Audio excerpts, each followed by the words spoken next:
Right now, you're on one of two paths. Path one is the forgettable brand.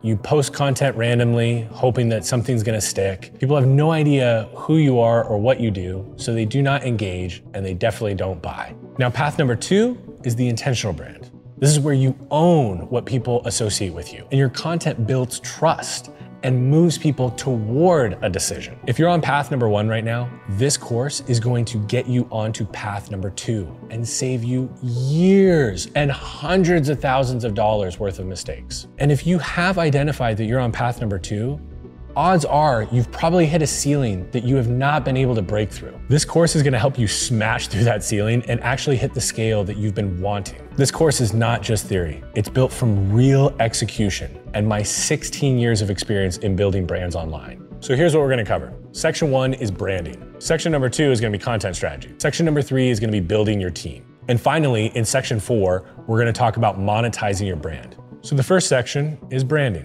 And I think that we should start off with some definitions here so that we are on the same page and everything that we discuss moving forward is from the same understanding. I define branding as a pairing of things. I define good branding as an intentional pairing of relevant things done consistently. And what you get from that is the byproduct, which is brand. Brand is when the audience inherently associates those things together. Let's use the most classic example known to man, Nike and Michael Jordan. Nike entered the basketball market and they wanted to have their audience or customers associate them with athletic greatness, specifically within the basketball industry.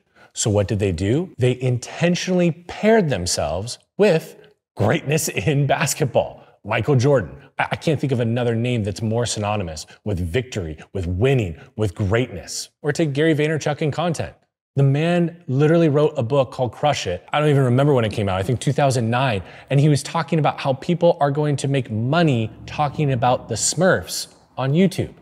The man is synonymous with content. And over time, his actions done repetitively have led us to draw that association. He has intentionally paired himself with content, among many other things. Or my absolute favorite that I always have to inject at any chance I get, Harley Davidson. Harley Davidson, for many years in their marketing, has intentionally paired themselves with freedom.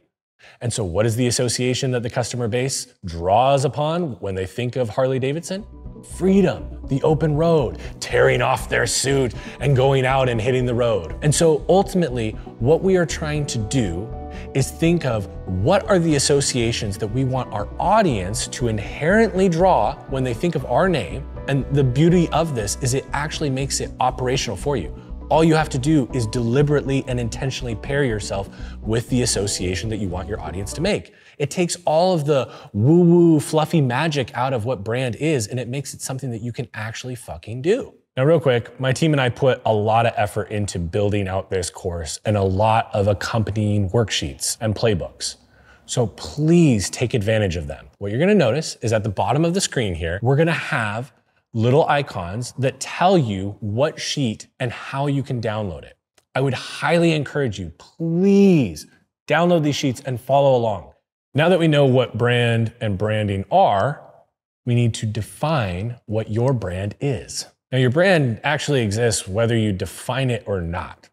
Your audience might be defining it for you. I would rather we be intentional and take control. The first step in defining your brand is defining your desired outcome. I like to work from the end goal and reverse engineer our way backwards. And so here is how I actually reverse engineer our desired outcome to today. It is called the Brand Journey Framework. And it's just 4 simple questions, but I can't tell you how many people have told me how impactful this was and gave them the exact roadmap of how to go about building their brand. So question number 1, again, like I said, we're starting from the end in mind and working our way back. So what is our desired outcome? What do we want to have happen? Question number 2 is, what do I have to be known for in order for that to happen? Question number 3 is, what do I have to do in order to be known for that? Unfortunately, building a brand isn't just about things that we say, it's about our actions. And so if we want to be known for something, in order to be known for it, we gotta do the shit to be known for it. And then finally, the last question takes us to right now. What do I have to learn in order to do that. So if I'm going to do things in order to be known for something to then get my desired outcome, well, right now, I might not know how to do those things. And so this gives you day one exactly what to do. You need to learn these specific items, and then you need to do those things, and then you will become known for those things, and then eventually the desired outcome occurs. If you have clarity on your outcome, this ensures that every decision you make along the way lines up with what you want to have happen. The majority of people that are building their brand online, that are posting content, I promise you, 99.9% of them have no idea what they're trying to accomplish with their content, with their brand. And so what they're doing is they're wandering aimlessly. There's an amazing example that I love to share from Alice in Wonderland. There's a moment where Alice comes to a fork in the road. There's two different directions she can go. And the cat, Chester the cat, I believe is his name, and he's sitting in the tree. And she says, "Which way should I go?" And he goes, "Well, where are you trying to end up?" And she says, "I don't know." And the cat responds with something so powerful. He says, "Well, then either way will take you there." If you do not have a desired outcome that you are making your decisions off of, you're gonna go somewhere, but it might not be the place that you want to be. Now, after you define your desired outcome, I would argue probably the most important part of defining your brand is defining your associations, or the associations that you desire to have. Ask yourself, what do I want to be associated with? What do I want the audience to think of when they hear my name? Here's an example. Do you want your name to be tied to business, trustworthiness, or mental well-being? Everything you create should reinforce those associations. This is where intentionality in branding starts. Everything you create should reinforce those associations. This right here is where intentionality in branding starts. So a very meta example here is that I am creating this course and the content that we're going to be putting out to intentionally pair Ralston, my consulting firm, with value, with scaling brands, with understanding attention, with building brands that not only scale, but last and build trustworthiness within their community. This is literally what I'm doing. I'm putting together a massive course right now that is going to outline all of this and consistently pair myself with those attributes that I want you to draw upon when you hear about Ralston Consulting. So we're going to continue to create content like this, talking about scaling your brand. We are intentionally pairing ourselves with the relevant thing, scaling brands, and we're going to do that consistently through our content. Now, we just went over what you want to be associated with. I would argue this next part is far more important and something that 99.9% of people completely ignore, which is, what do you not want to be associated with? A lot of people make the mistake of assuming that brand is only about what you want to have happen. But a lot of what building a brand and a successful brand is, especially in today's saturated market where there's so many people online talking about the same subject matter as you can stand out by what you choose not to associate with. This is ultimately how you protect your brand.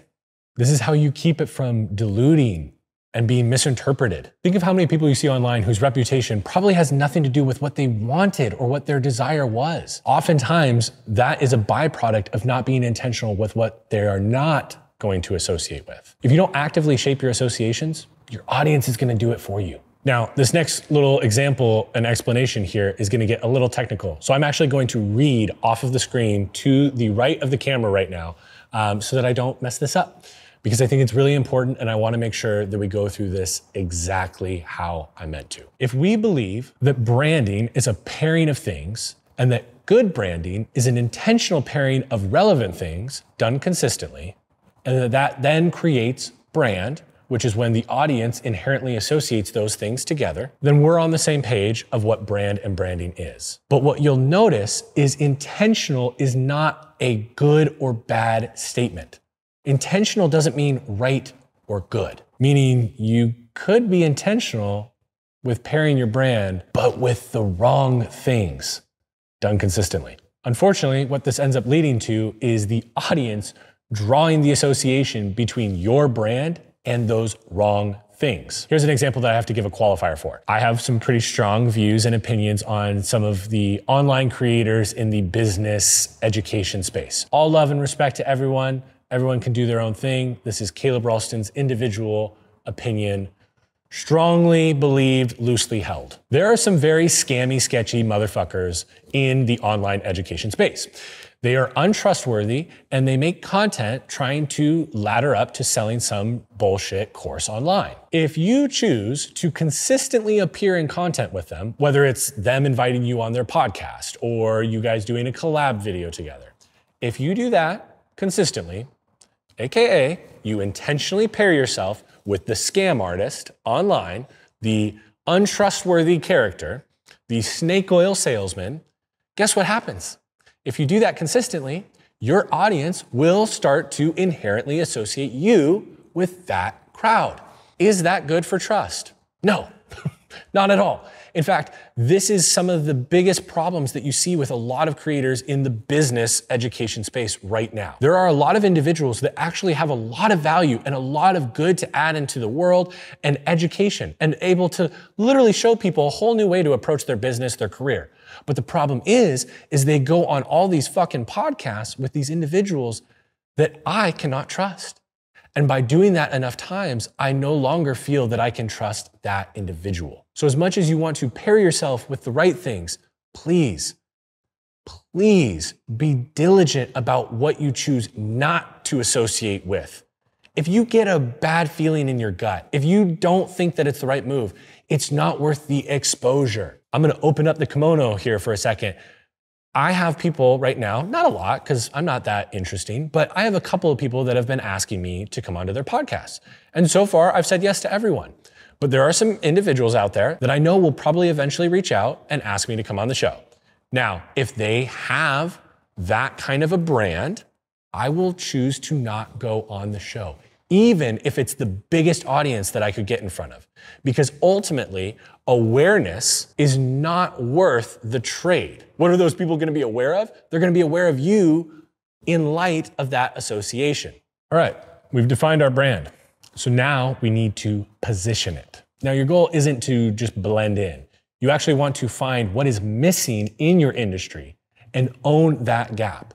So it might be the information that you have. It might be the philosophy you have around a certain subject matter, like branding, for example. Or it might be your personality and your unique take on the same information. You might just be able to reach a whole different audience that wasn't able to connect with some of the other creators in that space. Ultimately, what you are looking for is the gap of what is missing, and then you fill it. Now, how do you go about finding out what is missing, or how do you own that gap? Well, ask yourself these two questions. What are the people that are currently creating content in the space that I'm wanting to occupy? What are they saying that I disagree with? How can I take what has been taught for years or shared for years and bring a fresh perspective to the table? Here's a really good example. If everyone in your industry is focusing on going viral and getting lots of views and always doing that, maybe leaning into building a long-term, trust-built brand will stand out. That's what I'm trying to do here, right? A lot of my counterparts, who I love and respect, they emphasize virality and getting views, and there's a lot of benefit to that. But where I'm coming in and kind of filling the gap is there's not a lot of people online talking, especially in the form of free content like this, in a way that shares with you how to build a brand that lasts. If you just emphasize views, for example, the moment the algorithm changes, nobody's going and searching for your name. On the flip side, if you build a brand that has trustworthiness and deposits a lot of goodwill into the marketplace, the moment the algorithm changes, your audience will be searching for you. And so that is a prime example of me contrasting myself with the others in the industry.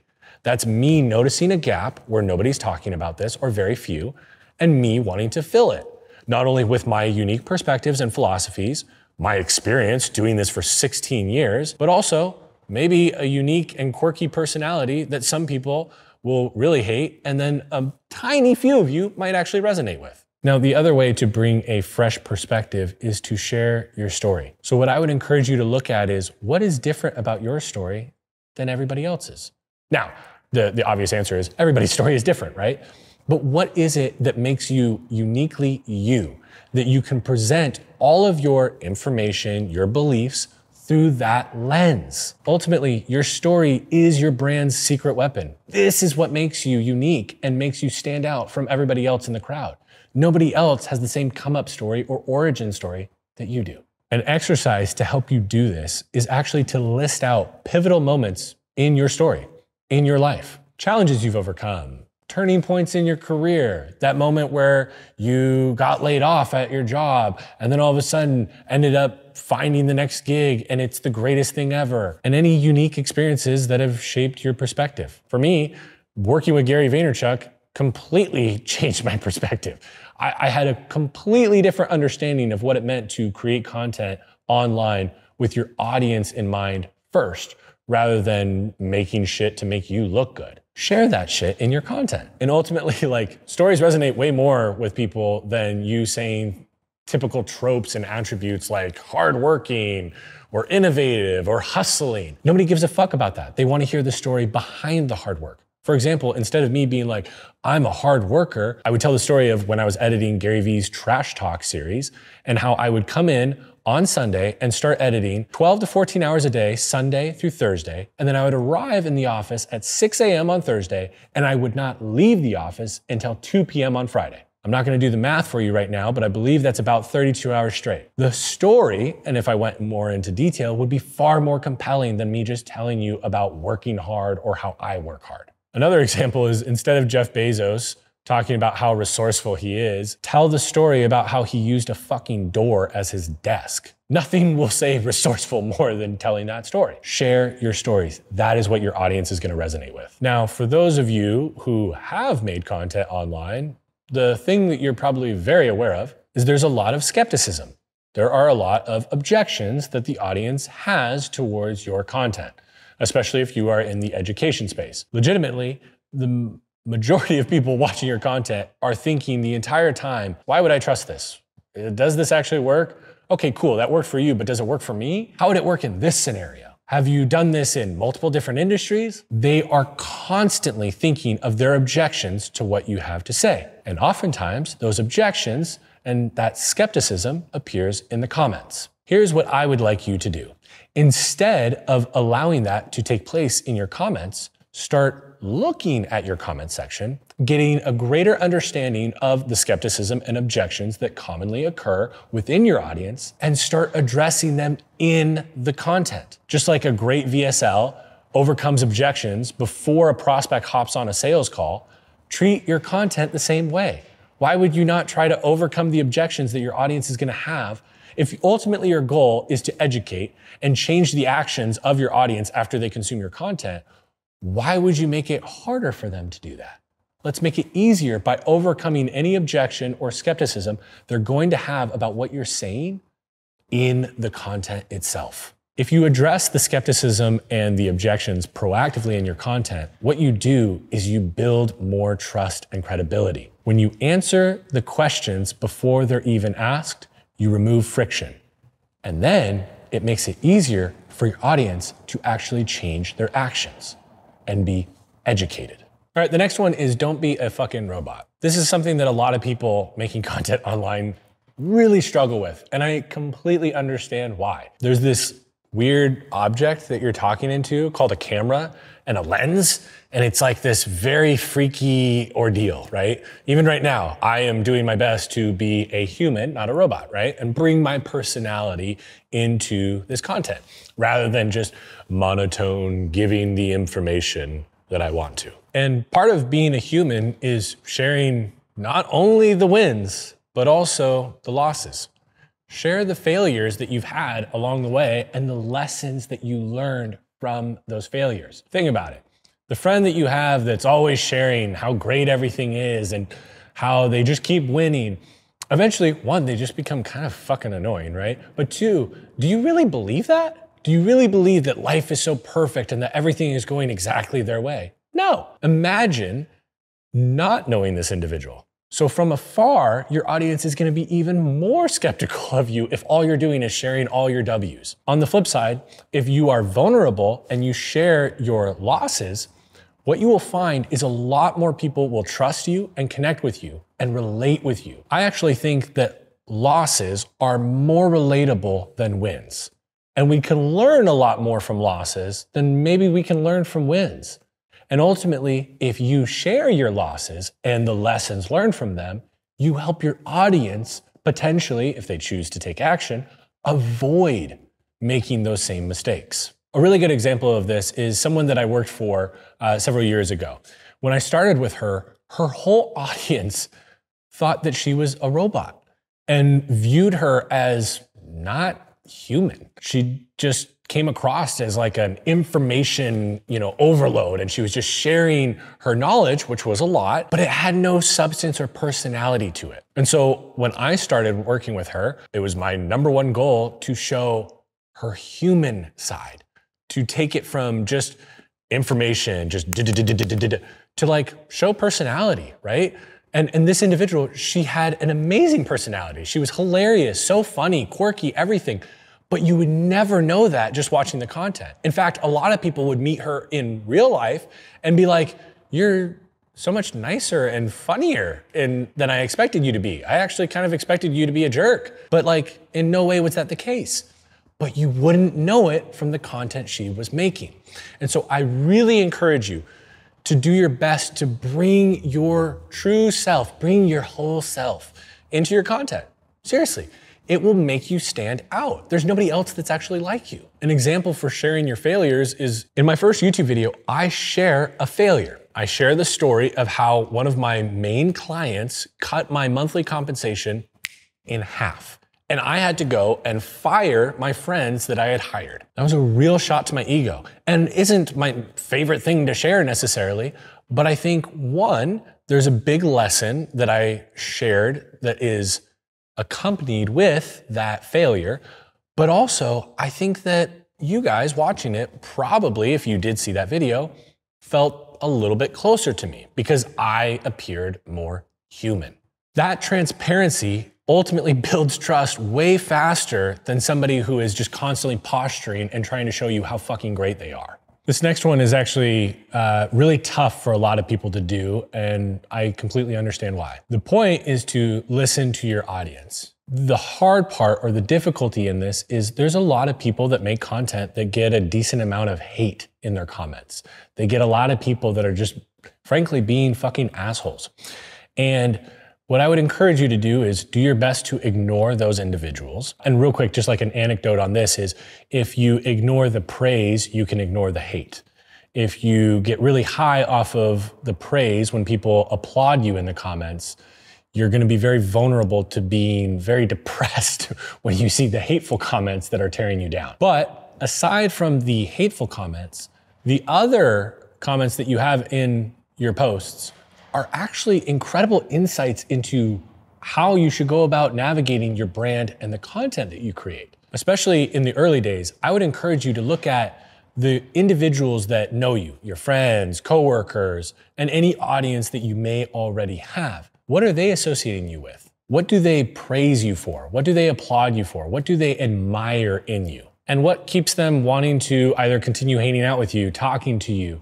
What keeps them coming back? What you want to do is use this feedback to refine your positioning and ultimately know what you can double down on. A really big example for me is, and this will sound weird coming out of my mouth, but please take this with like a humble tone that I hope I have here. Something very interesting that I've noticed is when I hop on Zoom calls with potential clients or with clients, like 90% of the calls end with one or more of the members on the other team mentioning how much they love my energy and personality. Again, it feels really weird for me to say this, so please hear it correctly. But I started noticing that and I realized, man, to my point earlier, I should really make sure that I bring that same personality and energy into the content that I make. Because it's who I am. It's how I actually roll. Like I'll make a statement and then I do a little side comment on it. I do that with all my friends or my family all the time. I do it on client calls, on discovery calls, anything. And so if that is something that people are resonating with and liking and giving me real-time feedback on, that they like that and enjoy it, why the fuck would I not involve that in my content? And so this is using my audience, and technically I wouldn't even call them my audience, but essentially they are, and using their feedback to refine how I present myself in the content, which ultimately the way I'm gonna present myself is being fully me. Now, another example is if your audience really values your practical advice, your no BS, no nonsense, straight to the point advice, I would really encourage you to lean into it If you start seeing a trend emerging where people are, adding more filler, fluff, and, comfort creators, that's great, but that's not you. Don't follow a trend just because it's a trend. Stay true to who you are and what your audience appreciates most about what you are putting out. Another example of listening to your audience and actually making a very good change is there was another client that I had worked with a while back, and they fell into this pattern of honestly getting way too intense in their content and only talking about really one subject matter. They didn't really diversify. And they were just hammering one message over and over and over that the audience wasn't resonating with. It wasn't like, you have your haters that are speaking out and stuff, but ultimately you're telling your truth. No, like the majority of the audience was giving a lot of pushback. And so what this individual did is they listened to the audience. And by listening to the audience, they started to add more context. They didn't change their belief. They didn't change what they were saying.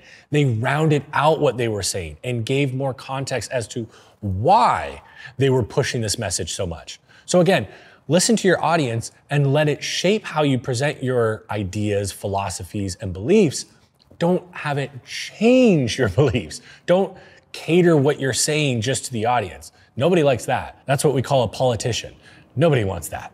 And now the long anticipated brand story framework. Your brand story isn't just a before and after transformation. It's a series of intentional decisions that shape how people see you. Now, I tend to believe that most story frameworks are a little too rigid to actually be practically used, especially for many different use cases. I think that what they end up doing is they assume that every brand has some dramatic aha moment, right? Some big problem that they have to solve. They assume that the founder's story is the most important one. They assume that a brand's identity will never evolve. But great brands aren't built on a singular moment.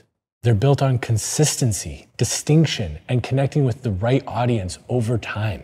So here's a storytelling framework that I believe works in all cases. Forget the problem, transformation, outcome framework, okay? I believe that that is too narrow. Instead, here is the 3-part brand story framework. Number 1 is the catalyst.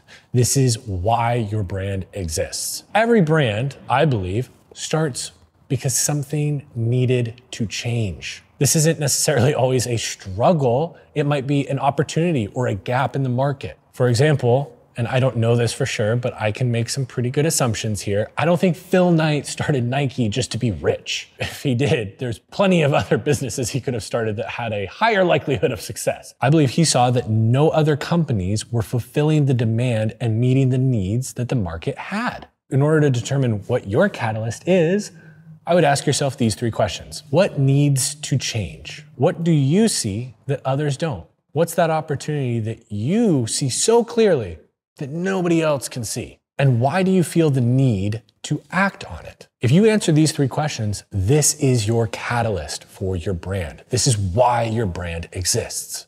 Number 2 is the core truth. This is what makes you or your company different than everybody else in your space. A strong brand stands out. It doesn't blend in. Blending in ultimately leads to you being forgotten. A lot of people misunderstand this, and there's a lot of them online right now. It doesn't mean that it's controversy for controversial sake. That's where you just get the annoyingly loud people on the internet that nobody likes. That is not what I'm saying here. What I am saying is it means having a core conviction that is different than everyone else in the market. And not only having that core conviction, but sharing it publicly with the world. A great example of this is actually an artist by the name of Russ. Russ has some very unique views on how musicians should go about navigating their career.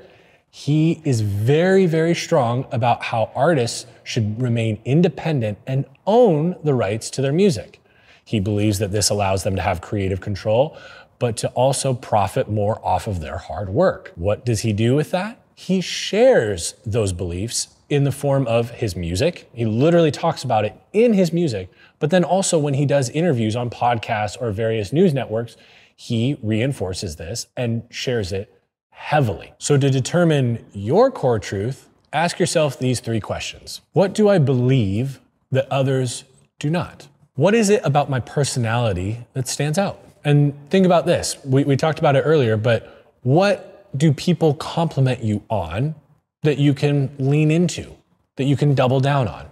The example I gave earlier was that people on Zoom calls, client calls and stuff like that, would mention that they love my energy and my personality. So what am I doing in my content, in building my brand? Leaning into that and really trying to highlight and bring my somewhat quirky and weird personality into the content. And number 3, why would the audience care about this? How does this impact them? What value does it bring for them? If you answer these 3 questions, you'll have your core truth. And number 3, the proof. This is how you reinforce your identity over and over and over. I believe that your brand is not what you say, it's what you do and prove over and over again. Strong brands don't just have one past success story. They have an ongoing pattern of credibility. Another Gary example is that he doesn't just talk about volume of content and the importance of it. He's proved it for like 15 plus years. And he reinforces the credibility of this statement by talking about what he's done not only for his personal brand, but all the brands that VaynerMedia works with for the Super Bowl campaigns, for example. The majority of their Super Bowl campaigns are determined off of high volume social content that they do throughout the year to test learnings, see what the audience resonates with, and that's what they run with on the Super Bowl. And he shares those stories. So he is reinforcing the credibility over and over and over. So 3 questions to ask yourself are, how does every piece of content I make reinforce the associations I want people to make with me? What case studies or examples can I share that establish my credibility? And number 3, if someone hears your name, what's the first thing that they think of? So here's a fun example using myself, the Catalyst.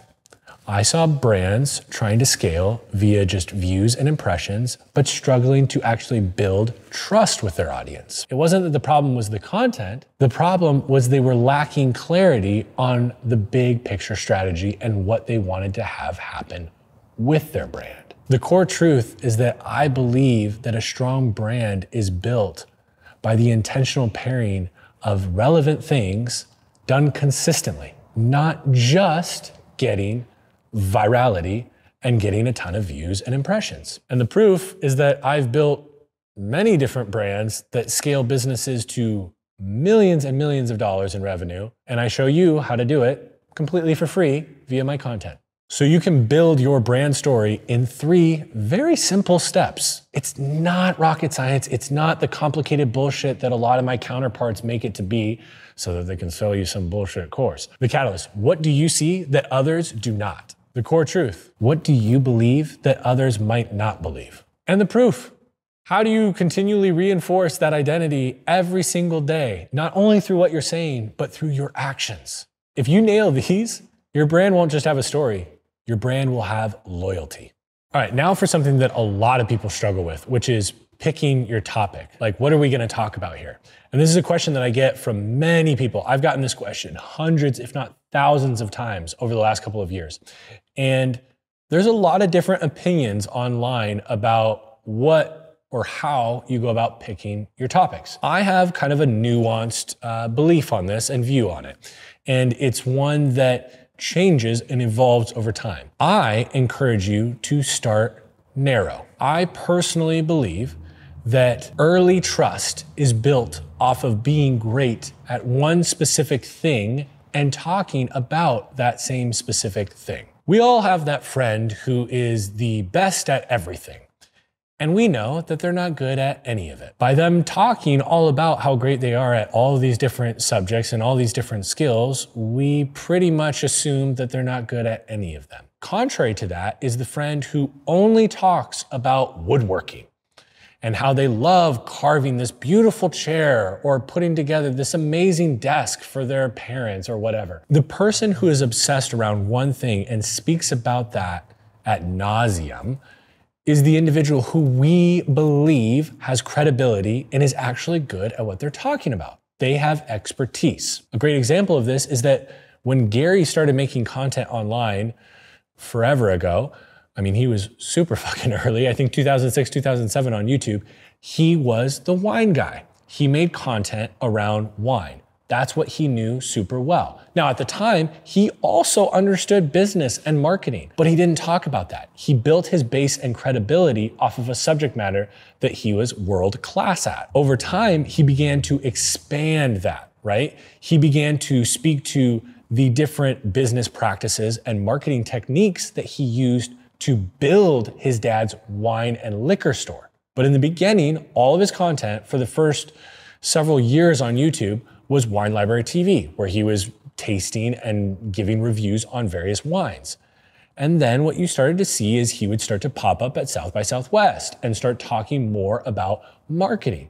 And then one day, all of a sudden, this amazing speech gets dropped on YouTube, accompanied with a book called Crush It, where he informed everyone of his beliefs on marketing and utilizing this new crazy thing called social media. And so what you see there is Gary started very narrow. And as his experience and knowledge expanded, so did the subject matter that he covered in his content. Again, if you try to talk about everything in the beginning, you will dilute the power of what you're speaking to. So what you're gonna notice is I'm not gonna sit here talking about business tactics. I'm not gonna talk about sales techniques. You're not gonna hear me referencing customer success techniques and strategies, because that's not my wheelhouse. That's not my expertise. My expertise is on scaling brands and using organic content strategy to accomplish that. And so that's what you're gonna hear me talk about. But what may happen is over the next couple of years, as I gain more experience in other areas, you might watch my brand and my subject matter and topics evolve. Now, the natural question that I imagine is coming up for you right now is, well, how do I know when it is the right time to expand? I feel like maybe right now I'm at that point. Or on the flip side, I'm so far from ever expanding, like I want to only talk about this subject matter for the rest of my life. One, you should actually know what you're talking about before you talk about it. So if you haven't actually gotten to a point of excellence and world class, then I don't know that I would talk about this new subject matter. I don't think I would bring it into the table, because what value are you going to be providing the audience by sharing something that you don't really know much about? Now, another thing that you can look at is once you're known for a specific topic and you get consistent engagement and positive feedback from the audience on that, then you can consider to start to expand. I would encourage you to take on adjacent topics, not something that is completely different. For example, I'm not going to be talking about brand strategy and organic content strategy, and then next week start talking about breath work. That would be completely off the wall and make no sense, right? So there would be too much of a jump for my audience to trust me on this new subject matter, because there's nothing about what I've been talking about right now that would give me credibility for this new subject matter. To use Gary as the same example, when he was talking about wine and building the brand and the company online, by him doing that and gaining success with the company, it gave him credibility to speak into marketing and to share those strategies, because he had demonstrated them in actual use. He put those strategies that he shared with us to practice to build his business, and that gave him credibility to jump into the next section or the next topic in his career. Another one is look at your audience and what they're asking for. If you start noticing that they're asking for additional information on something that you don't really cover that much, but you've maybe hinted at or has been displayed in a minor way in your content, well, maybe that is time for you to start speaking to that subject matter. For example, if all of you watching this started asking me a ton about my Harley Davidson and all the little intricacies of all the upgrades that I've made and the performance and the handling and how I go on long road trips, I would gladly answer those questions. Now, when thinking about expanding, I would encourage you to do it strategically. So let's walk through what that looks like. A great example of a company that went about expanding their product line is Amazon. Amazon started by selling books, right? And now they sell, obviously, a lot more than just books. I mean, if we look at what I'm wearing right now, about 3/4 of everything I have on was purchased off of Amazon. But ultimately, even though Amazon has expanded to all these various different products, they haven't lost their core identity with books. And I would argue them acquiring Audible was actually a big step in re-engaging that audience. They now have what I would probably believe is the biggest audiobook platform out there. And so they returned or reinforced, rather than returned, they reinforced their roots by doing that. So in expanding, never lose sight of your core identity and where you started. For another example, to keep running with the Gary Vee example, that man continues to this day to bring back Wine Library TV on occasions. He still brings wine into his content here and there. He pays ode and homage to the OG Gary Vee. Another great example, similar to Amazon and Gary, of returning to your roots is Crayola. As of February 2025, when we're filming this, Crayola announced that they're bringing back 8 discontinued colors that they had taken off the market. Some of them, as most recently as 2017, some of them go back to like 1990. One, bringing it back is a nostalgic play. And that's obviously gonna resonate with a lot of the audience, a lot of the parents, honestly, that have kids now. Like I grew up with Crayola, and my generation is of the age where like we have kids now. And so there's definitely a good play there. But I think what this shows is a company and a brand can evolve and add new product lines, add new things in, and change over time. But I do believe there is a lot of power in always holding to your core, to your root. And that doesn't necessarily mean that every year, every day, every month you have to do that, but it is good, and I think it means a lot to the day one and OG members or audience or customers of yours for you to return to that. Another example, actually, that I'll generalize, because a lot of creators do this, is if you're a creator or a musician, the content or music you were making day one in the early days, that's what a lot of your day one fans fell in love with. And like brands, a lot of musicians and artists and creators evolve. And they evolve what they create, right? We all know, I'm really big into hardcore music as an example.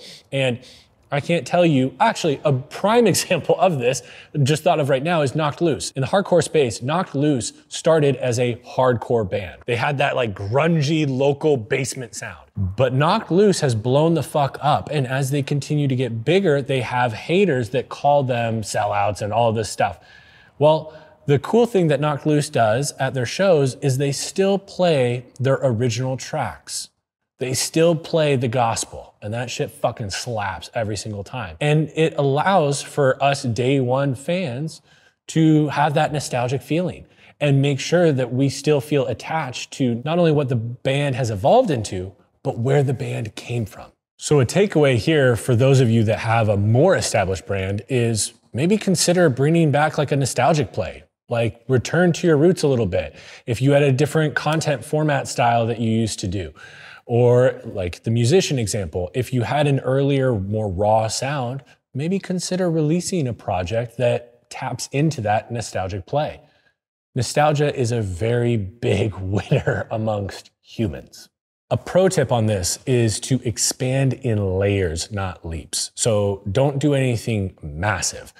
Every jump, every new topic you add should really feel natural to your audience. Again, like the example I gave earlier, it shouldn't feel like talking about brand and organic content strategy and then going to breath work.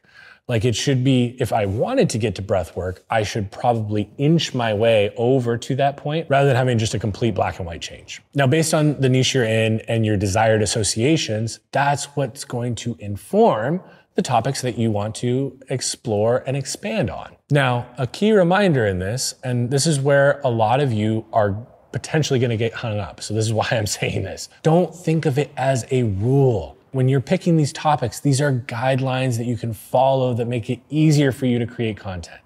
But don't make it an absolute rule. As much as I was saying that it'd be weird for me to make content around brand or organic content strategy and then immediately jump to breathwork, sure, that might be really abrupt and kind of like gnarly for the audience, but ultimately our goal is to do this for a long time. And so if that is something that you do want to talk about, fuck it, just jump and do it. By no means are these rules to follow. These are guidelines to help you and make this easier for you, not something that you have to overthink 24/7. In fact, I'm gonna double down on this real quick because I think a lot of people sit down with a brand strategist or whatever and they build out these content pillars.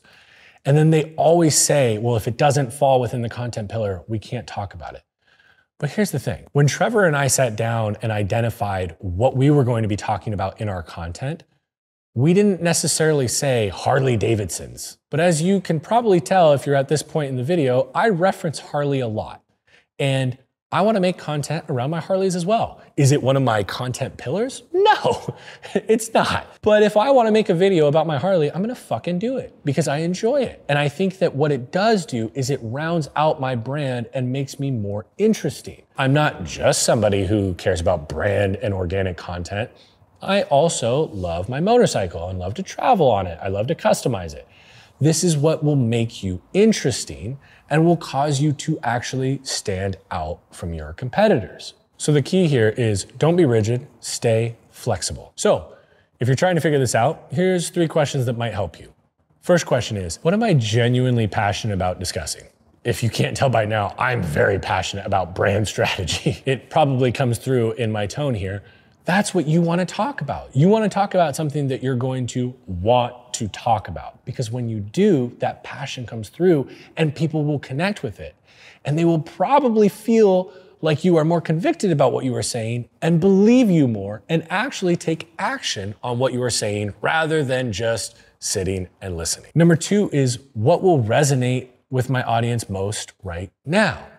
So for me, for example, when I talk about brand strategy, something that is definitely a need in the audience that I have is organic content strategy. I'm gonna talk far less over the next year about my paid media strategy because that's something that a lot of people that I have spoken to over the last 5 years need less help on. They have more experience in that. On the contrary, a lot of people look at organic content on social as like this black box, magical, mysterious thing that they do not understand. And so that's why a lot of the content that we're gonna put out this year is gonna be around organic content strategy. And I would argue number 3 is the most important of the 3 questions. What will cause my audience to change their actions the most? Like I've said multiple times in this video, what you don't want when you're making educational content is for people to just be passively consuming and do nothing about it. You want them to take action. So what can I speak to and how can I speak about it in a way that makes it easy for my audience to then listen and take action on what I am saying? So to make sure that we're not getting confused here, I just want to real quick emphasize, I'm not saying talk about one thing. I don't want you to talk about just one thing. I want you to emphasize your one thing. So if we're looking at a pie, 80% of the pie should be that one main thing you want to be known for. But use the other 20% to round yourself out, to round your company out, and be more fucking human.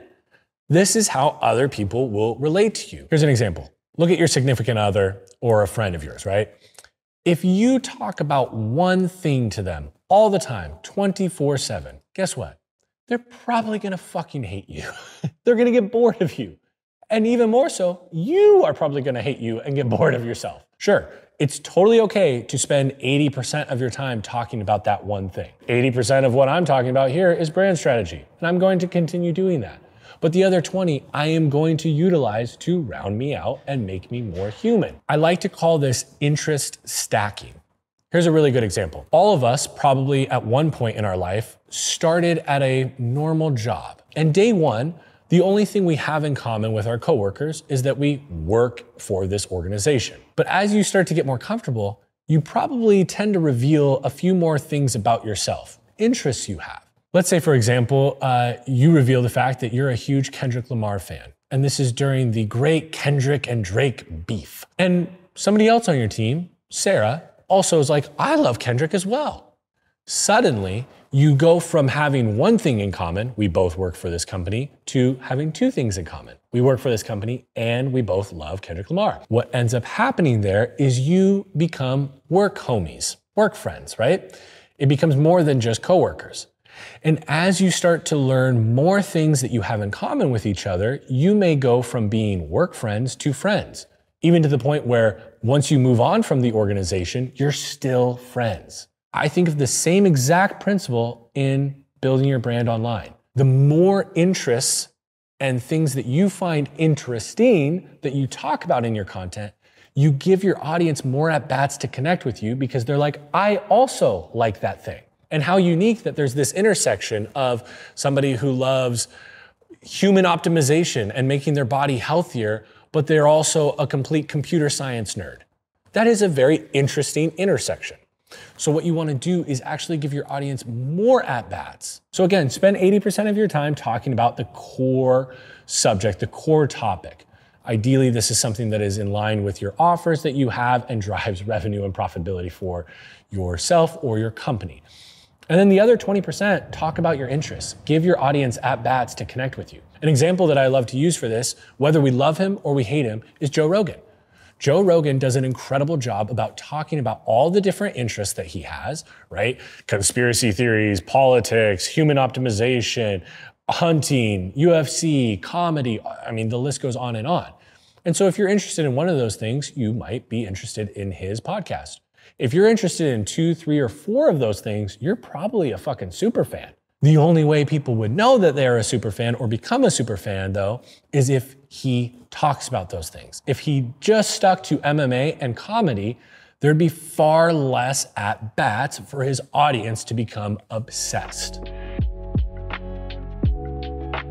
All right, we are on to content. So we've covered branding and what brand is, and we've gone pretty in-depth on that. And that is laying the groundwork and giving us the direction that we are now going to take with our content. I like to think of it as we've established our brand and now content is what we will do to amplify the brand. And one thing I want to give you as kind of a qualifier or a statement up front that will influence everything that we talk about from here on out is that I like to build a content strategy in the same way that a great personal trainer designs a great training program for their clients. A great example is right now, I am gonna start getting back into lifting. And if I were to go into the gym and immediately start working on Ronnie Coleman's training routine, well, I'd be fucked. I would probably injure myself and I definitely wouldn't stick with it. And so every good personal trainer knows that the best fitness routine or best training routine is one that you are gonna stick with for a long time. We get the most results the longer we stick with it. Content is the exact same way. A lot of people make the mistake of trying to do what Mr. Beast does or what Gary Vee does or what all these different creators online that you see are doing. Some of them go really high volume, some of them go extremely high production. That is a great goal to aspire to, but do not start off that way.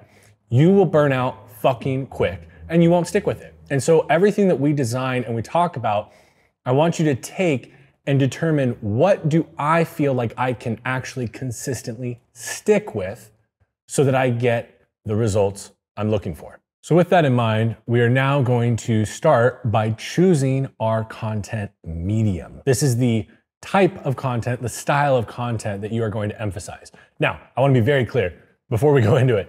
I think you should do all of these. But what I want you to determine is what is going to be your 80%. What are you going to lean into the most? Picking the right content medium is about playing to your strengths while ensuring long-term sustainability. You want to be able to do this for a very long time, like I said at the top. So we have 4 different mediums that we're going to be discussing here. We have written content, we have video content, audio content, and graphic/design content. And so we're going to start with written content first. Now, written typically is best for LinkedIn, Twitter, X, whatever you want to call it, Facebook, email, newsletters, ebooks, articles, those kinds of things. Honestly, the best version of this is somebody who feels they are capable of taking high value information, maybe even really dense information and concepts, and being able to articulate it in a written format that is concise and high value per sentence. When I'm thinking about video content, I'm thinking about value per second.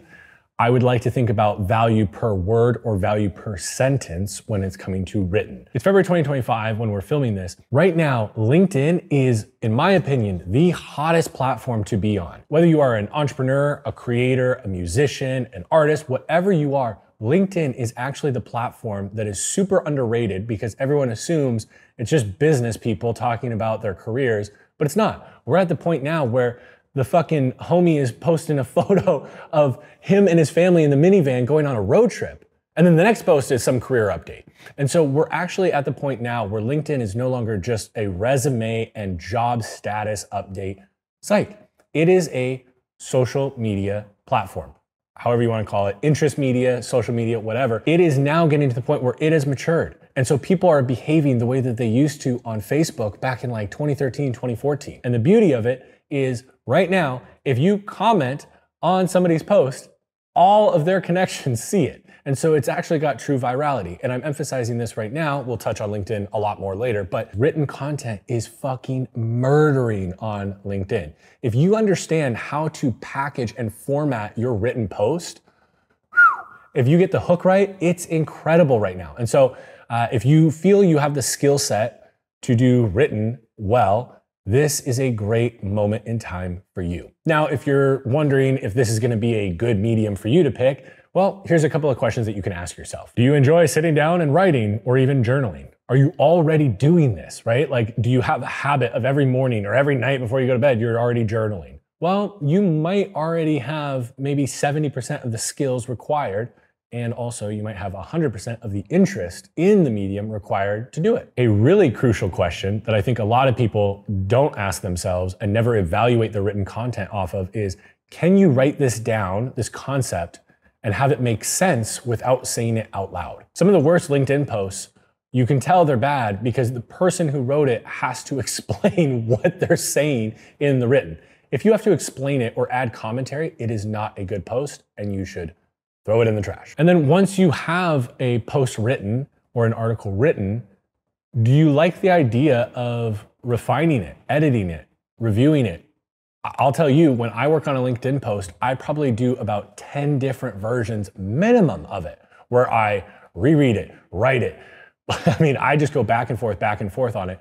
And so I think something very similar to what we'll talk about here in video content, as an editor, you have to be comfortable watching the same moment hundreds of times, right? Every editor watching heard that big time. Well, it's the same with editing written content. And so you need to be comfortable with doing that. That's how you can evaluate whether or not written content is going to be a good medium for you to emphasize. The next one is video content. Video content is the highest leverage medium that you can engage in. With video, you get the main video that you filmed. Let's say it's a long form like this. Well, we can also pull short form clips from it. We can also extract the audio and make that a podcast. We can also take the transcript and then take little quotes out of the transcript that were punchy or pithy and put those out on Threads, Twitter, Facebook, status update as an image with the copy on it. There's a lot you can do. You can then take the transcript and use it as your starting point to write LinkedIn posts if you want, or articles, or a newsletter. So video is the highest leverage because you put the effort of filming this and then you're able to redistribute or repurpose that content for so many different mediums, for so many different platforms. But like I said at the top, if you right now watching this shudder at the idea of being on camera and it sounds like fucking awful, well, I would encourage you, don't do it yet. Again, we want to be doing this for a very, very long time. And so we want to create a system that we enjoy and we look forward to, not something that we dread and get anxiety when we see it on the calendar. Now, video content includes everything, right? This is YouTube long form, YouTube short form, TikTok, Instagram, LinkedIn video tab, Facebook Reels, Spotify video now. Like everything is pretty much pushing video these days. And so again, not only are you able to repurpose it in so many ways, but you're able to feed so many different platforms the type of content or the medium of content that they are asking for. Now, if you're wondering who is video best for, well, honestly, it's really if you feel comfortable being in front of the camera, if you feel like you have the ability to articulate fairly clearly. I mean, look at me, I'm not necessarily the best on camera or anything, but like that's what we're doing here. So if you feel that, or you're not feeling like you're an absolute natural at it, but you're willing to improve and work on it in real time, in public, like myself, then okay, cool. I would highly encourage you to take on video. You get so much more out of it. One thing that I left out is you can also extract stills from the video. So you can also use those for social posts. I mean, the amount that you can get for the amount you put in is fucking limitless. A couple of questions that you can ask yourself when evaluating if video is your medium are you comfortable on camera, or are you at least willing to try and improve in public over time? Can you handle negative feedback from people calling out your lack of abilities to articulate or be entertaining on camera? If so, fucking do it. Do you get excited about visuals and grabbing attention? Okay, video is probably a good one for you. If not, maybe it's down the road. And the last question is, can you speak concisely without rambling? Or again, if you can't, but you're comfortable learning on the job, learning in public, then okay, cool. Let's tackle it. Let's do it. The reason why we have this last question is because one of the things that I've noticed in a lot of talent that I've filmed with over the years is that when you are extremely knowledgeable on a subject matter, something happens when you start talking about it. I call it bunny brain. I get it all the time. I start saying something and then my brain fires off this next idea. And it's like this little rabbit trail that I end up following. And it can cause you to ramble. And it can cause you to veer off topic. And if you find yourself doing that, that is not necessarily a reason to not do video content. That just means you need to have a better editor that can help make sure that the content stays focused. Now, the next one is audio content. And this is mainly podcasts. That's really what I would want you to think about when you're thinking about audio content. And really, it's exactly the same as video, except for you remove the discomfort of staring into this lens, this eternal black abyss that you just have no idea what the reaction is on the other side. Because the majority of you don't have an amazing cameraman behind it like Trevor, who is nodding and giving me affirmation that what I'm saying is good. So it is fucking freaky to sit in front of a camera, stare into the lens and talk. It's a lot easier to just have a mic in front of you and just riff. And so I would recommend, if the idea of video is exciting and terrifying at the same time, maybe consider for a period of time starting with a podcast. And what I have found is when people do this, they very quickly realize, oh, I might be able to do this video thing. It's not that bad making content after all. And so it allows you to see yourself in a very similar scenario and recognize that it's not that terrifying, not that freaky. It's actually very high reward. Maybe I could do the same thing with video. So if video was something that seemed interesting to you, but you get a lot of anxiety and fear that pops up in your mind and your body when you think about it, then I would strongly consider starting with a podcast. 3 questions to ask yourself here are, do you feel confident speaking without a visual element? If you decide to do a podcast, that's amazing. What we are missing is a sensory input. There is no visuals for the viewer to be able to help understand what you are saying. And so if you're explaining a really in-depth, complicated concept, you have no visual aid to help illustrate what you are saying. And so you have to use your words to be able to articulate and paint the picture for your audience.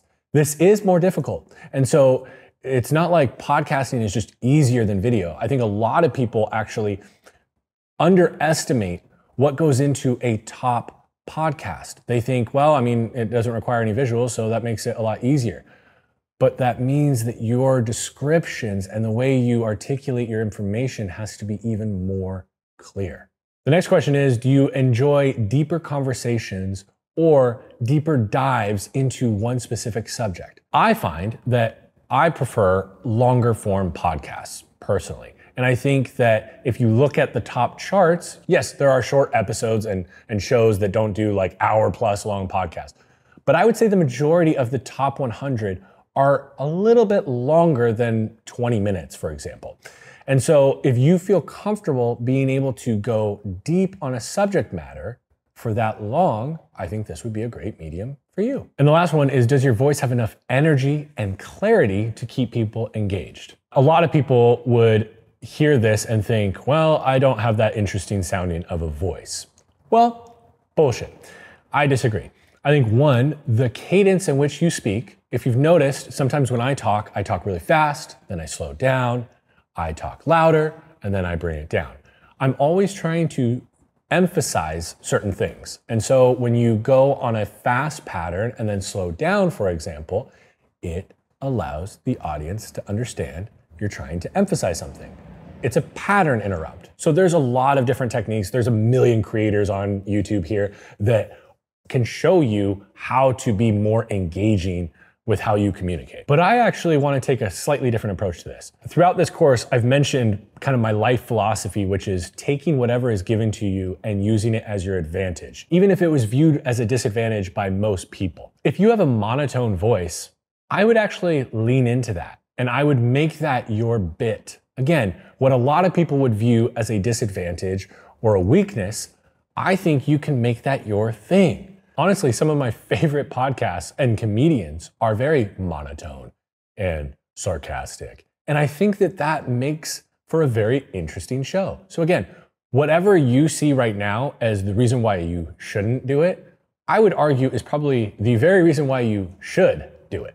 Now, the last medium is visual/graphic content. What this looks like is infographics, carousels, PDFs that you upload to LinkedIn as a carousel. That's kind of the hack there, or anything that is design heavy. Now, a lot of people are gonna hear this and think, well, that's just for designers. I'm not a designer. Well, one, there's a million fucking tools out there that can take a complete novice with design and make them look like, fairly intermediate. There's Canva, there's Figma, there's all these Adobe programs. With AI and how it's evolving right now, I mean, we're almost at the point where my fucking grandma could design a really dope carousel for Instagram. Like, it's not that difficult, okay? The real thing here is it's not necessarily you designing it. You might have a designer that you work with. It doesn't always have to be you implementing it. But I think a lot of people that are gonna resonate with this are individuals who don't like video content, but want to be able to explain and articulate their thoughts utilizing not just words, but visuals. Something that's working really well right now in February 2025 on Instagram is carousels. Carousels are fucking murdering. And I think the simpler, the better. And this is where you can pair a visual and written word. So instead of just having to explain things through a blog post or a LinkedIn post, you have two different ways to be able to explain the concept. 3 questions to ask yourself if you're considering visual or graphic content. Are you good at or curious about tools like I mentioned? Canva, Adobe, Figma, any of those. Number 2, can you simplify complex concepts into a visual? Tiny little side note, an amazing example of this is an Instagram account. I believe it's called Visualize Value. This individual, whoever they are, I don't know them, does an amazing job of taking pretty high level complex concepts and making them into unbelievably simple and very easy to understand visuals. And I think the audience really appreciates the way that they are able to do that. And third, do you enjoy the process of making content look great, looking polished? This is not necessary. You could literally fucking draw shit on a piece of paper, take a photo of it and upload it. That's actually, as a side note, something that is currently working really well online is drawing something or creating something physical in the real world, taking a photo of it and uploading it. You can do whatever you want here. But if you do have a love for refining visuals, this might be an interesting medium for you to explore. All right, so we've chosen our medium or mediums that we feel comfortable creating in. Now, some of you might choose all 4 of those. That's what I'm doing. I highly encourage it. If you feel like you have either the team around you, bandwidth, or skill set, or ideally all 3, then yeah, by all means, use all 4 of them. I just wanted to give you the opportunity to choose one of them if the idea of doing all 4 feels overwhelming in the beginning. Because again, we're not trying to jump to Ronnie Coleman's training routine. We're not trying to jump to Mr. Beast's content output, okay? We're trying to do one thing at a time to start to gain momentum and stick with this for a long time. So now that we've picked our medium or mediums, it's time to choose our platforms. What I recommend people do is prioritize 2 to 3 platforms. I don't want you trying to crush across all the different platforms. I know a lot of people out there talk about post everywhere, post all the time, and that's a strategy, and that's fine. I would actually discourage you from doing that. I think that you gain a lot more by picking, let's say, 2 platforms that you're going to learn heavily and really emphasize original content for, making content specific for that platform. More on that in a little bit. The reason why I say 2 or 3 rather than 1 is you want to avoid single channel, single platform risk. Here's a prime example that we just recently went through. Again, we're filming this in February 2025.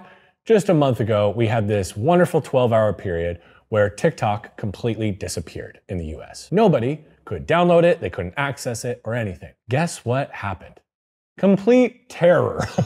Everyone was freaking the fuck out. Or I should say, everyone whose business or income was tied solely to TikTok. And more than likely, They were the individuals who found a lot of success on TikTok and then never chose to build on other platforms to diversify their reach. And by doing that, they were unbelievably vulnerable. Now, I'm not saying that I think that the US government is going to start like banning all of these apps. I do not think that. But what I do know is that algorithms change. The way that platforms behave and serve your content to your audience is always changing. I mean, if you were to look at how many tweaks Instagram makes to their algorithm and the way that content is served, it's insane. And the real is that it's changing all the time for different people. You and I are getting different updates at different times. You have features available to you that I do not have, and vice versa. And so I really encourage you, don't try and post on all the different platforms. What I would encourage you to do though is make sure that you aren't tied to one single platform. Now, what I do like to do is, I'm a Lord of the Rings nerd, so I like this analogy. I like the Eye of Sauron approach. I do like to, of my 2 or 3 that I'm prioritizing, put more emphasis or more priority and resources towards one at a time. But I try to rotate between, let's say I pick 3, I try to rotate between those 3. And so I think of the other 2 on maintenance mode while I'm focused on YouTube, let's say. And then maybe I get YouTube into maintenance mode and I move over to LinkedIn. Now, how am I going about this? Because we're at a very wild time in my life where I am starting to create content, as you can tell right now. This is the first time in my life where I have started to make consistent content for myself, not for the talent I'm working with. And so if you were to look at my social media profiles right now, you would probably see that YouTube, TikTok, X, Threads, all these different platforms, I have less than like 4,000 followers on all of them. Most of them less than 2,000. And then on Instagram, I have like 68,000 followers. And so if you were assuming that I would start on Instagram, that's a very fair assumption. But actually, what I've done is I've picked 4 platforms that I'm gonna prioritize. Now, I am recommending that you do 2 or 3. I've been in this game for 16 years, so there's a little bit of a discrepancy there. I wanna make sure that that's very clear. Do more of what I say in this, not as much of what I do. So what I actually did is when we first started making content, I started with LinkedIn. And the reason why is because I believed that the majority of my potential clients were on LinkedIn more than Instagram. I also felt more comfortable with LinkedIn and Instagram. And so those were the 2 platforms I started with. So we started on LinkedIn, made a couple posts, and then we did a post on Instagram. And I would encourage you to do the same. Start where you feel comfortable. A lot of people really push the whole get out of your comfort zone. No, fuck that shit. Not in the beginning. In the beginning, you want to build the habit of doing it. Like, I remember when I was really into powerlifting, a lot of times when my buddies wanted to get into lifting and were trying to figure out how, I would tell them, fucking go to the gym for 10 minutes, 5 days a week. If you just build the habit of driving to the gym, you're gonna fucking do it. That's usually the issue. And it's the same here. Build the habit of making and posting your content. Make it as easy as possible. Now, what we are going to do is we're starting to expand. So like we're doing right now, we're filming long form YouTube content. And so we're going to expand from just LinkedIn and Instagram to YouTube and a podcast. And the reason why I want to do that is I believe that short form content is amazing to drive awareness. And I think it's super powerful and very effective to get brand recognition. I view long form as the place where conversion actually happens. This is where we're able to truly demonstrate our excellence and expertise. Okay, so for you, if you're watching this and you're considering whether or not to do long form or short form content, well, short form has a lower barrier to entry. So it allows you to start to get the repetitions in and, like I said earlier, build that habit. But eventually, I would encourage you to implement 1 or 2 long form styles, either YouTube long form video or long form podcasts. Ideally both, like I'm doing. And the reason why is because the more time somebody spends with you, 1, the more they're gonna see your expertise and your knowledge, but 2, there is this whole sunk cost fallacy. And the way it works is the more time somebody spends with you, the more willing they are to actually act on an offer that you present them. For the very few of you watching this that have bought a Harley Davidson or probably any other vehicle, I just only buy Harleys, their finance team has this very interesting tactic that they do. They have you fill out all this paperwork and then they literally, I guarantee they get the information, they run your credit, they get all of that within fucking seconds. And they make you sit there for like 10 or 15 minutes just talking to the sales associate. Then what they do is they take you on a tour through the whole dealership. And all they're trying to do is get you to invest more time in the dealership so that you feel like, well, I don't want to waste my time now. I might as well do this transaction. There's obviously a lot more that goes into it, but I view long form content the same. The more time your audience spends with you, the more likely they are to transact or convert on your offer. So what is the point here? Start where you're comfortable. If you're already active on LinkedIn, Instagram, YouTube, TikTok, wherever, then I would just use that to start. Again, we want to build the muscle and the habit of making and posting content. And I emphasize posting because a lot of you make and then it sits on your fucking iPhoto album on your phone and you never actually put it out. The next question that I would ask yourself when trying to figure out which platform do I feel most comfortable on is, where do you naturally spend the most of your time? Like, if you spend a lot of time scrolling on TikTok, you probably understand what content does well on TikTok. And if you go from just doom scrolling to literally consuming the same shit, but with a more strategic mindset and thinking, okay, why did I like watching this video? And you start taking notes on that, you're going to keep track of best practices that then you can start to implement into your own content. The third question is, where is your audience? Back to the exercise we did, the brand journey framework, right? We created our desired outcome and then we reverse engineered from there to today. Well, based on what our desired outcome is, who are we needing to reach in order for that to occur? And where do we believe, it's a hypothesis, that they exist or they live the most? For me, we're building a consulting firm where we work with entrepreneurs, creators, entertainers to help build their brands.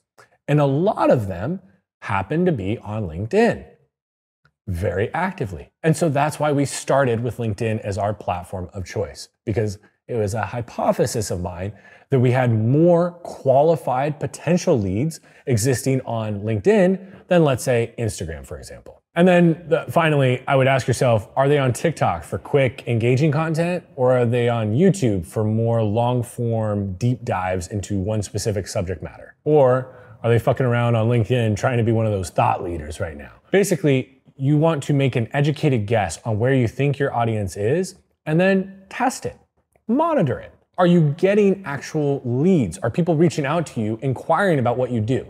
If not, there's two potential options. One, your content sucks and nobody gives a fuck. Two, maybe you picked the wrong platform. Now, once we've determined what medium we like, what platform we're gonna wanna work on, okay, cool. We now have a good understanding and baseline of what we are skilled at. Once you realize that, double the fuck down on it. If you decided you're gonna do video and written, but man, your video content is just not performing and your written is going really well, I would encourage you not to eliminate video, but reduce the amount of effort you put towards your video content and increase the amount for the written content. There are special moments in time. And when you are popping on a platform, that is not the time, in my opinion, to go about trying to level up other skill sets. That is the time where you double down and you pour gas on the fucking thing that you are actually good at and can consistently put out that your audience deems as high quality and high value. Now, on the flip side, if you're confident on video and you feel like you're able to articulate your thoughts, you're entertaining, engaging, well then double down on either short form or long form video. Again, it's whatever you feel you are best at, you should be leaning into that heavily. And like I said earlier, if you prefer audio, start a fucking podcast. You'll eventually, I think, get to a point where you feel comfortable doing video, and then you're doing a higher leverage activity. The next thing is look at your results and don't listen to your ego. I'm just gonna be unbelievably vulnerable and transparent here. I have been seeing the footage from this course, and I actually feel like I look fat as fuck in this. I feel like I've gained weight. I would encourage you to push past some of that ego bullshit, some of those insecurities. I understand why they're there. I get it, trust me. But if you are gaining traction and getting engagement in your content and people are resonating with it, who gives a fuck how you think you look? More than likely, people aren't even thinking about that.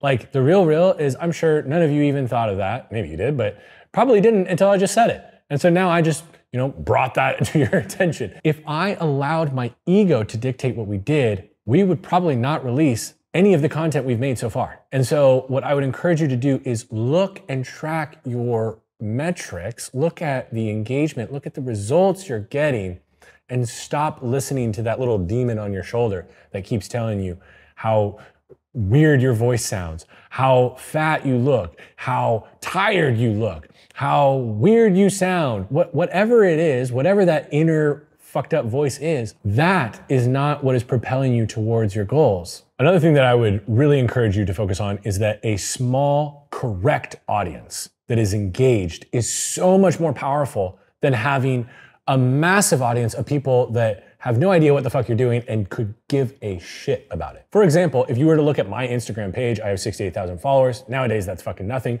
But back when Instagram first started, that was a lot. But those followers are not engaged with me. I got them like 10 years ago off of my landscape photography. And so a lot of you watching this probably have 500 to 1,000 followers, but those followers might actually be very engaged in your subject matter and very interested in the offer you have. Whereas if you look at mine, all of them followed me, or the majority of them followed me for Pacific Northwest landscape photography that I was doing 10 years ago. And so now I'm gonna have to go through the process of converting people to my new content, and I'm gonna lose a shitload of people. And so there's so many creators online that have these massive, I know many people with millions of followers that make very little off of their social media content. I also know a lot of people that have less than 10,000 followers that are making millions of dollars a year off of their following. Why? Because those 5,000 people that follow them are their target audience, their potential customers. So again, don't look at your ego of the inflated numbers, the big follower count, so that when your friends see it, they're really impressed. No, who gives a shit about that? You want to make sure that you are growing and acquiring the correct audience. So please do not be discouraged if you don't have hundreds of thousands or millions of followers. There are plenty of people out there with less than 10,000 that are making more money than you could ever dream of. Now, another thing is you want to track the performance on the platform. That is an indicator that you are making content that the platform prefers, and so people will see it and engage with it. And ultimately, this is probably, especially for the people early on in their solopreneur or business days, or a creator, this is how people are aware of your offer. Okay, so it's important for you to play the game. But what I would really encourage you to do is actually pay more attention to conversions. So if you are a musician, are more people streaming your music? If you have a clothing brand, are more people buying your hoodies? If you're a video editor, are more people hiring you for various gigs? If you're an investor, are more companies coming to you for investment opportunities rather than you having to reach out to them? Because time and time again, what I have seen people do, and it's a huge mistake, is they build their whole brand and content based on performing well on TikTok, Instagram, or YouTube, and they never build it based on actually converting to sales or to streams. This is a huge mistake because unless I have this completely incorrect, the majority of you probably watching this aren't just trying to be famous for famous sake. You're trying to drive awareness that leads to a desired outcome. And if you don't optimize around the desired outcome, what you end up doing is you're gonna waste 1, 2, maybe 3 years and lots of money and time chasing some vanity metric that doesn't actually improve your bottom line. The key here is not to think of it as one or the other. It's both. You need to make sure that you are paying close attention to how you're performing on the platform so that they can see your shit and become aware of what you have to offer. But then also make sure you are optimizing your content that leads to action. I would rather have 30, 40% less likes and views and subscribers or followers, but have that audience convert at a higher percentage than have millions of followers and have a very low percentage of conversion. That's my personal preference. Because again, we're not making this content here for me to become famous. That is in no way the goal at all. I actually really hope that doesn't ever happen. My goal is purely to become known with my potential customers. And that's it. I don't need everybody to know who I am. And so make sure that you are mapping and building out your strategy and optimizing your content for the correct thing. All right, now we're gonna determine your posting cadence. This is a big debate, big question that a lot of people have. I get it. Honestly, I probably got this question at least 300 times in the last year, no joke. And it's a debate that occurs heavily online, and a lot of different top creators that you should look up to have differing opinions here. And so I'm gonna share with you my philosophy here. Before we dive into the framework for determining your posting cadence, and then another framework for how to increase the volume and increase your cadence, I wanna give you my overarching philosophy. on quality versus quantity. The great debate has existed probably for the last 8 years online. And I think that a lot of people that enter this debate don't actually define what these two things mean and what they are and what their purpose is. So quantity is something that a lot of people have over-indexed on, I'll say. Okay, they believe that you post a high volume of content in order to gain the most impressions and show up everywhere, having your face in front of people all the time. And that's a beautiful byproduct that occurs from posting a high volume of content. But I actually view volume of content as a tool in what I call the accordion method. The way I like to think of it is, I don't know what quality is, and neither do you. We sit around ideating on a piece of content and we'll say something like, this is a high quality piece. And that ultimately is a subjective opinion.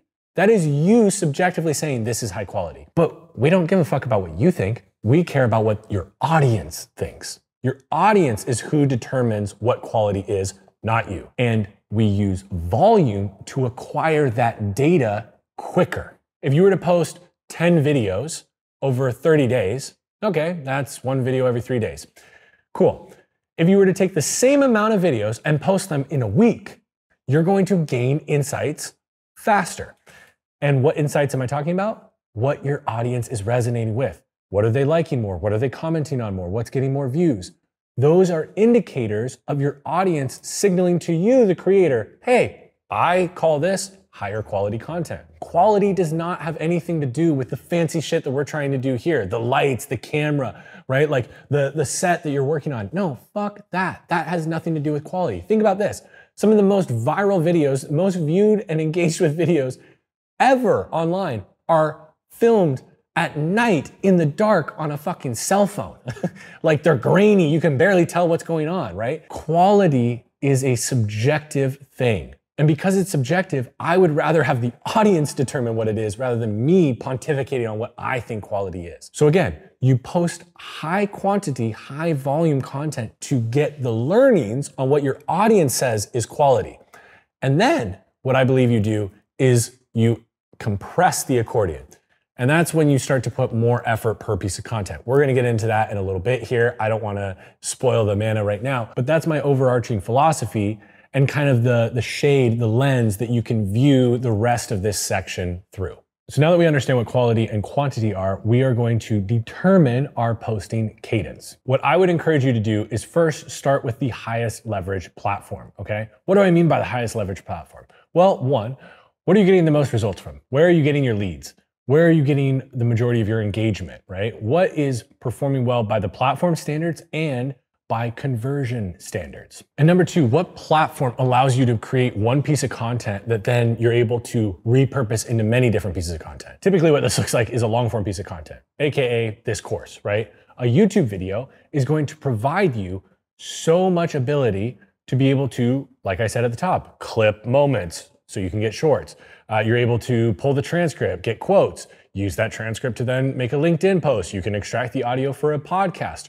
You can then pull stills from the video to use in social posts. It's a very high leverage medium and platform. Now, please, again, I really pushed this in the last section and I'm gonna just continue reinforcing it. If you are tracking conversions, which you should, conversions off platform, if you notice that there's one or two platforms that are leading to a lot more conversions off platform, please double, triple, quadruple down on those platforms. On one of the teams that I was running, we learned when actually looking at the data that YouTube was our #1 lead provider, Instagram was #2, and LinkedIn was #3. But here's the very interesting thing. That was by absolute. But if you look at percentage of audience that is actually converting, LinkedIn was #1 by a fucking mile. It was a way smaller audience because it was a platform that we took on and started really optimizing for way later than YouTube and Instagram. So what we realized is we should allocate far more resources to LinkedIn. If it has a higher percentage of qualified leads coming from it, all we have to do is increase the amount of impressions we're getting, and in theory, that will be the #1 platform, not just by percentage, but by absolute leads. We discovered this at a time when LinkedIn was just starting to emerge as like the next big platform. And so we actually, as a team, had kind of devalued it. We viewed it as an afterthought. It wasn't our number one priority. But the moment that we looked at the data, bing, bing, bing, track your data, the moment we did that, we saw massive returns. All of a sudden, LinkedIn became something that we were putting, we were spending probably $20,000, $30,000 a month just on LinkedIn organic content alone. The next one is actually going further or deeper on what we started this section off on, which is volume for speed and learnings, not just reach. I encourage you in the early days to increase whatever volume you think you need to do right now, increase it. Okay? And the reason why, I said it up top, but I'm gonna reinforce it and emphasize it again. You want to know what your audience deems as quality. And you wanna know that as soon as possible. And so what I would encourage you to do is increase the frequency in which you post. A great example of this is a previous team that I ran. We started our YouTube efforts by posting 3 videos a week. Then we increased it to 5. Now, were these highly optimized YouTube videos? No, I wouldn't even call them edited. They were just trimmed. There was no editing being applied, and there was definitely no graphics or any intentionality to how we crafted the intro, the packaging, nothing. What we were doing though is not trying to optimize because we weren't at that phase yet. We were at the learning acquisition phase. We were trying to understand what is the audience resonating with the most? What are the questions they're asking? How are they engaging and behaving with this content? What this allows you to do is then determine what they're fucking with and do more of that. And when I say do more of that, I don't necessarily mean more volume. I mean putting more effort per piece.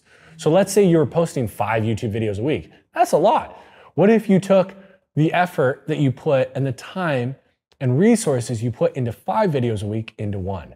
And that 1 video was based off of the knowledge and insights that you now have of what your audience has said to you is quality. Sounds like you might be getting some traction and actually start growing and getting subscribers and views. It's crazy. And it actually fucking works. Quality is not your personal preference. Quality is determined by your audience. Plain and fucking simple. One of the biggest traps I see a lot of you making is that you are making the decision for your audience. Maybe you have a piece of content that you've been sitting on and you think, this isn't high quality enough. And you're just not posting it. You're not putting it out there. And you're making the subjective decision that this is not worth your audience's time and they're not gonna get value out of it. But how do you know if you don't put it out, especially in the beginning? I understand mature creators. You get to a point when you are a content creator where you do actually be able, this is not gonna fucking hit. We can't even post this. Nobody's gonna give a shit about this. That does happen. But in the early days, you don't have a fucking clue. You don't know anything about your audience or what they want. You have your perception of what you think they want, but more than likely, it's not that accurate. And so I encourage you, stop guessing, stop making the decision for them, and allow them to tell you what they want. And the last point in determining your content cadence or your upload cadence is avoid the perfect post trap. I like to say that perfect is the enemy of posted. If you're struggling to post daily, yes, me too. I agree with you. Most people can't post daily. That is kind of like an absurd level to just immediately jump into. And so I would encourage you, visit the idea of posting 3 times per week. Visit the idea of posting once a week, once every other week. Look at what we're doing. We're probably gonna be posting 1 long form video on YouTube a month, maybe every 3 weeks or so. But we're putting more effort per piece rather than high volume. Now, Caleb, I thought you just said do high volume in the beginning in order to learn what the audience resonates with. Well, I have a little bit of a leg up, and I'll give you kind of like an insight into that just so that you understand that I'm not bullshitting you. In the last year, I met with over 2,000 businesses and consistently ran question and answer sessions with them. I did a roundtable session with literally 2,000 business owners, and I know what the common questions were. I have a very good pulse on what people are wanting to hear from me based on what they would ask me at these Q&As. I also have been in the industry for a very long time. And so not only do I know what people are wanting, I also know what they need. I know what the majority of the industry is currently saying. Half of these fuckers on YouTube are telling you, a lot of bullshit around how to grow your brand or how to scale your organic content. And I've seen it long enough that now I'm at a point where I'm a little bit fed up, and that's why I'm putting this content out. For you, I would encourage you, unless you have those insights, unless you've met with 2,000 different individuals that map towards your ideal customer, then I would probably start with high volume. But again, if high volume means one post every other week in the beginning, because that's all you can do, then do that.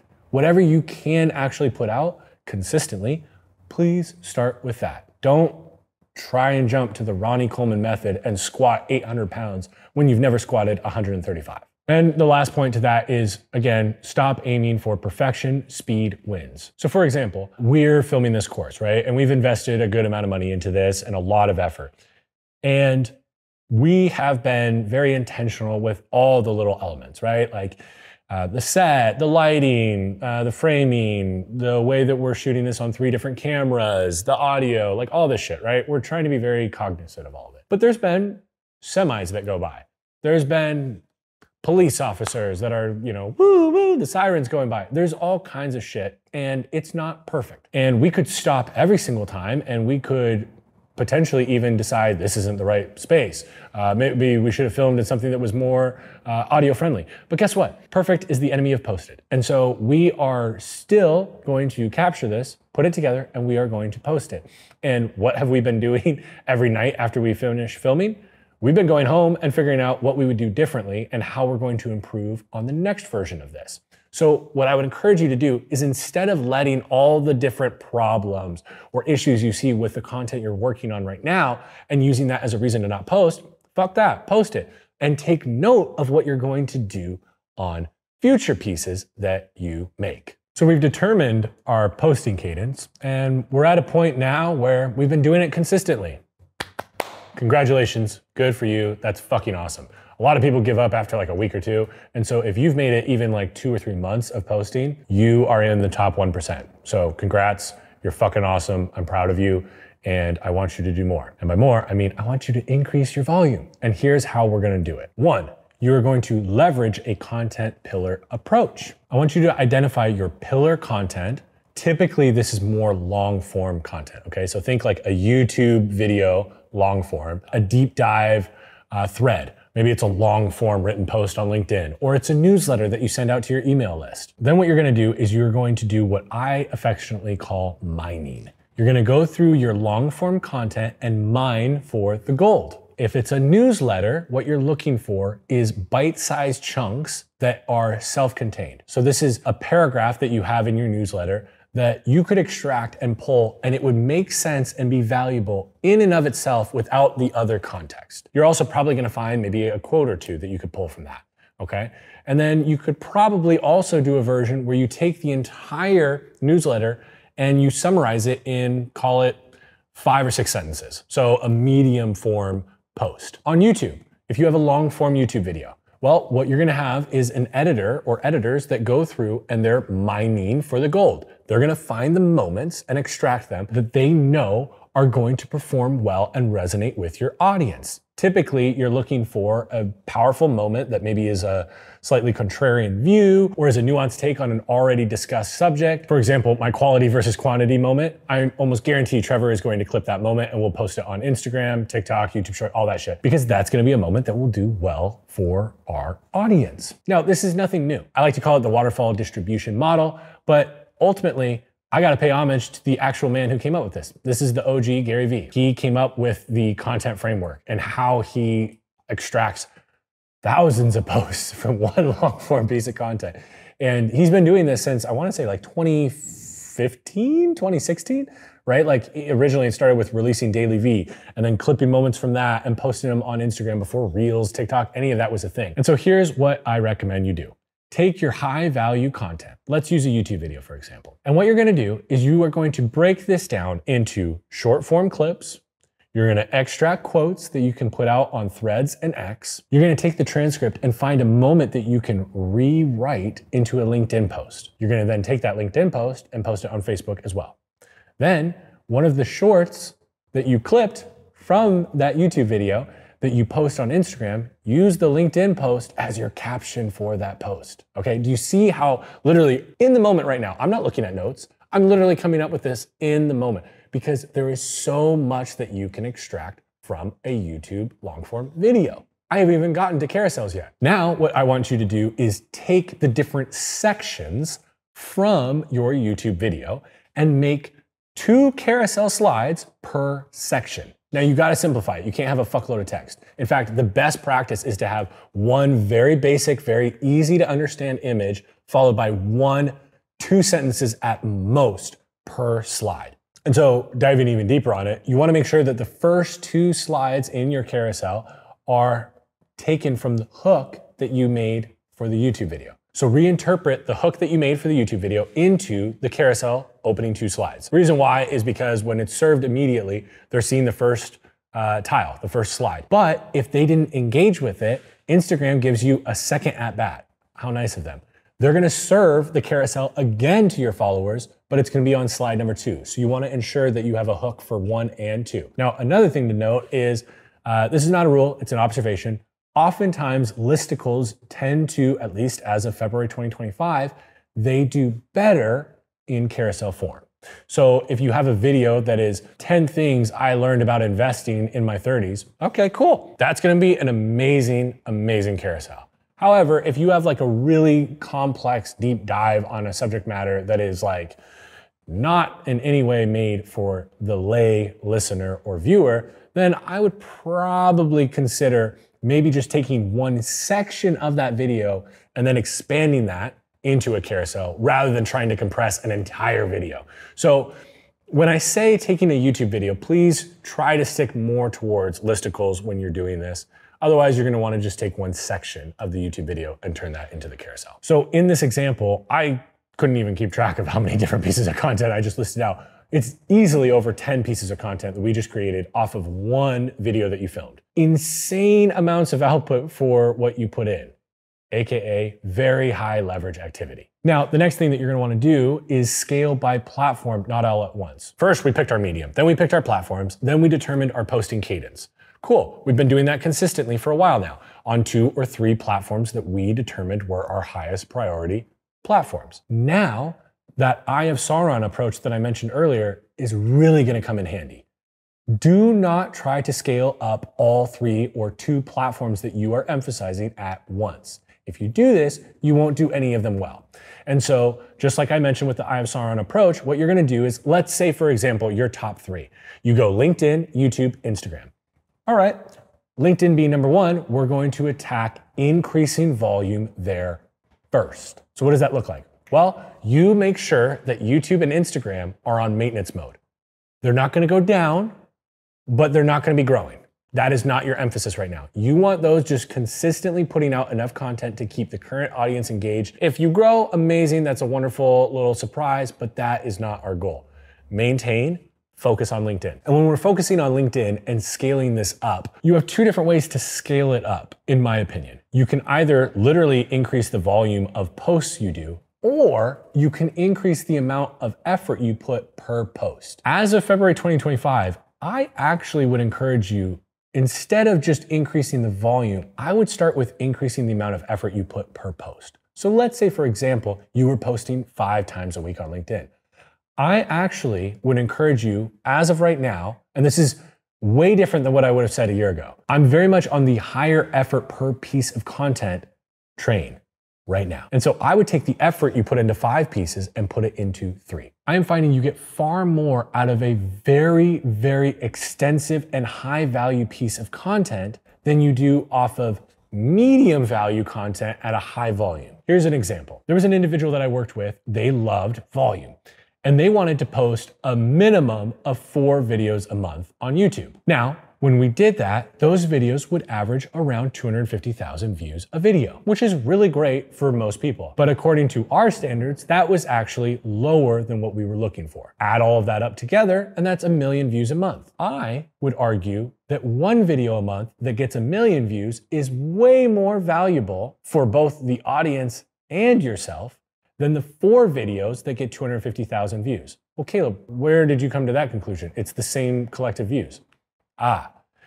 It's the same number of views, it's not the same number of eyeballs. Meaning the video that got 1 million views had a high percentage of those views be new audience. These are people that have never consumed your content or rarely consumed your content before. Now, the videos that got 250,000, more than 60 to 70% of the views were from the current audience. And there's nothing wrong with nurturing your current audience. I want to make sure that that's clear. But can you see a massive discrepancy here? It's very clear to me that the 1 million view video once per month has a disproportionate amount of value compared to 4 250,000 view videos a month. I believe that this is why Mr. Beast, Jimmy Donaldson, went with this method. When he was posting content on YouTube, he wasn't trying to post a video every 3 days. He wasn't trying to post a video every week. He was posting a video every 4 to 8 weeks. There was times where he would go 2 months in between posting a video. Why? Because he was putting so many resources and so much effort into each piece. Because what he knew is, rather than the majority of YouTubers who are trying to put out a video every week, if he put all that effort into a video every 6 weeks, way more people were gonna see it, way more people were gonna enjoy it and share it with others, because it was such a crazy concept and crazy execution of that concept. And so I'm actually on the lower volume, higher effort per piece train. And the reason why I'm saying lower volume and not higher quality is, again, quality is subjective. Now, over time, you get to a point where you know what your audience deems as quality. So you could use the term higher quality content. I just don't like to say it because I don't want to confuse you and make you think that I know what quality is. I don't. You do.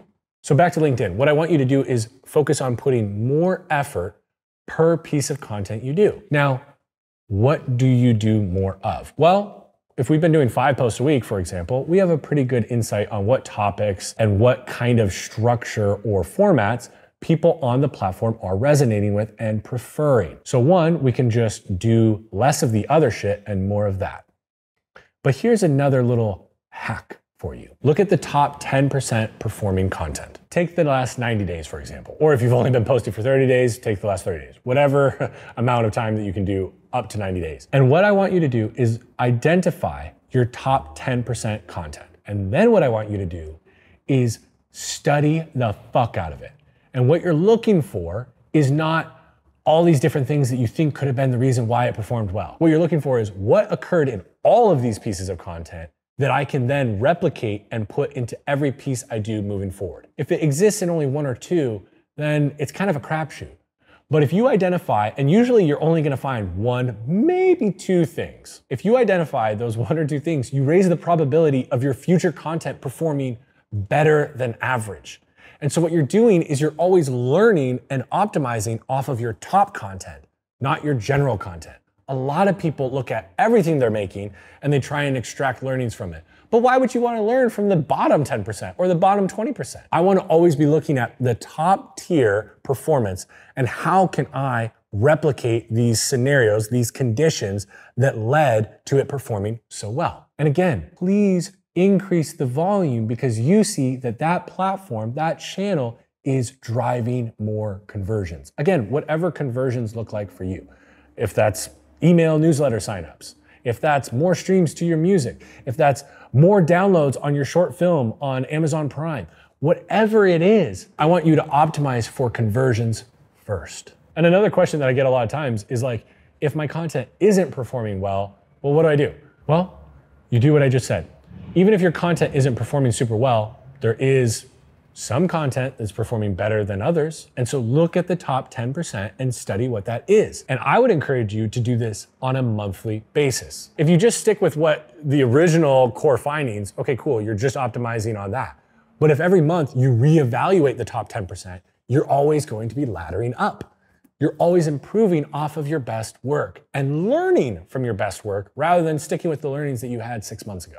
So the next thing that we're going to focus on is making your content sustainable. Like we said at the top, this only matters if we stick with it for a long time. That's when we start to get the actual returns on our investment. And so first off, I want to just say you need to be playing for the long term. If you hate video, you're not going to stick with it. So don't fucking do video. Eventually, after making content, maybe as an audio only format or a design focus, or potentially even doing written, you may get comfortable with the idea of putting yourself out there online, getting feedback, and being okay with that feedback. In which case, maybe you'll get more comfortable with the idea of doing video. But if that idea or that concept of filming a video like this with a camera here, camera there, that sounds freaky to most people, I wouldn't push yourself to do it. Again, I want you to ease into this so that it's something that you can do for a very long time. Content creation should be sustainable for years, not months. Now, the next thing is to build a simple content machine. What do I mean by that? Well, we're not Mr. Beast on day one. And so what you need to do is set a baseline of what you are wanting to accomplish. Let's say it's one video every 2 weeks for YouTube, and maybe it's posting 3 shorts a week on Instagram and YouTube Shorts. Cool, that's simple. Now what we can do is consistently do that. And if we do it for 2 or 3 months, then what we can do is raise the bar and increase the volume that we want to make. Some people find batching content to be highly effective for them. Some people will literally block a 12-hour day and film 3 or 4 YouTube videos, some shorts, and a couple podcasts. And if that works for you, amazing. What I have observed, again, not a rule, just an observation, is for a lot of individuals, this puts a lot of pressure on the day. And if you find yourself feeling that pressure, a lot of times, again, what I have observed is that that causes poor performance on the day of filming because they feel so much pressure, they get anxiety, they end up getting sick, or all these crazy things start popping up, rather than having it be more of a low pressure environment where maybe you film a video here, a video there. The thing that you need to do is make sure you are aligning your strategy with your calendar and your schedule. What do you have available to you? Do you have time to be able to film it throughout the week, or do you have to batch? If you're in a scenario where you have to batch content, what I would recommend is ensuring that the team you're working with is a team that can make the environment conducive for you to deliver your best content. Which leads me to the next point, which is remove yourself from the execution.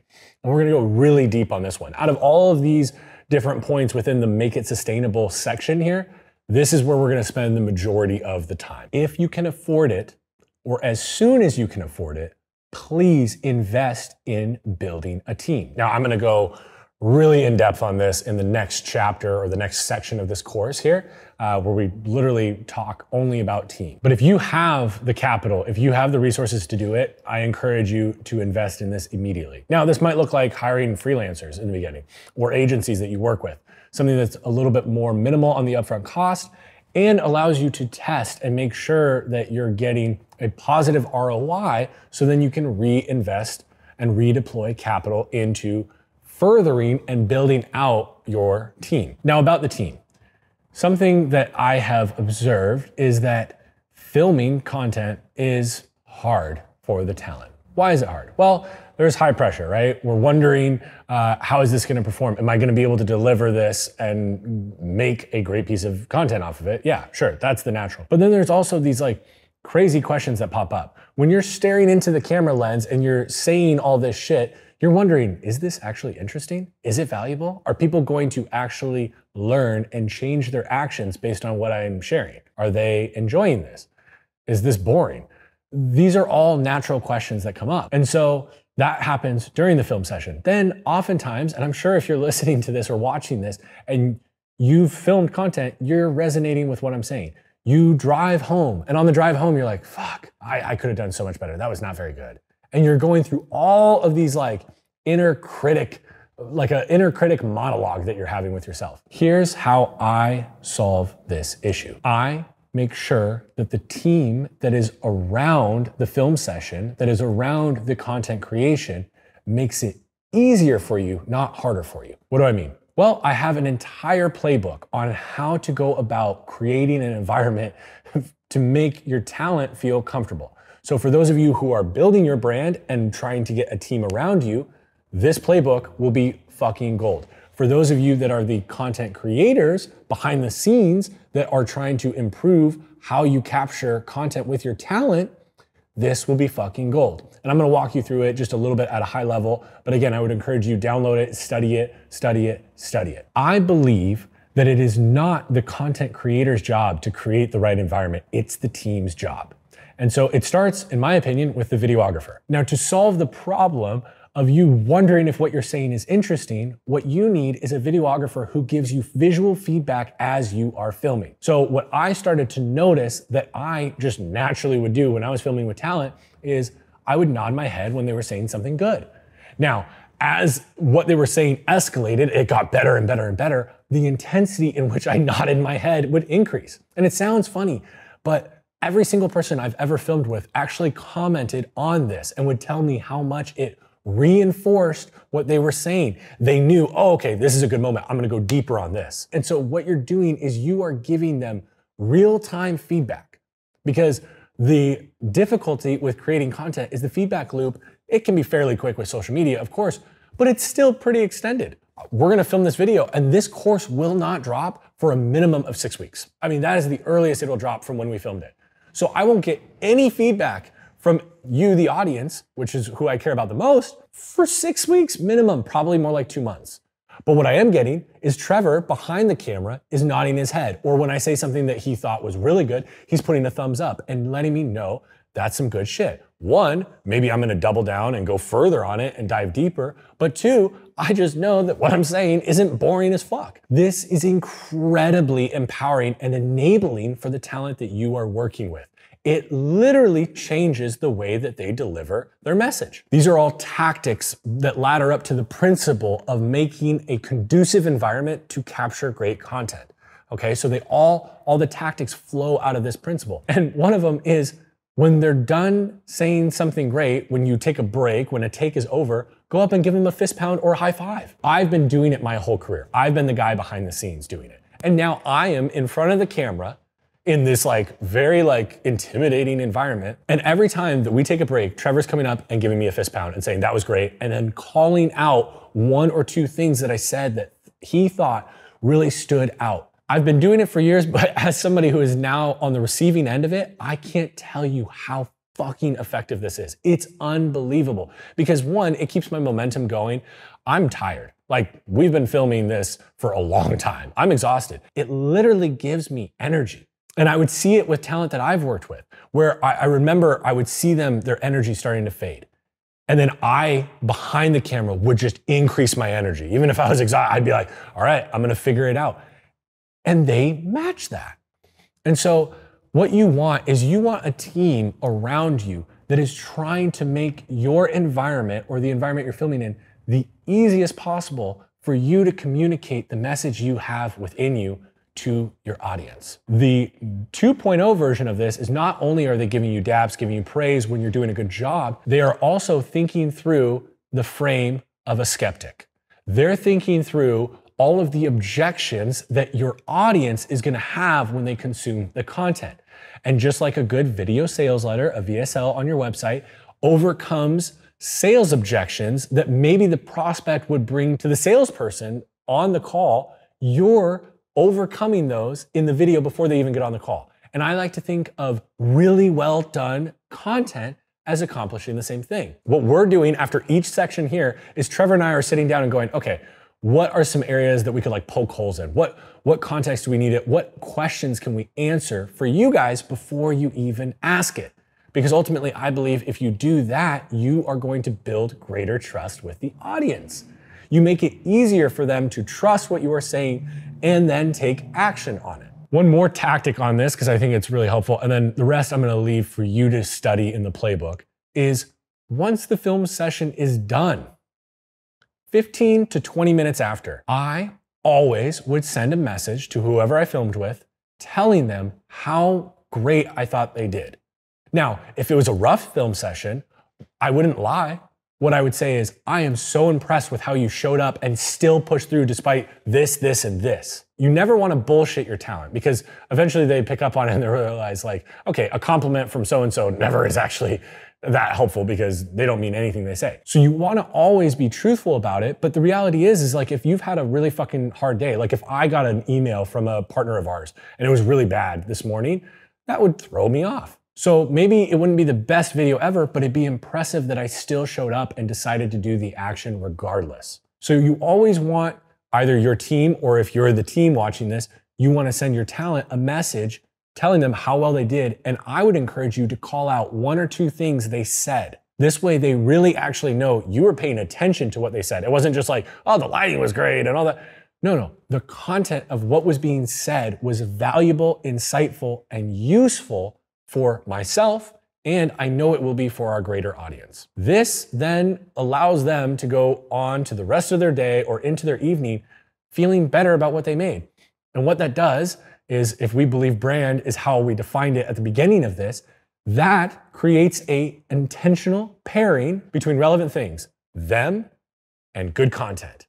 And eventually they start to associate that. And so then they start to associate good feelings, excitement, and positivity with film days. A lot of people really hate film days and they really see it on their calendar as like a massive dread. They know it's necessary, but they don't want to do it. What you want is an environment that you look forward to it. When you see film day on your calendar, you want to be excited about it because it's so enjoyable, because the environment is so reinforcing of what you are doing. The next one is to systematize repurposing. Now, real quick, I want to give a big qualifier here. Repurposing content, like for example, what we talked about earlier with the waterfall method. You make a long form piece of content and then you clip micro from it. That is a great way to start. But it is 2025, and we are now at a point where all the platforms are fragmented and behave differently. The best version of content, and we'll talk about this more in a little bit, but is making content contextual to the platform itself, making it native for TikTok, for Instagram, for LinkedIn, for YouTube long form. And sometimes pulling clips from long form is native, right? Like a lot of podcast clips do really well. More podcast clips don't do well than podcast clips that do. And so if you want predictive power and you want to be certain that the piece is going to do well, the best version is going to be making it contextual to the platform. However, if you are earlier in your efforts here, and I'm talking like first 3 years even, you're probably going to be doing more repurposing. The 2.0 version of this is not just clipping or extracting short form content from long form. It's actually using insights of how content has performed on one platform in one medium and using that to inform new mediums for new platforms. Let me give you an example. There was a client that I was working with a couple years ago, and she had a really powerful statement. I can't remember off the top of my head right now, so it was powerful, but I can't quite remember it, and I apologize. She put it out as a tweet. That was it. We put it out as a tweet, and so many people were responding to it. It was one of her top performing, like most liked tweets of all time. So many responses, so many people sharing that tweet to their stories and tagging her. And so we thought we had something here. This is called social listening. We paid attention to what the audience was saying. They were calling this quality. They're like, this is fucking quality, y'all. So what did we do? We tripled, quadrupled, five-tupled, whatever that word is, down on this. And what we did is we then created a short. And we had her expand on this statement. We used literally the tweet as the hook, and then she explained why she came up with that quote, why she said that, what the story was, what the scenario she was going through that inspired that quote. Next, we actually created a poster of the quote, and we put it up in a very cool, aesthetically pleasing environment, and we took a photo of it. Like I said earlier, if you were paying attention, something that does really well, this is a tactic, not a principle, but something that does really well right now is taking a photo of a real life thing, whether it's like you're writing on a Post-it note or it's a printed, quote or whatever. That is doing really well on social. So what we did is we printed the quote, took a photo of it, posted it, and it was one of, if not her top performing Instagram post of all time. So then what we did is we turned it into a longer form, hashed out LinkedIn post. So we took the quote and we used that as the hook because it had been proven effective on Twitter. It had, well, now X, but it was Twitter at the time. And it had been proven effective on Instagram, on YouTube Shorts, on TikTok. It did well everywhere. So we're like, cool, we're not gonna fuck around with the hook. We're just gonna keep it the same. So we did that, and then we had her expand on it, right? We took a little bit of what she said in the short form clip, and then we had her add or round it out, add more commentary, more color commentary to it. That fucking performed really well. It was definitely a top 3, if not her top post on LinkedIn. So then guess what we did? We used that to inform making a YouTube long form video on this entire quote. And so what we did is we utilized, I think we did a version of the quote as the title. YouTube, you kind of have to play the YouTube-y game. But what we did is we used that And it informed a long, I think it was like a 25, 30-minute video. It was probably in her top 10. I don't want to say that it was her top video. It wasn't. But it was in the top 10. It performed really fucking well. How incredible that we started with a tweet. And what started as a tweet developed into some of the top performing content for all of her platforms. But did you notice what we didn't do is just repost the tweet everywhere? We made that tweet and remade it contextual to what the needs of the platforms were at the time.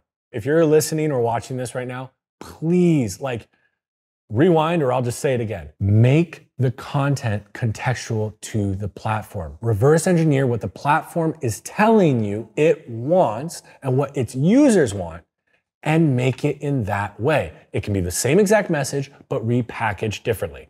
An analogy that I love to use, and I'll probably share it multiple times throughout this course, is you watching this. You are you, okay? Wow, what a breakthrough statement, but you are you. But you show up to different scenarios and circumstances differently. Let's say, for example, you're going and getting brunch with your family on Saturday. And then Saturday night, you're gonna go out and meet up with the ladies and go out for cocktails. And then Monday morning, you have a business meeting. You, let's say your name is Sarah. Sarah is showing up to all of these different circumstances, events, as Sarah. But the reality is Sarah is going to talk about different topics and speak with a different tone and probably use different vocabulary given the different scenarios. That's not her being inauthentic. That is her revealing different parts of herself contextual to the environment she is in. Knowing her audience is what she's doing. Well, social media is the exact same thing. All the platforms are just these different events that you're going to. So you show up as you. Sarah shows up as Sarah on LinkedIn, TikTok, Instagram, YouTube, Facebook, all of them. But you reveal different parts of yourself. You emphasize different parts and you use different vocabulary because you're in a different environment. That's what it looks like to create contextual content to the platform you're on. And then lastly, I would encourage you, define your energy rhythm. And this sounds like so woo-woo and blah, blah, blah. But really what it is it's knowing thyself, okay? It's knowing I perform best, I have the most amount of energy and clarity of thought in the morning, or I'm way better late at night. Whatever is your best time, I would encourage you to schedule your content creation around that. For me, I know that probably around midday, I start to get a little tired. So in the morning is my best shit, midday, and then towards the end of the day, I start picking back up. And so I try to plan accordingly to that. If I were really good at night and I sucked in the morning, I was just all groggy and like clear, I wouldn't film in the mornings, right? Because not only would I not enjoy it, it wouldn't perform as well. And so just look at where you find your most optimal times, where you feel most dialed, and schedule your content sessions around that. And a sub point to that is protect your creative and your content time, just like it's an important business meeting. Something that I've seen a lot of people do is kind of deprioritize this and they move their content day around all the time. And I understand, very important shit if you're running a business or, if you're an artist and you're meeting with a potential buyer for your painting or whatever, sure, that's very important. And that I would prioritize over your content creation. But I would tell you that unless you have a very mature team, more than likely what will happen over time is if you continue to reschedule and push off content days, unless they're very mature and they've been around this for a while, they're gonna interpret it like it is not a priority for you. And if it's not a priority for you, it's gonna become less of a priority for them. And so the way that you show up oftentimes will dictate, unfortunately or fortunately, depending on how you look at it, how your team shows up for you. Hello there. This is me interrupting this programming for a very interesting little advertisement. I just want to let you know about an email newsletter that we are putting together. Now, this isn't going to be your traditional newsletter. It's not like a weekly or monthly cadence. We're just going to occasionally send you dope shit, free shit that we think is going to actually drive massive impact for your brand and scale your content rapidly. And so if that sounds interesting, you can go to calebralston.com, enter your email, and we'll send you some dope goodies. All right. The next section is utilizing storytelling in your content. Now, I don't think this is going to be any secret to anyone. Storytelling is incredibly powerful and effective. So much so that you're seeing one of the creators who is most known for maybe not utilizing as much of traditional storytelling techniques, Mr. Beast, who has been more like adrenaline, go, go, go, go, go. He is even implementing far more storytelling tactics into his content. Especially if you've watched Beast Games, you know exactly what I'm talking about. Stories aren't just entertaining and engaging, they also change people's perspectives. They allow the individual to see maybe a similar concept or a similar circumstance that they've been dealing with from a whole new perspective. But they also keep people hooked. I mean, attention is the greatest asset right now in today's age, right? It's what everyone is looking for. And storytelling does keep people hooked. It does retain attention. Stories also create an emotional connection between you and your audience. They allow you to provide more depth and round out the concept or principle that you are sharing. People have a harder time remembering facts, but what they do remember is the stories that you tell them and the new perspective they were able to gain because of the story. Here is a storytelling framework that you can use in your content, but please do not operate off of this framework like it's something rigid. It is not written in concrete, it's not in stone. This is a guide for you. You now have the rules. Feel free to break the rules. Like, move things around. Like, whatever you find is working most effectively for you, please use this in a fluid way rather than a rigid way. What we're gonna go over is the hook, the problem, the journey, the lesson, and then the call to action. First, the hook. We have to get attention fast. We are living in a world where you're competing with everything. You're competing with all the other creators, all of their friends, everyone on social media that is making content. You're also competing with the fucking dog that's barking at them. I mean, there is so much going on in people's lives that you're competing for their attention for. And so you have to get their attention immediately. Depending on the platform that you're making content on, some of them, you only have like a second or two to get that attention. If we're talking Instagram, TikTok, Facebook Reels, YouTube Shorts, LinkedIn Video Tab, any sort of short form video, you have about 2 or 3 seconds to get their attention. If you do not do that, guess what they're doing? Not consuming the rest, because they've already scrolled 5 posts further down. Now for YouTube long form, what a lot of the industry experts like to say is that 30 seconds, you have 30 seconds to capture attention. I don't really agree with that. I think you have about 15 to 20 seconds max to capture attention. And really what they're looking for is like, one, is this video actually what I clicked on, right? The packaging, or am I getting, for those of you that remember back in the day, the Rickrolled thing. Am I getting Rickrolled, right? Or is this actually what I'm looking for? Two, is this the person that I want to listen to telling me this information? For a strong hook, I recommend starting with a very bold statement, potentially a contrarian view, something that is different, that you see differently than your counterparts or industry experts in your field. This can also be an unexpected fact, although I do think that those are kind of getting a little tiresome at this point. But I think that no matter what, if you say something that most people believe to be true and you claim it to be false and give an alternative take, you're almost always going to catch people's attention. Here's 2 examples for you. Subscribers, views, likes don't matter. What actually matters is, that is an example of a contrarian statement. A lot of counterparts, a lot of the industry experts within online content creation would say the opposite of what I just said. A lot of them are pushing for those metrics. And that hook would catch attention because it is different than what the majority of other content creators are saying, thus it stands out. Another great example of a good hook is a pattern interrupt. So one of the top performing clips I ever made for Gary Vaynerchuk was the blueberry clip.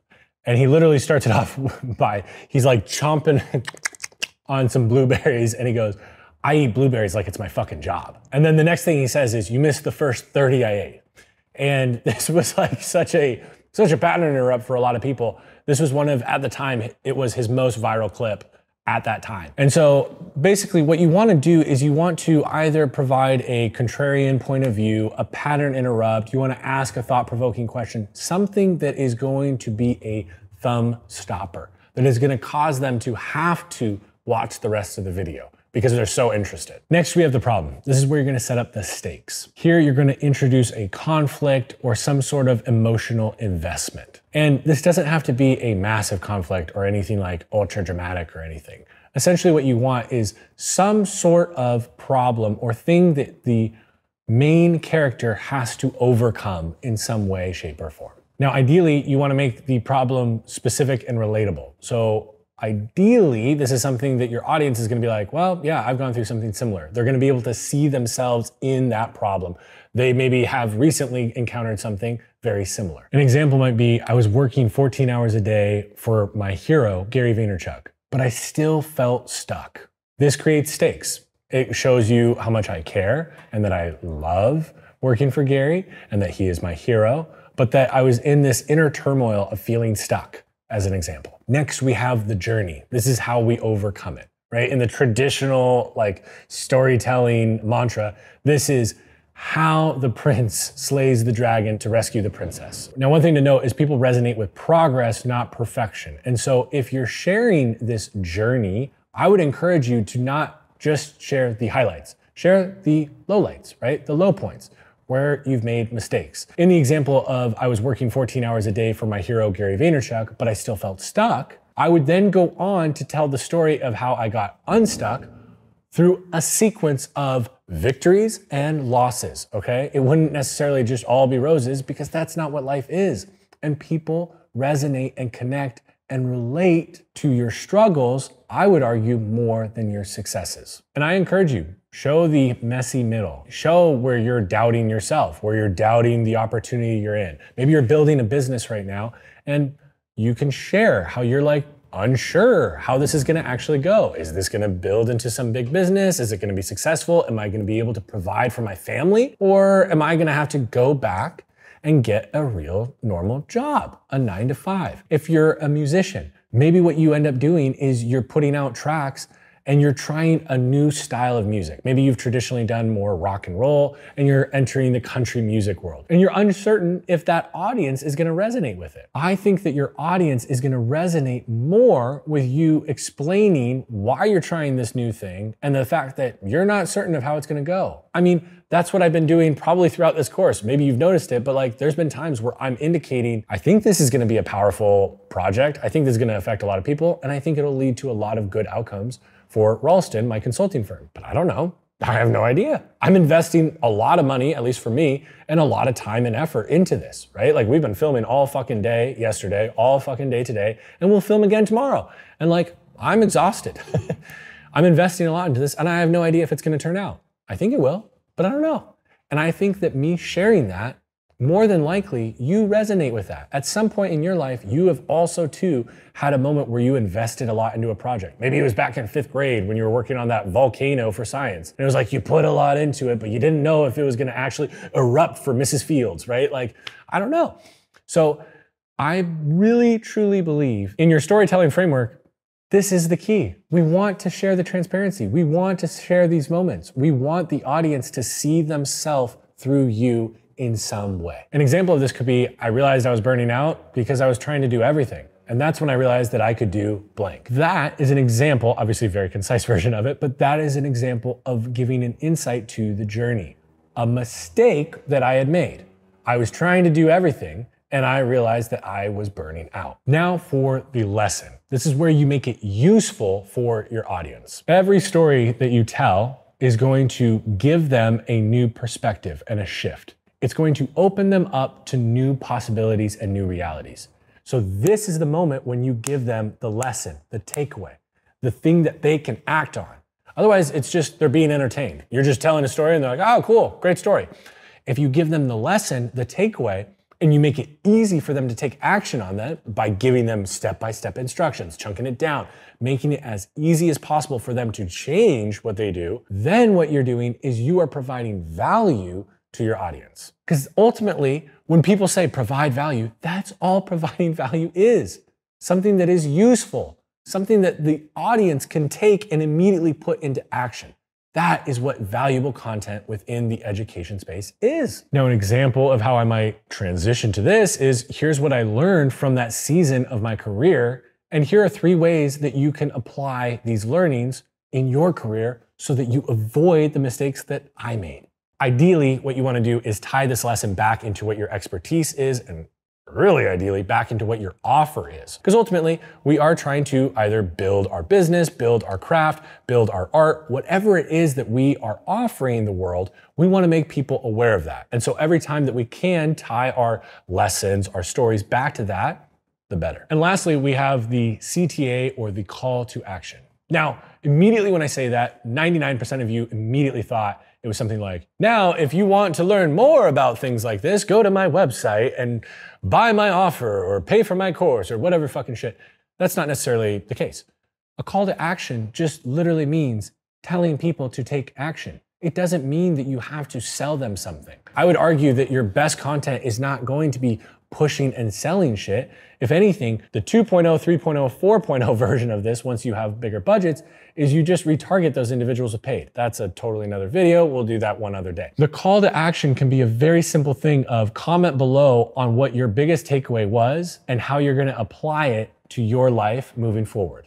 That can be a very simple call to action. It drives engagement, it causes the viewer to think and actually probably identify what they are going to actually do, and then increases the likelihood that they will change their actions. So an example of this is if you're struggling with trying to do everything yourself and burning out, try delegating and training your team. Please, what I would love to hear from you, comment below, tell me which of these tactics you're gonna use in training your team and delegating some of the tasks that you currently have on your plate so that you no longer are the one trying to do everything so you don't burn out. Now, ultimately what this does is it bridges the gap between engagement and viewership and actually taking action. And that's the ultimate goal of educational content. Now, we have 2 more sections here on story. And then right after that, I am going to go very in depth on what I believe educational content is, what its purpose is, and how you should go about making it. But first, we're gonna dive a little bit deeper into more around storytelling, which brings us to the best types of stories to tell. Not all stories work equally as well in content. The best ones fall into these categories. The first one is origin stories. People love this one. Now, if you start your journey of making content and you do this for several years, I promise you, you're going to get bored of your origin story. And you're gonna get to the point where you start telling your content team, stop cutting that, stop including that. Do not do that. You need to treat your content like you're always trying to reach a cold audience because that's what you're trying to do. And guess what's so unique about a cold audience? They don't fucking know your origin story. Origin stories are what people resonate with, in my opinion, the most. It's how you got to where you are. It's the thing that you're gonna tell that is gonna be the most relatable for the audience watching. The thing that's not relatable is where you're at right now. Let's say you're a very successful businesswoman and you've built a massive business and you have, your $500 million net worth, you're huge, you're on the cover of Forbes, all this crazy shit. That is not relatable. But how you went from being a barista at Starbucks, barely making ends meet, all the way to that point, that is what we, the audience, are gonna resonate with. So really, please lean into your origin story. This tells the audience why you are doing what you're doing, okay? This gives us the understanding, right? This is the Peter Parker getting bit by the spider. This is Batman encountering the terrible situation with his parents. This also gives insight to pivotal moments that shaped your career and shaped who you are as a person. We are a collective of everything that has happened in our life up to this point. And if you don't share that with your audience, they're not gonna truly understand why you do what you do, why you say things the way you say them, why you act the way you act. So this is me right now committing to you guys. I am going to continue to dive deeper and deeper over the next year into my origin story, into why I operate and think the way that I think. For example, we talked about how we shape the environment for filming. There are a lot of things that occurred in my life leading up to working on set that allowed me to have a completely different perspective and insight into how to make talent feel comfortable. Another example is the first video that we put out on YouTube talking about my career journey, right? I literally tell you in that video how at 15 years old, Sean Cannell gave me the book Crush It by Gary Vaynerchuk. I read it and forever changed how I viewed my career. I all of a sudden realized I could do video content. And so it gives you insight to so many different things, why I chose this career path, how I've navigated it, why I've overemphasized social media, even at the time when the majority of marketers and my counterparts were talking about how it was a fad. You also gain insight on probably why I reference Gary so much throughout this course in a lot of different speeches and podcasts that I do, because Gary has had such a huge impact on my life. But if you didn't know the fact that I read his book when I was 15 years old in fucking high school and decided to completely change the trajectory and course of my life, you'd be like, wow, this guy references Gary a lot. It's kind of interesting. Kind of weird. Why does he like Gary so much? And this gives insight as to why. The next one that people really relate to is failure stories. I think most humans have one thing in common, which is we fail. By telling failure stories, what you do is you become relatable to your audience and you build more trust with them. People trust vulnerability more than they trust success. They trust failure more than they trust wins. If you do tell these stories, don't only talk about what went wrong, don't make it just a sob story. You, hopefully, gained lessons and insights from that failure, from that loss, from those mistakes. And what you can do is not only did you learn from it, but you can help others learn from it and avoid having to make the investment of time, money, whatever, that you did and lost in your mistake. And so ultimately you are servicing your audience or providing value, usefulness, so that they can then make different decisions and avoid that pitfall altogether. For example, referencing the career video again, because at the time of recording this, it's the only video that I've put out on YouTube, I share the story of how I thought I was a hot shot, big shot. I signed 2 I-502 legal cannabis companies in Washington State, and I had tripled my income, and I was like, I was the big man. I was hot shit. And then that same client cut my monthly compensation in half. And I had to go fire 3 friends that I had hired. Again, Mr. Big Shot immediately brought down to low, very, very disappointed little Caleb. It was brutal. And I shared that story. But not only did I share the story, I shared what I learned and how I will never make that mistake again. And what I tried to do is articulate in a very clear way how you, the viewer, can avoid the same mistake in your craft, in your career, in your business. Now, as much as I think sharing the losses and the failure stories are very important, it's also extremely important to emphasize your success stories. Otherwise, people will just think that you are a failure constantly learning. And that's not what we want. We want to actually create the association between you and the success that you have had. More on that in a little bit. But what you want to do is show before and after transformations, okay? So ideally, these success stories end up being the proof that validates that you are the right person to be listening to on this subject matter. And when you validate that you are the right person to listen to on this subject matter, what you're doing is increasing trust in the viewer. And if you increase trust in the viewer, a lot of magical things happen. And if you start to highlight small wins that became big results, this starts to build on your credibility. For example, I like to reference as often as possible how I worked with Gary to grow his TikTok from 300,000 followers to 3.5 million in just 3 months. And by doing this, I am providing you with credibility or proof that what I'm about to say is valid because I have had success in this realm. Another one is customer and client success. This is more proof that not only can you execute something for yourself, but you can do it for others. You can replicate this success. And if you can replicate this success, then why would you, the viewer, not believe that you could do the same thing? This is another moment where you get to let the audience see themselves in your content. Ideally, they see themselves in your success story, and then they go and take action and get that same success. An example would be, I met with an agency owner about 2 years ago. They were asking me, how do I get more out of my editors? How do I get them to be better and up to speed? And I shared with him a very, very simple tactic. And it comes from the principle of let them know what you like so they do more of it. And what I told him is I said, instead of only leaving comments on frame of all the things that you want your editor to do differently, spend at least the same amount of time leaving comments on reinforcing what you want them to continue doing. Because editors, if you only get notes on what you should change, well, you don't know if the client liked what you did on, minute 1313. And so then they have to spend energy on the next edit wondering, should I continue doing subtitles that way? Should I still do transitions in the same way? They don't know. And they have to expend effort in guessing what you liked. So call it what you like equally, if not more, than what you want changed. And he texted me about a year after that and told me it was the greatest insight that he had ever heard in training a team, and his output and quality, and by quality I mean the performance of the content, increased and went better for his clients, and his client retention increased. Because one of the common problems that a lot of agencies experience is high client churn due to poor editors. Well, this changed how he trained his editors, and it changed his agency forever. There's an example of me sharing a client success story. The final one that I'm gonna share with you is industry stories. Now, I like to take a contrarian view to this because what you don't wanna do is just be another person that's agreeing with everybody else and regurgitating all the same shit.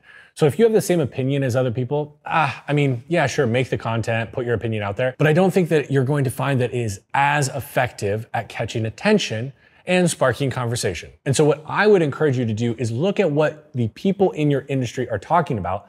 And when you have a differing opinion, put it out respectfully, of course. Don't be talking shit and naming names and stuff, but share the industry trope that everybody touts as gospel, and then share your contrary belief or your view on it. An example here is maybe you call out the fact that a lot of people are encouraging content creators to make heavy calls to action for their offer in their organic content. And maybe you believe differently, like I do. Maybe you start the video off by saying, never tell your audience about your offer in your organic content, and then you expand on it. This is going to take a very typical trope that a lot of people are touting in my industry and flip it on its head.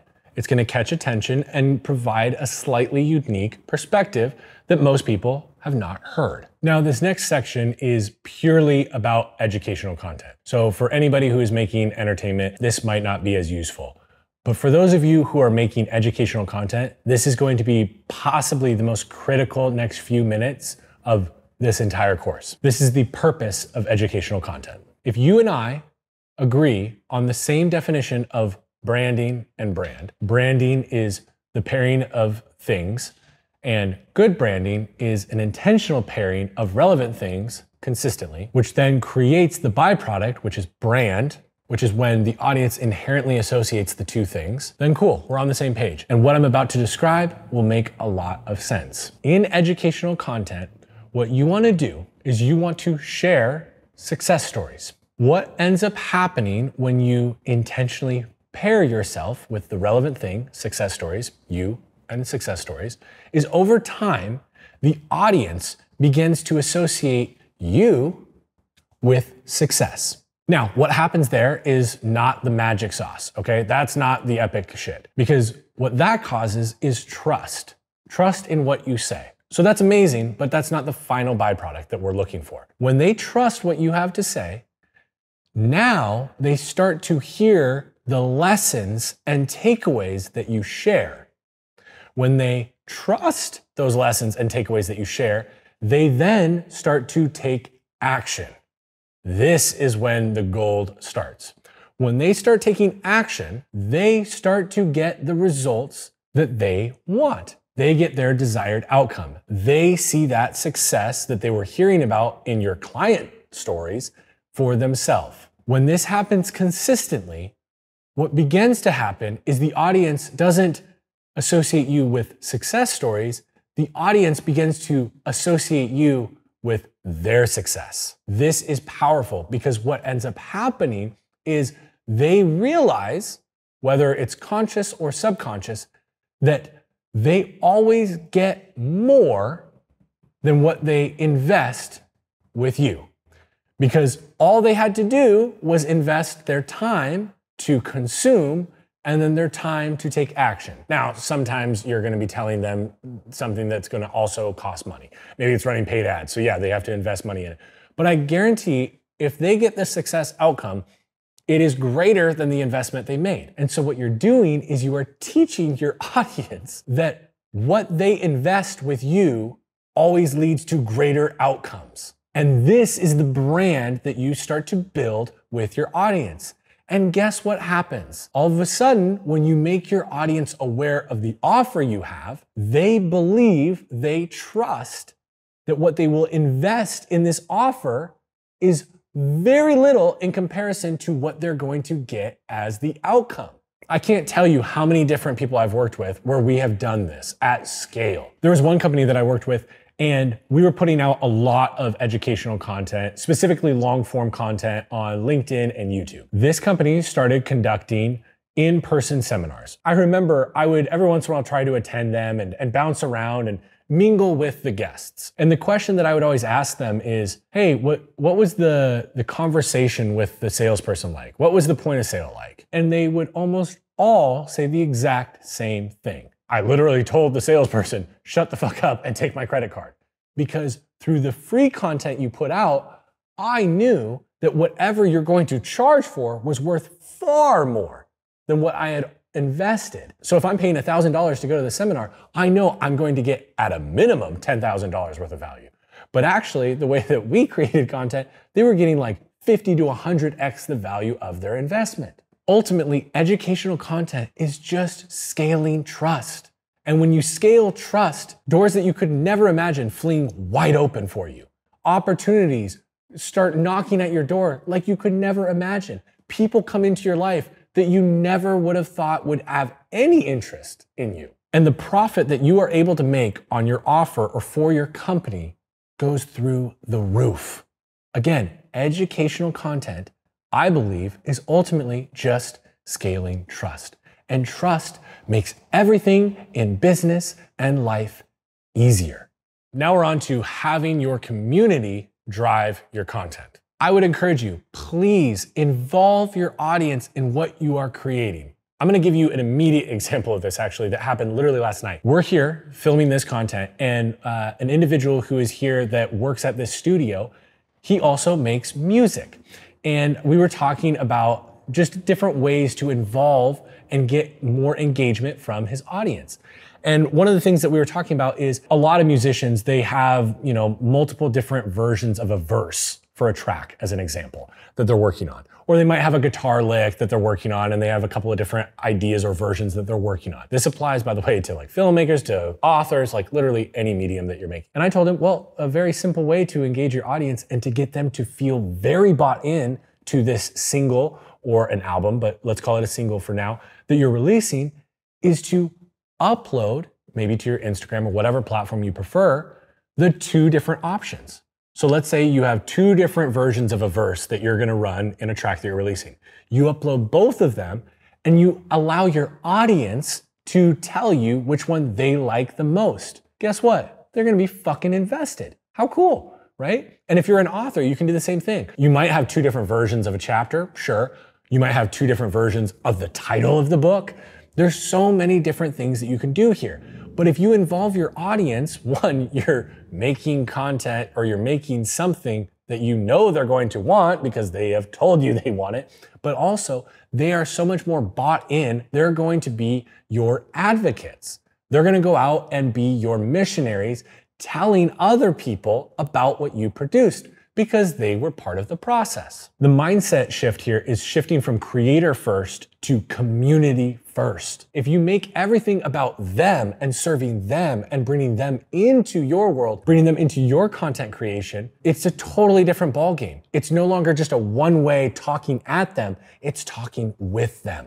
Next is you want to create a feedback loop or feedback loops. This is where you listen and adapt, listen and iterate. This is where the magic is. This is when literally people think that you're reading their fucking mind. I believe the best content ideas actually come directly from your audience because you're making content to serve your audience. Let them indicate to you what they want more of. Now, I do not necessarily believe that what this looks like is posting a poll being like, what do you want to hear from me? I like that for like Q&A format, but I actually don't think that that is the best way because they don't know what they want. Let's just be honest. They don't know what they need, but what they do is they will send you DMs or they'll comment questions. That's where you want to see the insights. So I find when people make polls asking their audience, what should I make next? I'm not nearly as much of a fan of that. I think that that is way too blue ocean and doesn't provide any sort of constraints for them to make the decision within. However, the questions in your DMs, the questions in your comment section, that is insight on what your community is wanting more of from you. An incredible example of this, like I kind of said at the top of this section, is Gary spends an incredible amount of his time doing what we refer to as social listening. He is looking at tweet replies, he is looking at Instagram DMs, he is looking at comments on his content, and he is taking all of that in and synthesizing it. What he does is he starts to notice that maybe 5 people today asked him the same question or a very similar version of a question. And what Gary does so well is he immediately acts on that and creates content answering that question. Now, what he doesn't do is say, man, so many people have been asking me about blank. He immediately jumps into it and addresses the problem or question that he is receiving from his audience. And then this crazy thing happens. People comment on his post being like, how did you know I needed this right now? Gary, you're somehow reading my mind. And it's almost like he is reading their mind, because what he's doing is recognizing if 5 people in the last 3 hours ask me a very similar question, there are thousands of people that, for whatever reason, whatever woo-woo magic in the universe, they're experiencing that right now, and they need that insight right now. And so if you do this, if you pay attention to what your community is saying and the feedback they're giving you, you can be making content that is literally speaking to them in their exact moment right now, AKA reading their mind. Another thing that you can do is you can make your audience the hero of the story. By doing this, you encourage them to want to take action on what you're sharing, get the success, and then become one of those success stories. So what this looks like is sharing community wins, transformations, and case studies. If you have a weekly call that you do on Zoom for free for people in your audience, and you're telling them or sharing information with them or sharing some new direction or something that they can do, and they take action on it and it changes their life, you should be sharing that shit on social. Don't just keep it for the community. Share that publicly, because what that will do is, 1, it will incentivize current members of your community to take action and win so that maybe they can be a success story. But 2, it will cause people who are on the outside that are a little bit more skeptical to be less skeptical and trust you more. An incredible example of this is if you receive a DM from somebody in your community, somebody that's in your audience, and they've gained success. They tried something, they put into action something that you told them, a lesson, a takeaway, and they got the result that they were looking for. What you could do is you could turn that into content. Maybe what you do is you do an Instagram video call with them, record it, and then you put that piece of content out there. Now, no, this is not going to be your top performing content by any means. Anything like this, you're not going to see massive engagement on. You're not going to see a ton of views, likes, or anything like that. But what you will see is it will encourage future people to engage with your content and send you their success stories, how they have won based on what you have shared. And lastly, leverage user-generated content. UGC is kind of the acronym that almost everybody in the industry uses, and so that's probably what you're more familiar with. I would encourage your audience to create with you.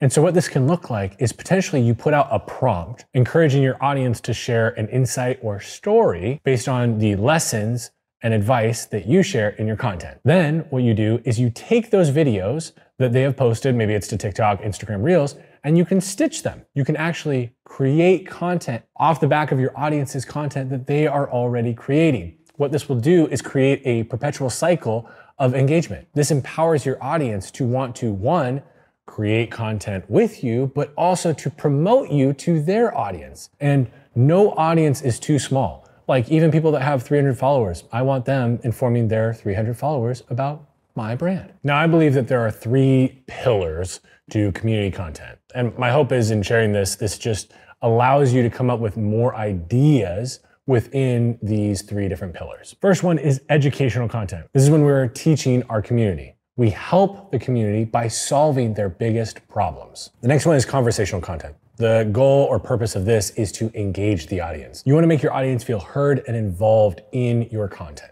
Again, we don't want this to just be a one-way relationship. We want it to go both ways. And number 3, social proof content. This is where, like we talked about earlier, you can showcase community wins as an example. You want to be highlighting real stories from your community and how what you're putting out there is driving impact in your community. So we've gone over the value of building a community and having the community drive your content. But how do you turn viewers into community members? Well, first off, you're going to want to make engagement the goal, not just views. So the way you do that is you create content that invites them to participate. This might be as simple as literally just asking your community to drop a fire emoji in the comments if they found this clip useful. This could also go so far as to literally ask them to debate in the comments. So what you could do is you could share a controversial take on something. Again, not controversy for controversial sake, but something that is counter what the industry norm is.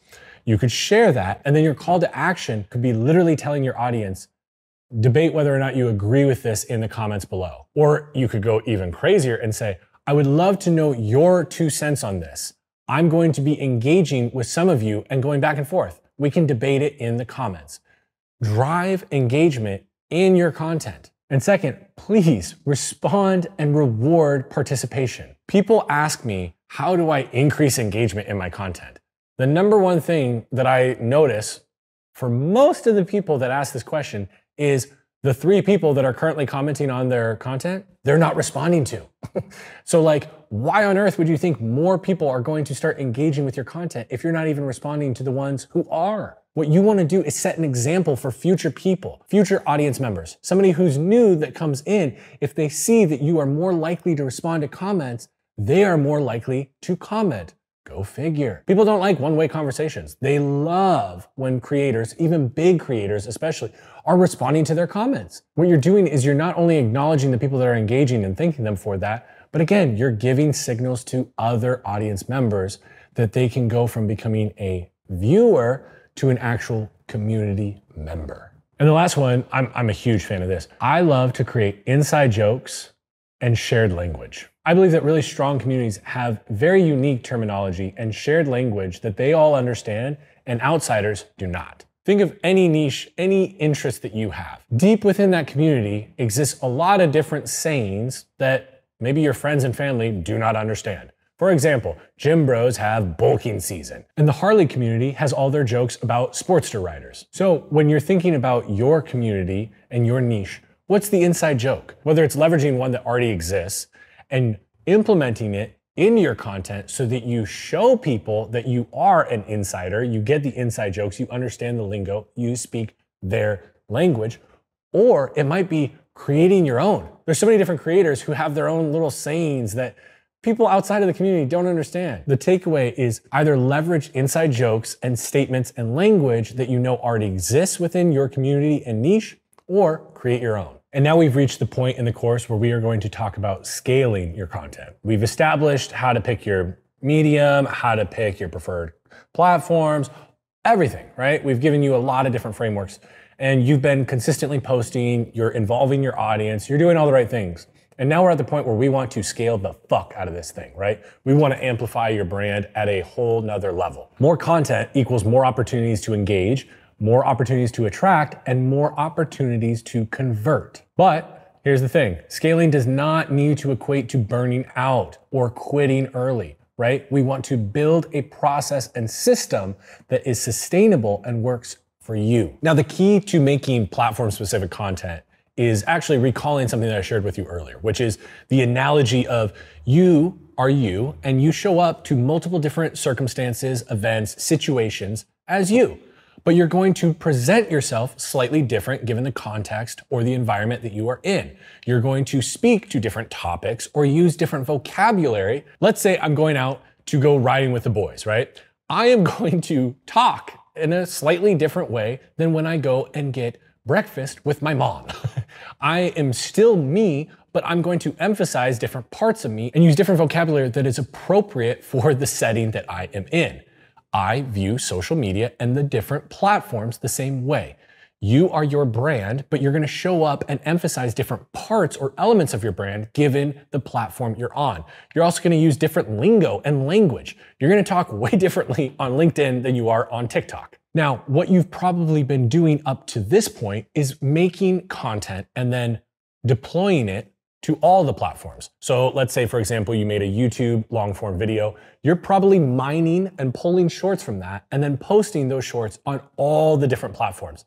And that was a great start. That caused you to be able to scale your brand to a certain point. But right now, you're probably hitting a ceiling. And the way to smash through that ceiling is to now start making those same clips, but have a different creator tackle it given their knowledge and context on the platform they're distributed to. So what does this look like?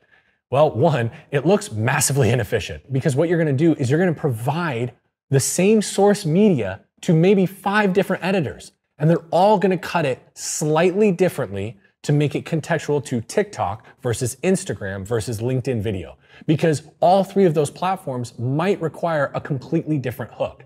Now, what you might find is that the meat of the video stays roughly the same, but the entry point into the meat of the video, the hook, might be different because people are looking for different things or solving different problems on LinkedIn versus TikTok. Just because you've been doing it one way doesn't mean that that is how you continue. Oftentimes, the way you got to one point is not the way you're going to get to the next point. And so the solution here is to take your team and the creators that you have on your team and reverse engineer their specific skill sets and interests and assign them the platform that lines up with their strengths and interests. Because what you want is you want them to be living, eating, and breathing this platform. I remember when Gary assigned TikTok to me and we were at 300,000 followers, and literally what he had me do is the first week, I didn't make any content for it. I sat 8 hours a day for a whole week straight, just scrolling through TikTok. That is like doom scrolling on another fucking level, except I was actually taking note and learning what people were doing on the platform that worked. And what I was trying to do is extract the insights that could be applied to Gary's content. So at the beginning of this section, what we did is we outlined prioritizing 2 or 3 platforms. But now we're probably at the point where, yeah, you still are prioritizing, let's say, those 3 platforms, but you're probably redistributing the content on another 3. So what you're gonna do is you're gonna take your top 3 platforms and your bottom 3 platforms, and you're going to assign those out to your team. Because more than likely, you don't have like 10 people on your team. You might have 3 editors that you can assign to these platforms. So what you do is you give your best editor your number 1 platform and your number 4 platform, and so on and so forth. Your second best editor gets platform number 2 and platform number 5, okay? And then again, the third gets number 3 and number 6. And so what we're gonna do is we're gonna tell them to spend 85% of their time, effort, and energy making platform native content for their top priority platform. And then they're gonna spend the remaining 15% trying to experiment with platform native content for their second priority platform. Notice that is a huge discrepancy, 85% and 15%, because we have identified that these 3 platforms, your top 3, are what are actually driving the economics of your business. They're driving awareness to your art. They're driving awareness to your offer. And so that is where we're going to put all of our effort. So here's an example of how this is actually ran. Let's say Angela is our best editor, okay? So we assign Instagram to Angela. Angela is gonna spend 85% of her time during the week creating Instagram native content. She's literally making content specifically and only with Instagram in mind. Now, could this be redistributed to other platforms? Of course, absolutely. But you want her thinking through the mindset of the Instagram audience that you have. And then she's gonna spend the remaining 15%, let's say TikTok we identify as number 4. Okay, cool. 15% of her time is going towards making platform native content for TikTok. What this probably will end up looking like is maybe creating 7 original pieces of content for Instagram a week and maybe 1 or 2 for TikTok. And that's fine. Again, what we're doing is we're taking the Eye of Sauron approach that I mentioned earlier and we're delegating that out to the team now. So it's not just you or the head of your content team doing that. You're actually giving the power to your individual contributors on the team to do the same. They're prioritizing the platform that drives the most results. And then they are testing and fucking around with the secondary platform because, as we know, social evolves, things change, and we never know if TikTok is all of a sudden going to jump in priority. On one of the teams that I built, we had gotten to a point where we had already optimized quite a bit on the platforms. But when we made this change, an already massive output team that was getting billions of impressions every year, we were able to see a 1.5x return. Now, that might not sound like that special. Everyone talks about 2x, 10xing, 100xing. But what you gotta realize is when you are at the top 0.01% of content creators, a 1.5x increase is fucking massive. A great analogy for this, if you know powerlifting in any way, shape, or form, when you are early in the days and you first start lifting, you can be doubling your lifts every couple of months. But then once you get to a point where you're like, maybe squatting 600 or 700 pounds, you're not going to be doubling that, right? If you get a 5% increase in your lift, that might be the difference between a standard lift and a world record. Now, why is this actually effective? I think I've given a fairly good argument for it, but in case you're still on the edge and still don't totally feel like you've been convinced, Here's a couple reasons. This allows for each of your creators to have more focus. Instead of spreading them thin and having them make what I would call vanilla content, something that you're making and hoping will work on all the platforms, they don't give a fuck about the other platforms. They are focusing the majority of their efforts on one primary platform. And what is so beautiful about this is not only do they learn what the audience wants, they become very closely tied to the actual performance of the content. When you're a shorts editor and you make a clip, it is very difficult to continue making clips and track the performance of that short across 5 to 10 different platforms. But if you own one channel, you actually are able to keep way better track of the performance, and the creators end up being held more accountable. They understand how the clip is actually performing. This is the beautiful marriage of creative and data. And what you want is traditional creative has data and strategy in a completely different house than creative. That is like the traditional agency model. What you want is you want them to be as close as possible. The further they are away, the less that the data is actually informing the creative. And then we're just making subjective calls rather than informing our decisions off of what the audience has told us they want more of. Another reason why this works is this will actually lead to greater retention with your team. Why? Because they're starting to see greater success with their content. It's a very powerful reinforcement loop. They make the content, they see how it performs, it does better, amazing. They take the insights from that, and that informs the next creative they make. And it creates this incredible flywheel that is unstoppable. The other thing that this will end up doing is it actually incentivizes your audience to follow you on multiple platforms because you're not posting the same fucking shit at the same time. You're actually posting different content at different times. And so if I look at your brand on Instagram and then 5 minutes later go to LinkedIn and your post is at the top, it's not the same shit. Anytime that you're posting the same content at the same time to all the different platforms, you de-incentivize your audience to follow you on all these platforms. Why would they do it? They have no reason to. I just need to follow you on Instagram and I'll get everything that you put out.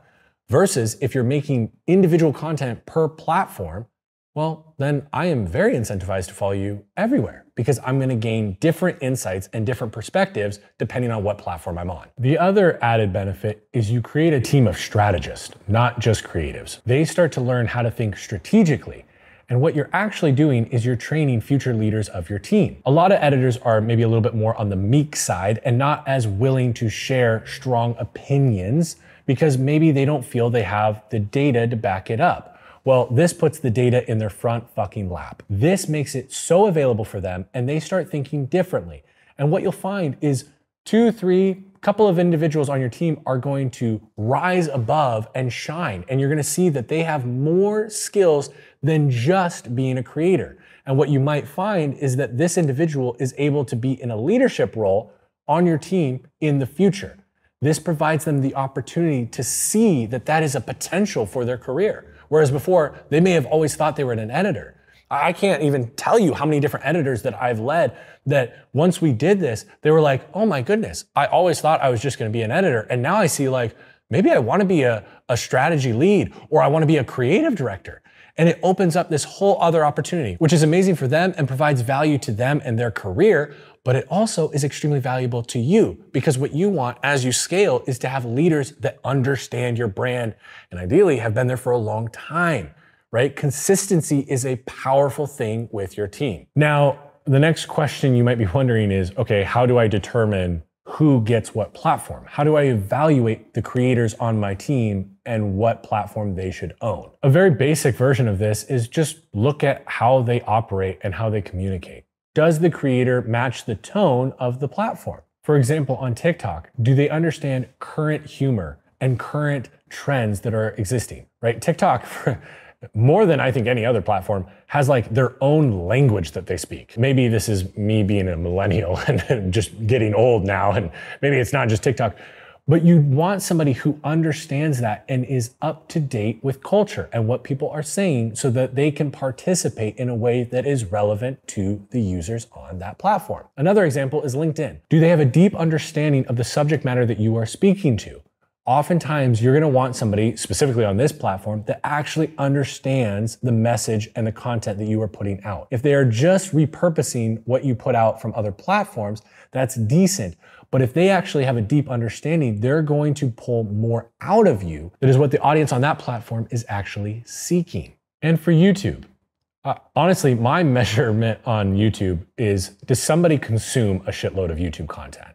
I truly believe that if they're living on YouTube, they love and are deeply following a couple of different YouTubers, they're going to understand the best practices and what is working, but also they're going to see the evolutions that are occurring in real time and be able to take those learnings and apply it to the content you're making. What you don't want is somebody who only consumes Netflix and Instagram editing your YouTube content. You want somebody who is deep in the weeds of the YouTube community and understands what people are doing there and what the audience is preferring. For example, you want an editor who is noticing that vlogs are having a sudden resurgence. Over the last year, there's more people making vlog content. Now, those vlogs look very different than they did about 5 or 6 years ago. And so you want somebody who's noticing that emerging trend and can act on it without using their preconceived notions or what used to work in 2014 or 2015 when vlogging was really big. You want them to understand the nuance and the difference between what a 2015 vlog looked like and a 2025 vlog on YouTube looks like. So we've evaluated the creators for the platform.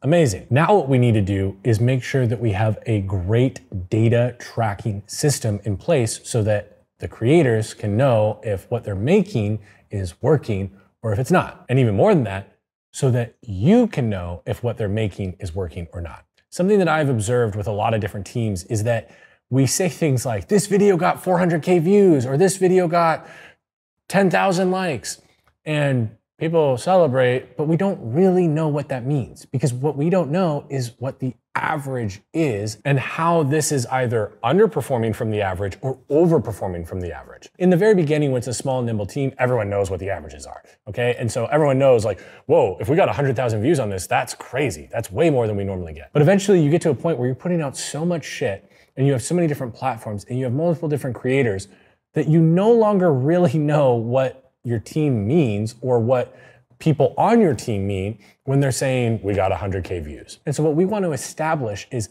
benchmarks, and then we want to report against those benchmarks. And so the way I like to do this is I like to create what we call a multiplier sheet. I am not a software developer, so I haven't put together some like software tool for this, but we do this in Google Sheets. And it's very simple. In the beginning, what you're going to get is what I like to call directionally correct, not scientifically accurate. But again, it's directionally correct. It's going to move us in the right direction. What you're going to do is you're going to review the last 75 to 90 days of your content. And this is per platform. So let's pick Instagram, for example. You're going to go back and review the last 75 days of content on your Instagram channel. And I want you to pull the median.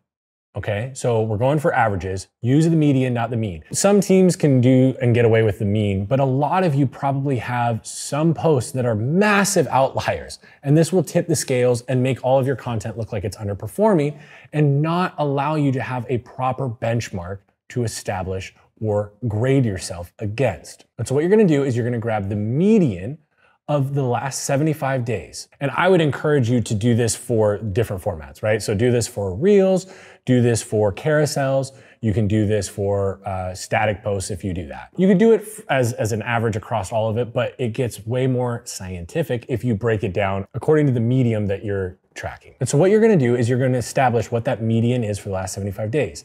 That is now your benchmark. Moving forward, you're going to report performance of individual pieces against that benchmark using a multiplier. So let's say, for example, your average is 100,000 views on Instagram Reels. After you have established that, your first post up gets 150,000 views. That would be a 1.5x multiplier. What this does is it gets the entire team on the same page. We're all speaking the same language. We're singing from the same handbook. Instead of saying, oh, that's got 150,000 views. No, this was a 1.5x. This was a great clip. It did really well. The benefit of this is you track this over time and you start to see what topics, what formats don't perform as well. it becomes very clear, like unbelievably clear for you to see. And what you can have your team do is start focusing on making more of the shit that works and less of the shit that doesn't. Now, a technical note for you is I would recommend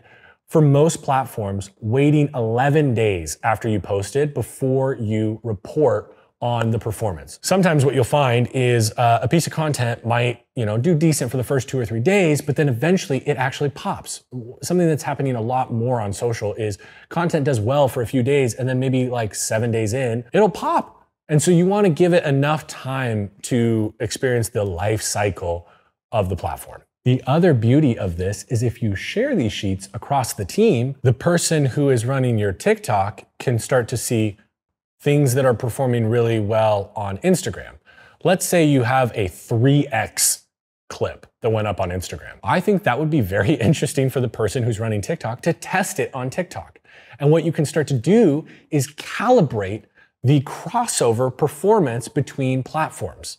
Because again, this makes it far easier for you to know what success looks like. Rather than saying, well, this clip got 150K views on Instagram and it did really well, and then we posted it on TikTok and it only got 50K. Well, maybe your average on TikTok is 10,000 views, in which case it was a 5x multiplier. And so when we use the same nomenclature, the same language, we are all on the same page and we can start to make more educated decisions. Now, what I said at the top is that this isn't scientifically accurate, it's more directionally correct. And the reason why is because you just pulled the last 75 days and some of those posts had been up for 75 days. And so it's not the same amount of time that you're reporting on. So what you're gonna find is it's gonna take a little bit of time to establish a scientific benchmark. Use it though. This will help you go in the right direction. What you should be doing is every month, make sure that you update what your benchmark is. This way you're always measuring against the new median rather than a median that may have happened 6 months ago.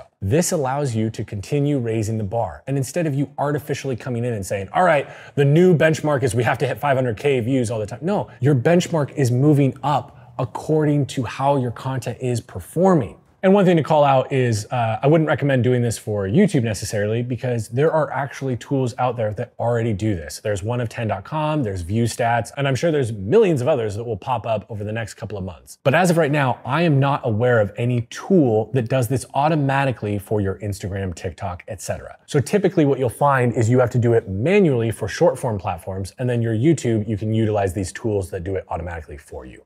It's an extremely, extremely powerful tool. And on the topic of data, I would recommend that you make this part of the culture of your team. You want to ensure that everybody is viewing data as their God. This is how they make decisions. This is the framework that they operate under. It's not us coming up with subjective, creative ideas. I would allow, as a side note, a little bit of room for that, right? Like maybe 10% of your content is just new ideas that the team is coming up with, but 90% of it should be backed by data. And so I would emphasize in your hiring process to ensure that you are bringing people onto the team that actually place an emphasis on data. And you can take this even a step further by actually hiring somebody who, maybe not their full-time job, but a main part of their job and a main part of their experience coming into the job is tracking, analyzing, and then disseminating the information and the takeaways they acquire from reviewing the data. I remember on my last team, there was an individual that we brought onto the team and he completely changed how he viewed data. I'm talking, it was a complete game changer. All of a sudden, everybody on the team started actually carrying and tracking the data of the platform they were owning. And so the moment he came in, we had a huge shift in the culture. So I would highly recommend if you currently have a team and nobody on your team is a data nerd, that's what you want. Go for the data nerd. They are going to accelerate the rate at which you grow and scale your content. A little pro tip for you is it's not a boulder that builds a building. It's brick by brick. And so I would encourage you to make a list of the bricks that you have noticed lead to better content outcomes. And what you can end up doing is having a massive internal playbook that is specific to your content and your team. Your brick by brick list won't necessarily look the same as any other teams. So as much as I would love to say, download our brick by brick list, it's actually far more contextual to the type of content, the niche you're in, and the platforms you're choosing to deploy your content on. But I would really encourage you, instead of just being like, oh, that's cool, and hoping that you remember it, actually build a list of your bricks with your team. And then this becomes a training tool when you onboard new editors to maintain that level of excellence and level of performance. And you know what? Fuck it. Let's throw in one more pro tip because I think this is really powerful. Something I learned in the last 2 years that was a real game changer for me is if it doesn't change your actions, don't track it. The amount of teams that I've met with that have these massive analytic tools that are tracking every single kind of metric you could fucking imagine. I mean, there's so many of those, right? I mean, that's pretty much every team. You probably have somebody on your team that has some sort of crazy analytics tool that they're tracking every single little metric that you can imagine. But here's the thing. How much of that is actually going to change what the team does? And if it doesn't change what the team does, why are we tracking it? What benefit does it have? If anything, what it does is it gives information overload and makes it much more difficult to know what decisions to make off of the data because you don't know what you're looking at. You have a million different things that you're tracking rather than tracking 2 to 4 metrics that actually indicate what you should do next. And the next one, and this is gonna sound a little aggressive, but I like to say some things that are a little bit more polarizing every once in a while. Fuck the social media manager. We don't need that. The people that you just assigned those platforms to should be the ones that are managing the platform. They're doing the posting. They're gonna gain far more insights. They're gonna be tied to the data like we've talked about, and they're gonna understand in real time how the content they're creating is performing. Now, a couple of different little pro tips for you on how you can go about making your content in an efficient manner that allows you to do this for a long time. Because like we've talked about throughout this course, this is only effective if we stick with it. Build a content machine, okay? Instead of hustling your way to success, build a system and process that allows you to put out content consistently and continue to provide value to your audience rather than being kind of an inconsistent, spotty creator. First thing that I recommend doing is batching and scheduling. If you are a very busy individual, I recommend actually batching your content. Now, I do believe that there is a lot of power into real-time content. You have the idea and within 24 hours you film it. But for some of you, actually probably a lot of you watching this, that's not realistic with where you're at in your career, in your business, in your endeavors. And so what you need to do is you need to give yourself the system that is realistic for you in this current season. And more than likely, that looks like blocking off a Thursday or Friday, the whole day, to film. This is where you need to go back to the section where I talk about creating a conducive environment to extract the best content. Because if you're going to take a whole day to batch content, I will tell you, because I am doing it right now, it's exhausting. And so you need the right environment to be able to continue and roll with the momentum so that you can make high value and useful content. Next, what I want you to do is create a content assembly line. Step 1 is ideation. This is when you are researching and brainstorming the topics that you are going to create your content around. Step 2 is the creation. This is when you're drafting the script, you're hitting record, and you're filming it. Step 3 is editing. Now, this is where, as we've discussed, you are optimizing the edit per platform that you're distributing. So again, those top 3 platforms that you're prioritizing, those individuals are each editing that content for their platform. Step 4 is distribution. This is when you post and ideally engage. Again, the individuals who are managing those platforms and creating for it, they're the ones who are posting it on that platform. Now, you have to figure out whether you want your team to engage on your behalf or you engage yourself. I would encourage you highly, it should be you. I think there's a massive amount of value for me as an audience member knowing that if I comment on your post and you respond, it's actually you. And I would actually prefer you do that at the detriment of high volume engagement. So maybe that means that you only respond to 5 comments a week. That's a little bit extreme, but maybe it's only 5. Well, I think that is a higher value if it is always you responding to the comments rather than your team responding to every single comment on your post. A tiny little hack around this that I will recommend that you can do is you can have your team make a team account. For Gary Vaynerchuk, we did this with a Team Gary V account, and this was very effective. Many times, if he was extremely busy or we were posting and then he was gonna hop on an international flight where he wouldn't have Wi-Fi, okay, well, he would tell the team, go in under the Team Gary account, and I want you to respond to every single comment. Sometimes he would literally have us do every single comment, and as you may be aware, he gets thousands of comments, so it was very extensive. But this was a very effective way to do it. The audience knew that this was his team, and there was no funny business. There was no bait and switch where we were pretending to be Gary. No, we were just very clearly his team engaging with the audience. And then finally, step 5 is analyze. This is where you're reviewing the performance and you're taking note of what you can do to improve it in the future. The next section is create room for experimentation. The biggest mistake that I see in content teams, they stop experimenting. It actually happens pretty slowly. At first, you're innovating, you're creating new content and breaking through ceilings and making stuff the industry has never seen. But what ends up happening is you start learning what works and you double down on that, which is right. But then complacency and comfort sets in. The problem is the algorithm doesn't get comfortable and it doesn't get complacent. It's always shifting. Now, am I encouraging you to constantly try and chase the algorithm? No, but the reality is that your content is going to be served in a different way whenever they make a change. And so you have to adapt to that change. What got you to where you are now will not get you to the next level. The unfortunate reality is usually by the time that a team realizes this, it's almost too late.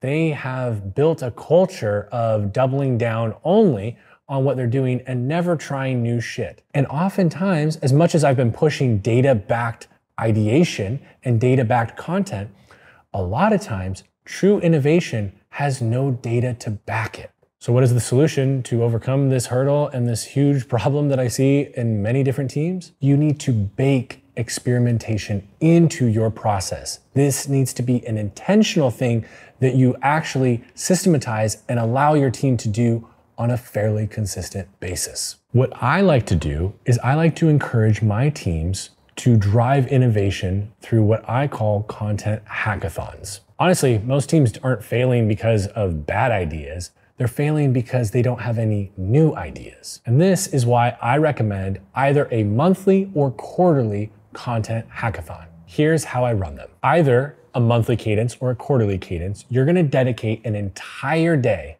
to experimenting and for the team to make something completely new and completely different than what they do in their day-to-day. So it starts at 9 a.m. And what you're gonna do is you're gonna do a kickoff call. It's usually 15 to 30 minutes. It doesn't need to be anything fancy or long. What you're doing is you're giving context to the team because maybe you're scaling and you have new members on the team this quarter than last quarter. And so you need to make sure that everybody is on the same page.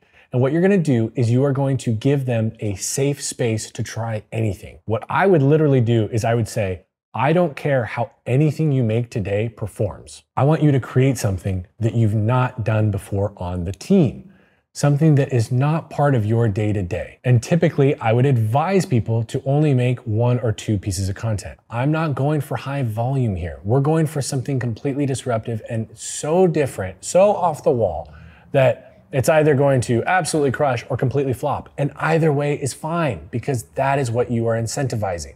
Innovation, not performance. And a little fun thing that I like to do too is I like to send everybody on the team gift cards to pay for their lunch. If we're all in the same place, cool, I'll order lunch for everybody.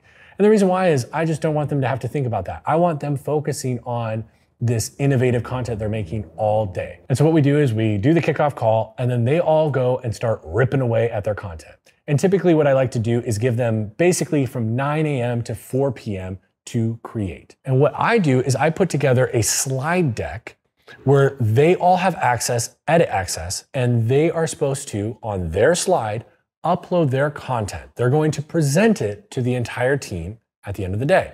So 4 p.m. hits, and usually I'll give them a 15 or 30 minute window to upload their content and embed it into the slide. At 4:30, we're gonna have a 1 hour or 1.5 hour call with the entire team where each individual is going to present what they made. Now, I don't want them to just click play on their video. I want them to explain why they did what they did. And then what happens is after we've reviewed everybody's content, instead of having the incentive be the performance of the content, have the incentive be the amount of innovation that occurred. And the best way to measure that is the team. They all know what you are making on a daily basis. And so what I like to do is have the team vote on who won, who made the most creative or innovative or completely off the wall piece of content that we should then run publicly. And I like to give a prize for it. So like oftentimes I'll do like an Amazon gift card or something of that nature that rewards them for pushing the envelope. Some of the best content formats that ended up being top performers for months or even years for us came from content hackathons. I can't recommend this enough. It is amazing. Not only is it really effective, the team loves it. It's an entire day where they get to try new shit and there's no consequence to them making something that doesn't perform well. What you're actually doing is creating an environment for freedom, innovation, and creativity to flourish. Now, content hackathons are great, but I want to give you a framework that you can actually utilize for ongoing experimentation that will empower your team to not only make what they know works, but also spend a little bit of time innovating and trying new shit. Because ultimately, not every single piece of content should be an experiment, but if you never test new things, you will certainly plateau. So this is the 70-20-10 framework. 70% of your content you want to be proven shit that you know works. This is the bread and butter. This is what you know consistently you can put out and will perform well and your audience will resonate with it. This is the content that reliably drives engagement and conversions. Now, 20% is small improvements and iterations to the content you know works. This looks like minor tweaks to content that is already hitting with your audience. This looks like maybe adjusting the hooks, trying a new call to action, or testing a new format with the same subject matter. And lastly, 10% should be saved for pure experimentation. This is where the breakthroughs actually happen. It looks like trying completely new formats, new topics or messaging, or completely different creative approaches to how you make the content. The unfortunate reality is most teams get stuck on the 70%. And I understand why. It's comfortable. But comfort doesn't build iconic brands. The best teams out there always ensure that they have at least 1 foot in the 10% zone. To wrap this up, innovation isn't optional. It's a requirement to scale. Trends will shift, platforms will evolve, and audiences are going to move on. If you're not creating space for experimentation, you're setting your team up to be in reaction mode rather than leading the pack. Because the teams that adapt first are the teams that win. And the last thing that I want to leave you with on this section is the scaling mindset. So many people quit too early, mainly because they didn't have a good process and framework in place that allowed them to do this ongoing and enjoy it. So they quit early. The people who win in the content game are the ones who stay consistent and stick with it for a very, very long time. Also, scaling is about iteration, not perfection. This is observing, learning, and adapting over time. Progress over perfection. And lastly, let the audience determine what is great. And the more you post, the more data you get on what your audience says is great. All right, so we've covered brand, we've covered content, and now we are on to team. And I would argue this is actually one of the most important parts of the whole puzzle. And personally, it is probably my favorite section of this entire course. This is where I get a lot of enjoyment and fulfillment for myself in my career, is building teams and helping to develop them. And so a couple quick things that I want to share with you before we really dive in on why your team is everything. Ultimately, your team is not just there to execute, right? They are a multiplier of the vision that you have. A strong team doesn't just help you scale, they're there to help you build something far bigger than you could ever do alone. Now, a lot of people watching this probably have never built a team, definitely not a media or content team. A couple of things to keep in mind that will help us as we go through this section are: one, you don't hire just for skills. I actually emphasize hiring more for culture than skills. I find it a lot easier to train skills than culture fit. You want to make sure that they align with your brand, where you're wanting to go. So where you are right now and what you're wanting to accomplish, and the subject matter that you're going to be speaking about. They should be interested and curious about those things. You want to make sure that you're hiring based off of platform goals that you have. And so you want to identify what are the different platforms that we are emphasizing this next year or years, and build the team around that, not just your traditional videographer, editor, designer, audio engineer roles. And you want to make sure that they fit into your overall creative process. If you don't like a lot of preparation for film days and you like to go off the cuff, then you need to make sure you're hiring people that are comfortable with that and able to ask you good questions to prompt more information that comes out of you. And number one is that we don't hire just to fill roles. We hire to solve problems. So if there isn't a problem that you can diagnose, then there shouldn't be a role that we're hiring for this non-existent problem. Ultimately, what you end up doing, and I'll get into this further in a little bit, but you end up bringing somebody on that ultimately has no purpose on the team. And that is shitty for both parties. Another one is that a bad hire doesn't just slow you down, it massively slows you down. It takes months to recover, and you lose a ton of money in the process. And so what we're gonna do in a little bit is we're gonna walk through my entire hiring funnel. And I really encourage you, pay close attention during this section, because what we've talked about, brand, content, that's super important, but mistakes made on hiring your team are gonna cost you hundreds of thousands of dollars and are gonna become a massive headache. And ultimately, it causes a lot of people to write off this whole team thing. I'm just gonna do it myself with one other person. That's not the way that we wanna do this. But we wanna do it correctly from the start so that we build the correct foundation. And lastly, the best teams aren't built overnight. They require patience, intention, and investment in people who align with the desired outcome and the brand that you are building. So with that, let's dive in. All right, so first, before we hire anybody, let's define what we need, okay? So define your needs before hiring. There's what you need and there's what you want. We are only going to hire on the prior, what you need. A lot of people hire way too quickly and they hire for roles that they think they're going to need. They've maybe heard people mention like, you need this, da-da-da-da-da. And what they don't do is they don't hire based on constraints. What you want to do is look at your process and what is causing the biggest constraint. For example, before we dive into this, if you are filming a bunch of content, but nothing's getting edited, there is a very clear and obvious constraint. It's editing. So what would you hire? An editor. If, on the other hand, you're always getting videos done in post-production, but you don't have enough in the pipeline, so the editor is sitting there twiddling their thumbs being like, what the fuck do I do?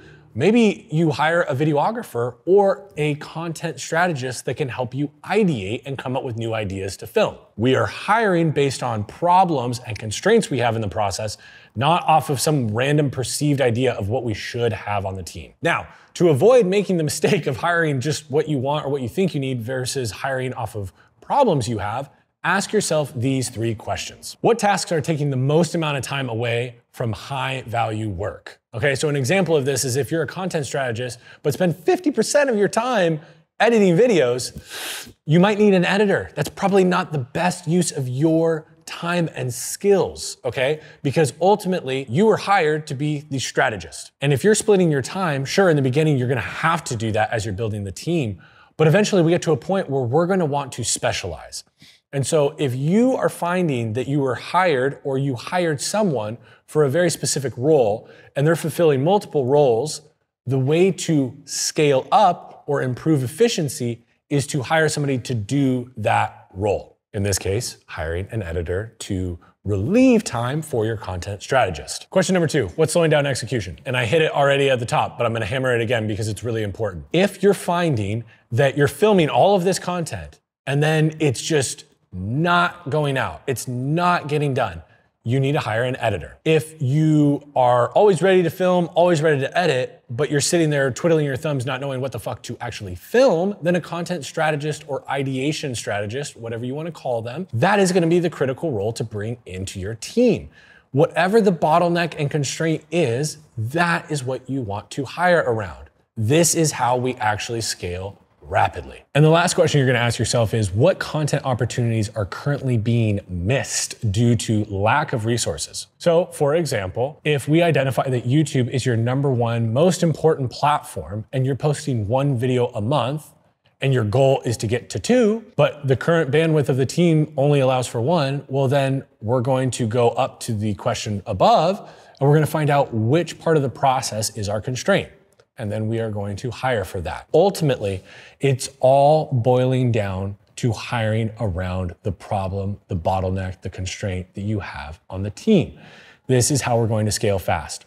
If you hire 5 editors, but editing isn't your constraint, you just brought on a lot of cost for no gain because you don't have enough input to match the output the editors can accomplish. Please prioritize hiring for bottlenecks over convenience. Just because you're really good at hiring videographers doesn't mean that you need to hire 5 of them. You want to make sure that when you're hiring to create more leverage, not just offloading busy work.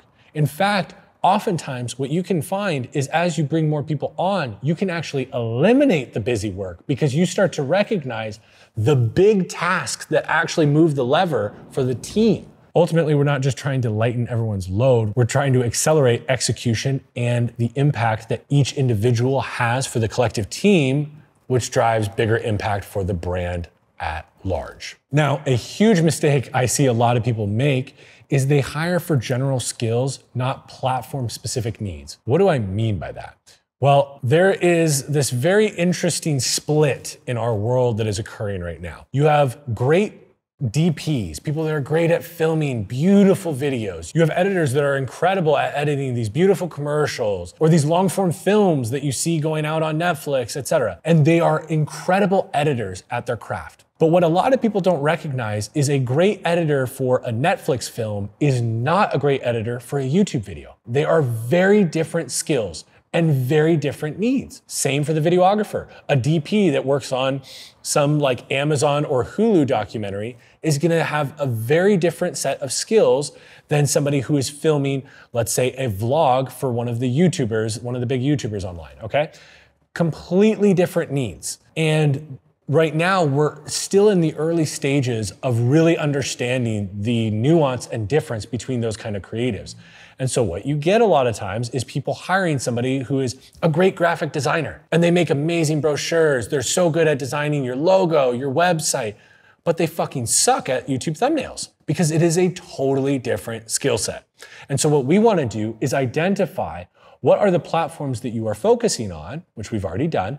And once we've done that, then we want to build the team around those specific needs. If you're not doing a lot of graphic design work, brochures, business cards, flyers, website updates, then you don't need a traditional graphic designer. If all they're doing is YouTube thumbnails, then actually typically those individuals do not have a traditional graphic design background because a lot of YouTube thumbnail best practices slap in the face of traditional graphic design best practices. Now, another version of this is, this is the funniest one. People being like, all right, we're gonna post some content on social media, so we're gonna hire a social media manager. This is the fucking worst thing in the world. If they're a generalist, if they are great at all of the platforms, they suck at all of the platforms. The reality is in 2025, there are very few people on planet Earth, I would say less than 0.0001%, that actually understand at a master level all of the different platforms. It'd be fucking impossible. They're evolving all the time.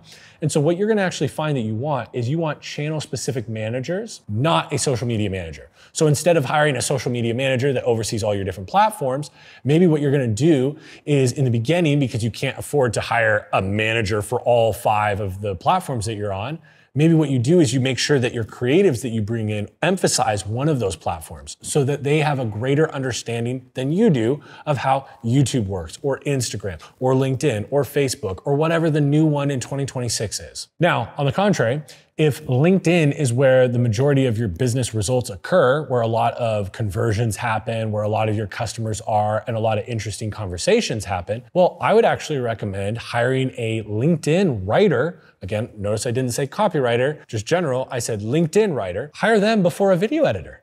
Like if you look at how we approached content for Ralston in 2025, we started posting on LinkedIn before any other platform. And so we emphasized that. We started working with a LinkedIn writer freelancer. And instead of making video content right away, we actually emphasized that because I had a feeling that that would generate a good amount of leads for our business. And it did. We made sure to align our hiring with our actual needs. So as an example, instead of hiring a generalist, you might hire a YouTube editor and immediately get 2x the content output. You might then bring on a short form video editor to maximize repurposing that long form content. Ultimately, a lot of the times we're trying to build a scenario where the individual, the talent on camera, isn't spending all their time creating content. So maybe for a while you have the long form that you're doing and the editor does that, they 2x the output. And then the short form editors are just utilizing that same media, that same footage, and repurposing it, but you're getting 2, 3, 4, 5 times the amount of impressions you would if you were just doing the long form. Then maybe you hire a platform strategist, and notice I'm saying a platform strategist, not social media strategist, because what you want to do is you want to make sure they are specifically tailored to the platforms you're prioritizing. Now, what you might find in the beginning is you need to hire somebody who is a gangster at YouTube, they understand LinkedIn, and they dabble with Instagram. That's fine. But you just want to make sure that they are prioritizing and more proficient in one.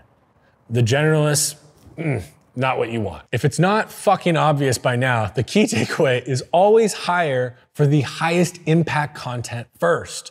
Whatever platform you're getting the most traction on, make sure you hire around that.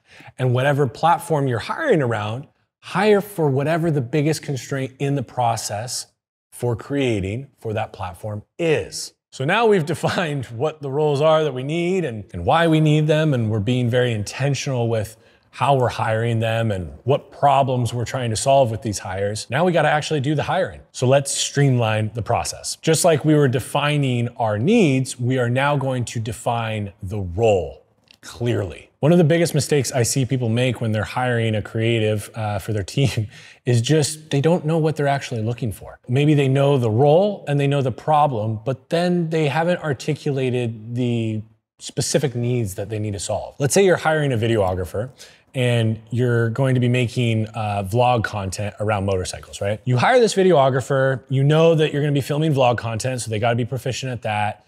You know it's gonna be motorcycle content, so okay, you want them to be at least somewhat interested in the subject matter. But then what if you are somebody who is only willing to film early in the morning, like 4 a.m. to 8 a.m. or 8 p.m. to midnight, and you have those very specific needs? If you have not articulated that in your job description, you are gonna get a lot of people that apply and go through the interview process and waste your time that are not willing to work within those hours. And so you need to really sit down and clearly articulate what are all the needs, not just the function, not just the subject matter, but also what are the ancillary needs that you have that are unique to you. So a couple of questions you can ask yourself before you start looking for candidates are the following. Is this role about creating, managing, or analyzing content? An example is that a YouTube editor is creating content, but a content strategist is managing and optimizing distribution. Very key distinction there. So we want to make sure we understand what their function, what their role is. Number 2, are we at the point in our team, in our company, in our brand, where we can actually hire somebody who is focused on a single platform? Or are we still in the early stage where we need somebody who can work across multiple platforms? Again, from what I said earlier, you want to always make sure that you are hiring somebody who is a specialist, but in the beginning, you can't hire people that are only going to do one thing. It's just impossible. So you hire a specialist who is willing to play the role of a generalist.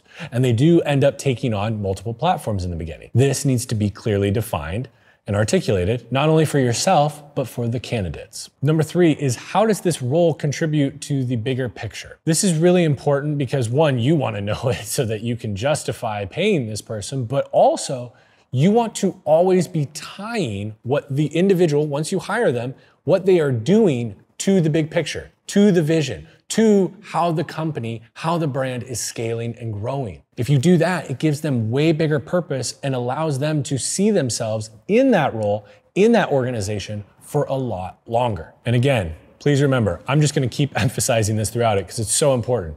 Every hire should be brought on to remove a bottleneck, to solve a problem, and allow the team to execute faster and more effectively. All right, cool. So we've defined what we need, we've defined the role. Now it's time for everybody's favorite activity, which is writing a job description. Now I say that sarcastically, but I actually, for whatever reason, I don't know what the fuck is wrong with my brain, I love writing job descriptions. I love the whole hiring process, interviewing, everything. It's my favorite. But if it's not your favorite, I think walking through this is gonna be extremely helpful for you. What do you get with vague job descriptions? Vague fucking candidates. Be very specific with responsibilities and expectations. So I like to use the 4 R's framework for drafting job descriptions. And rather than just running through the different 4 R's, I actually want to describe what each R is and then walk you through an actual job description that I have here right in front of me on my phone. So the first R is role. What contribution is this individual making to the organization? What function do they have within the team? So for this job description, this is for a brand director, and the role overview is company is looking for a brand director to build and scale the CEO's personal brand across YouTube, LinkedIn, and other key platforms. This role requires a deep understanding of content strategy, social media growth, and personal brand development. You will be responsible for transforming CEO's thought leadership into an influential digital presence that resonates with entrepreneurs, business leaders, and innovators. So that's the role part of the job description. All right, so now we move down to responsibilities. What are they gonna own? What tasks are they gonna own on a daily, weekly, monthly, quarterly basis? This is a very extensive one, so stick with me. Under responsibilities, we have it broken down into different subsections. First one is content strategy and execution. Establish and scale the CEO's YouTube presence, leveraging his speeches and interviews to create both long form and short form content. Eventually building on top of this and developing platform native, platform first YouTube content. Develop and execute a LinkedIn content strategy incorporating a mix of written posts and short form videos derived from existing content. Creative production and management. Oversee the filming and editing process for social content, ensuring high quality production and platform specific optimization. And I think you get the picture here. Like the responsibilities are going very tactical into what they are owning. What are they doing on a daily basis that you expect them to do? Now, the next one is requirements. I think this is pretty obvious and speaks for itself, but essentially this is what are the skills and experience they need or are required in order for them to do this job to get this role. So again, for this one, I'll read a couple of the requirements, not all of them. One of them is 3+ years of experience growing a personal brand with proven success in scaling reach and engagement. A strong background in filming, editing, and social content production, both short form and long form. Experience managing creatives. Exceptional storytelling skills with the ability to extract and refine high value insights. So that's requirements. Again, this is just telling them this is what you need to be able to do and have done in your career thus far in order to qualify for this role. And the final R is results. What are the success metrics that we are tracking? What does success look like? What are we expecting them to do and accomplish? Or what are we expecting to have happen based on their responsibilities? Think of it like responsibilities is the input and results is the output of those responsibilities. So on this one, I'll read you a couple. Again, I'm not gonna read them all because this is a very heady, extensive one. And this is definitely gonna be one of those things that you can download. I'm sure there's already been an icon that popped up. Study it, fucking duplicate it and use it for yourself if you're hiring a brand director. By all means, use it how you need. Establish the CEO's YouTube channel with consistent long-form uploads and high-performing clips. A minimum of 2 videos per month. Scale LinkedIn engagement and follower growth through a mix of written and video content. Posting at least 2 written and 2 video posts per week. We want to make sure that it is not only describing the efforts, but it's very specific on what the output will be. So if you want to be doing 2 videos a month, okay, cool. Make sure to specify that. Not just say, establish CEO's YouTube channel with consistent long-form uploads and high-performing clips. That would be very vague and not helpful. 2 things that I like to add to a 4 R's, and they have nothing to do, they don't start with an R or anything, but it's communication and cadence and expectations. I always like to make sure that a candidate understands, like, if you expect them to respond at 7:30 a.m. in the morning on Slack, well, that's not necessarily the norm in most workplaces. And so if that is an expectation you have, okay, by all means, have that. But make sure you vocalize it and make it clear to them before you hire them so that they can tell you whether or not they are down for that or not. And if they're not the right fit for your role.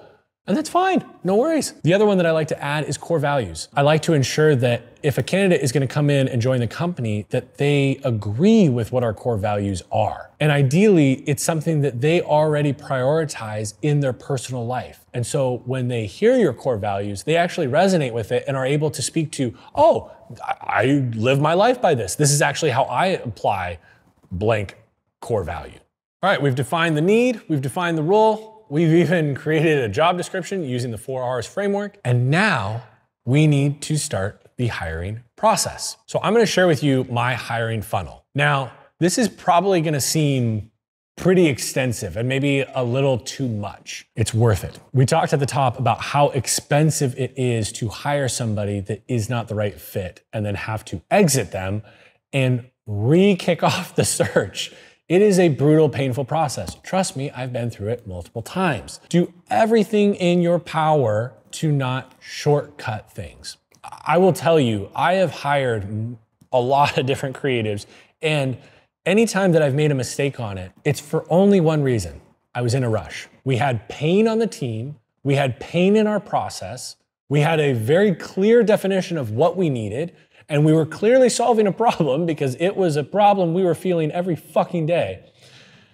But I tried to shortcut the process, and I ignored red flags that were pretty fucking obvious and in my face. What this hiring funnel is designed to do is to make those red flags very clear, very obvious, and then allow you and your team to discuss them. Ultimately, we're never gonna find, when we're searching for a candidate, a 100%. It just doesn't exist. So what you're looking for is an 80%. And you want to discuss with your team if that remaining 20% is something you feel confident either you don't need or you can train. So the first part of the hiring funnel is you need to have a place where candidates can submit their CV and potentially even a video. This is obvious. Like, you can use Indeed, you can use all these different platforms, or you can have something hosted on your website. I would encourage you to do that if possible. And this is an area where they're able to upload their CV and show you their work history. This seems obvious, but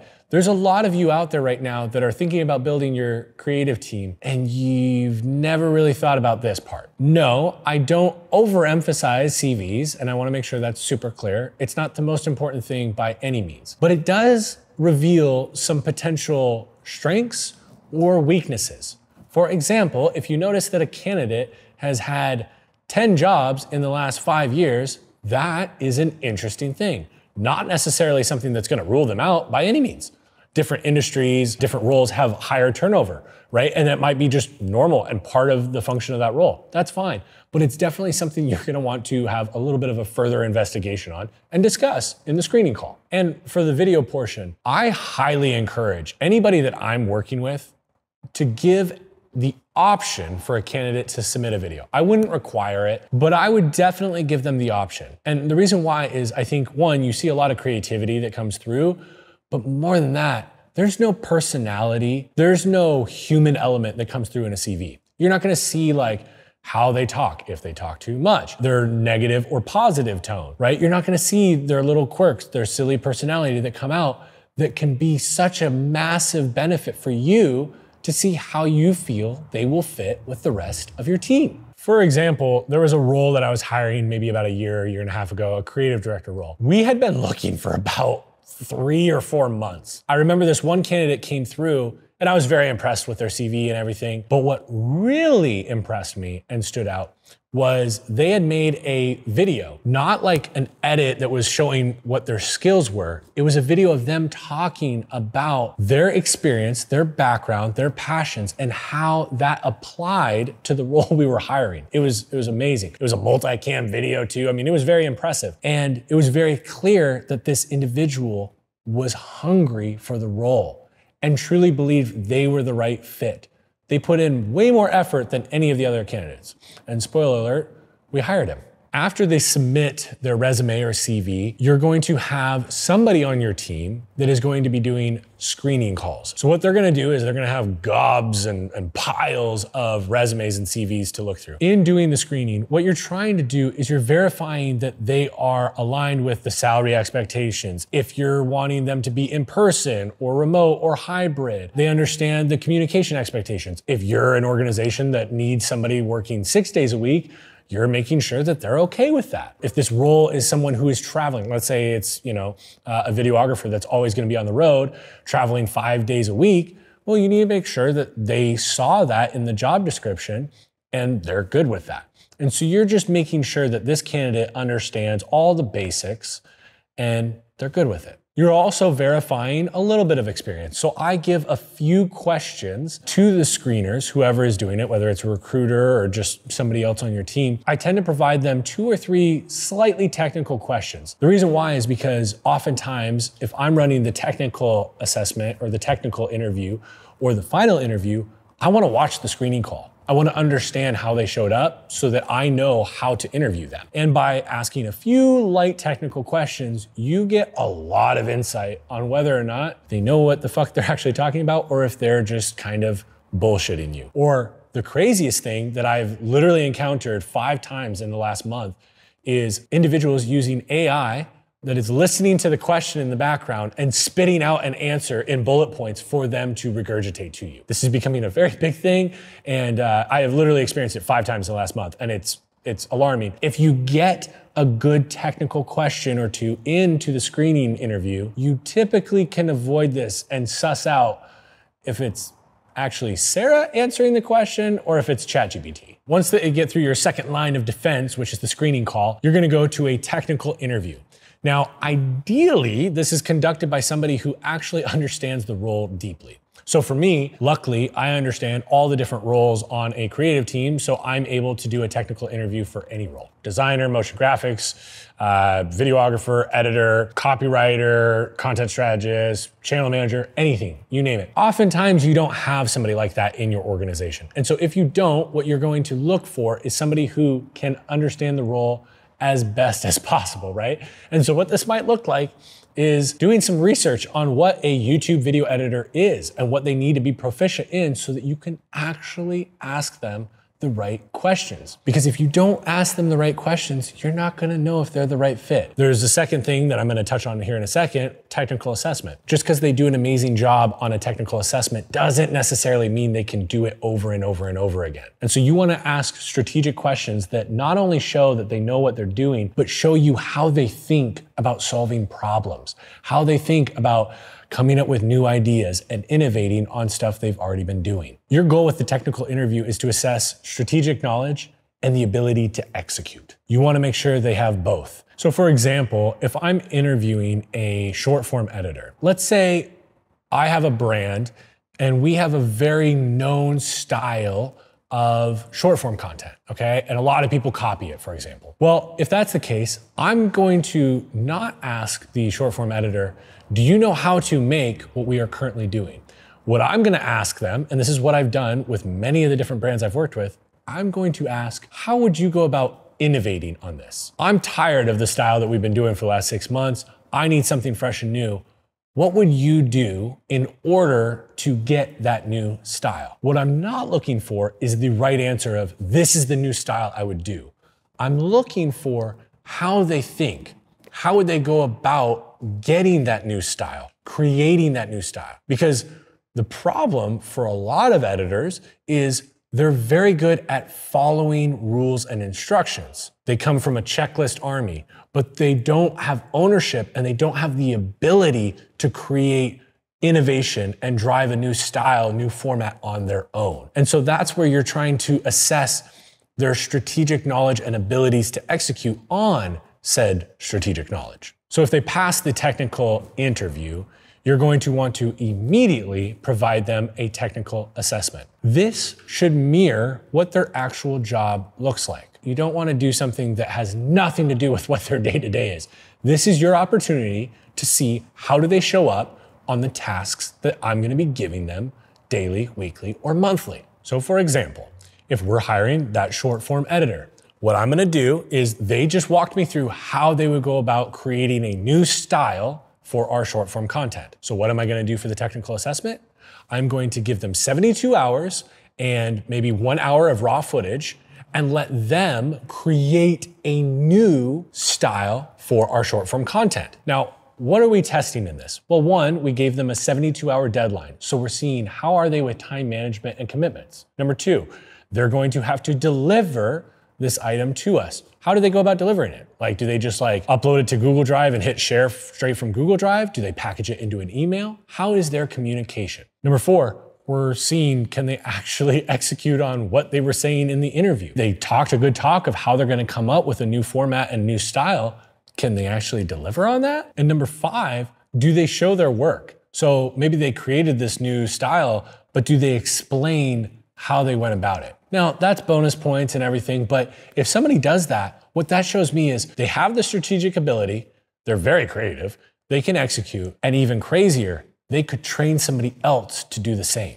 If they can understand the why and the how, then they can duplicate that to anybody. But again, please just make sure that the technical assessment lines up with what their actual role is. You don't want to waste anybody's time. The other thing too, a little side note here, is ensure that you give every single candidate for the same role the same technical assessment. If you give them different shit, you don't know how to measure them against each other. Versus if they all have the same thing, you're able to assess who's the right fit and who's not the right fit for your team. If they absolutely blew you away with their technical interview and their technical assessment, congrats, you're on to the next round. It's not over yet. Culture interview. If you are a team, an individual, or a company that actually operates off of your core values and builds your culture accordingly, then this should really fucking matter. This is where you find out, okay, they're very technically proficient. They're very good at their job. Now, the way they operate as a human in the workplace, does that work with the current humans we have in the workplace? For example, if speed of communication is a high priority, like you send a Slack message and expect a response at the latest 5 minutes later, and this person prioritizes deep work and will go 8 hours a day without checking their Slack, they might be an incredible editor and do amazing work, but it might not work well for your team. If you expect 5 minutes and they wait 8 hours, you're gonna be fucking pissed. And you're gonna be pissed, but it's not really their fault because you didn't do a good job of determining whether or not they lined up with your communication culture. And honestly, a lot of the hires that I've made, I actually overemphasize their cultural fit over their technical fit. And it's just my belief that I can train the technical gap pretty well. It's actually really not that hard to take an editor who you might rate as like a 5 or 6 out of 10 to like a 8 or 9 fairly quickly. However, somebody culturally that you rate as a 5 or 6, taking them to an 8 or 9, that's gonna be a lot harder. You're talking about ways that somebody operates in and outside of work. And so if they're getting reinforcement and they're building the pattern of doing it outside of work, you have a big hill to climb. So I prefer if somebody is technically mid, but they are culturally great, they show enthusiasm, lack of ego, and they're willing to do whatever the fuck it takes, man, I'd hire that person at a 5 or a 6 over an 8 or 9 editor who has a massive ego, who can't take any feedback, and is kind of lazy. And actually, an example of this is Trevor Odom. I hired Trevor about 3 years ago, and I would call him probably a 6 out of 10 in his editing. Culturally, he was a 10 out of 10. He showed massive humility. He showed extreme eagerness to learn, willing to do whatever it took, hard fucking worker, would take the shitty responsibilities as well as the cool responsibilities, and showed a lot of consistency, especially for a young age. I hired Trevor, and we trained and worked on his technical skills. And the reason why we were able to work on the technical skills and he was able to see growth is because he had the soft skills. The culture fit was very much there. I'll take that all fucking day over somebody who is highly proficient, but a fucking asshole. Now, ways that you can identify whether or not they're a culture fit is asking about their past work environments. What was that like? How do they approach problem solving? A question that I really like to ask is, if you're in a meeting with 5 or more people and somebody gives you direct feedback in front of everyone, how do you respond? If somebody is demanding that you drop what you are currently working on and assist them, but they're not your manager, how do you respond? I like to give them real life scenarios that actually occur in the workplace. And what I just mentioned is 2 of many very common occurrences that happen in the workplace, right? If I know somebody who's higher up on the team, maybe the CEO or CMO, has a preferred way of communicating, I'm gonna ask them how they feel about that preferred way of communicating. A lot of CEOs actually prefer very direct, very quick communication. They don't add fluff, they don't add smiley faces and things like that. I like to ask, are you okay with that? Sometimes if you're hiring a videographer to film with a CEO, for example, the CEO is not going to want to talk to the videographer about their life. They're not gonna want to talk about anything other than what they are there to film. That's okay, there's nothing wrong with that. But I need to make sure that the videographer is going to be able to handle something like that and not need to talk about their personal life with their boss. All right, if we have passed the screening, if we've passed the technical interview, the technical assessment, and the culture interview, we are now on to the final interview. And typically what this looks like is a high up leader. So if there is a department, like let's say for example, you have a CMO in your company and your content team falls under the marketing department, maybe the final interview is going to be with the CMO.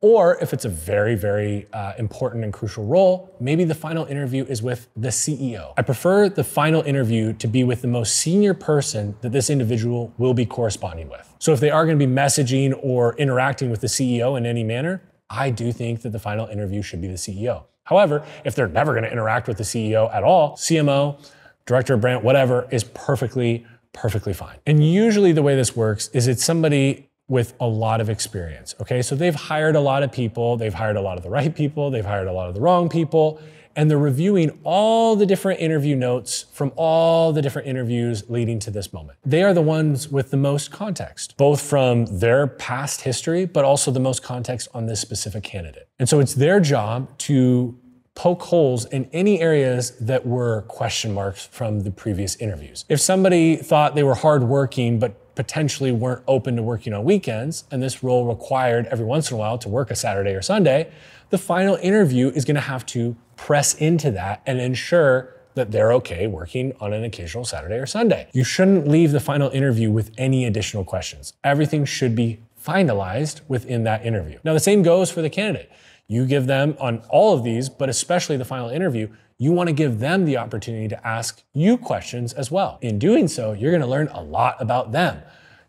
If they have no questions to ask, probably not a good thing. On the other hand, somebody who asks very strategic questions that make sure that they understand what is required, what's expected of them, or they gain clarity on that, that is somebody who is very interesting because they are thoughtful and they make their decisions based on information and context, not just emotion and excitement. Now, here's a pro tip. What I just said is fucking insane, right? That's like so many different steps. And you might be like, yo, homie, I am a one-person team that's about to hire my first person. Then what I would encourage you to do is not skip any of these steps, but maybe what you do is you combine them. So instead of having 6 different steps in the process, maybe you have 3 different calls or 2 different calls that you do with this person or these candidates, and you just chunk them together. So maybe the screening and the technical occur in the same call. Maybe culture and final are same, and you have the technical assessment in between. That would be a 3-part process, and you would be able to accomplish that with one person. Ultimately, use what you got, okay? Like if you don't have a team of 20 people, yeah, you're not gonna execute this. That's fine. The other thing that I will say is sometimes there are individuals who you work with on a vendor-like basis that they might be able to be part of the process. Say, for example, you have a YouTube agency you're working with and you're hiring a YouTube editor. If you have a good relationship with this agency and you trust them and you've established what the timeline of your engagement will be, so they know you're eventually bringing it in-house, maybe they can conduct the technical interview for the YouTube editor, since they probably understand YouTube editing far more than you do. So there's a lot of ways to be creative with this. Don't write it off just because you don't have the head count to be able to do such an extensive process. You want to be extensive, you want to be detailed, because you're bringing somebody in that is either going to raise the bar or lower the bar. And all we want to do here is raise the bar. Okay, so why does this process actually work?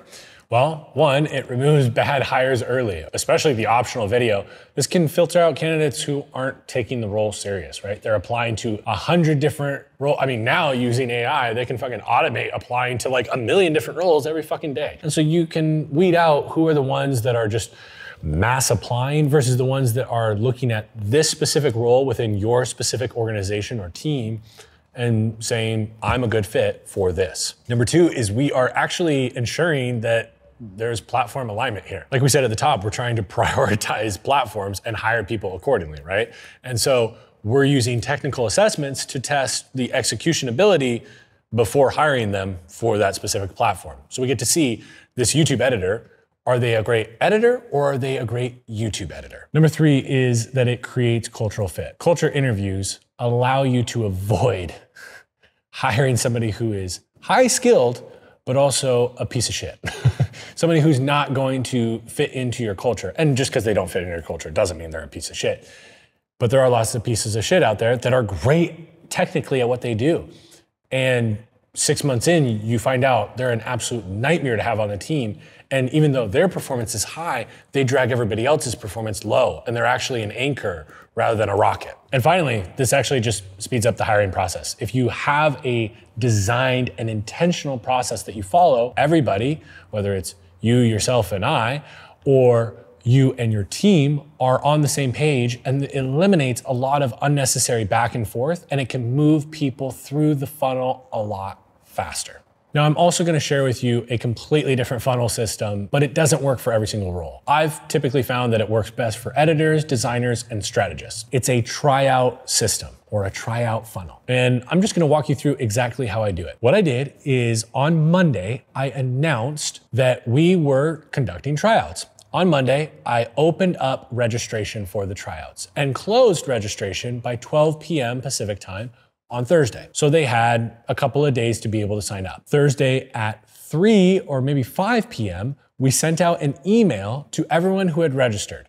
And the email had the following. It had instructions on what we expected. We want you to edit a 12 to 20 minute YouTube video using this raw footage. We want you to create a thumbnail and title, and we want you to create a short form video that goes with it. We were asking for a lot. But ultimately, that's what we're asking for in the day-to-day job. And so we want to make sure that what the assessment is mirrors the job. And so what you're gonna notice here is it's essentially the same funnel, but it's in a different order.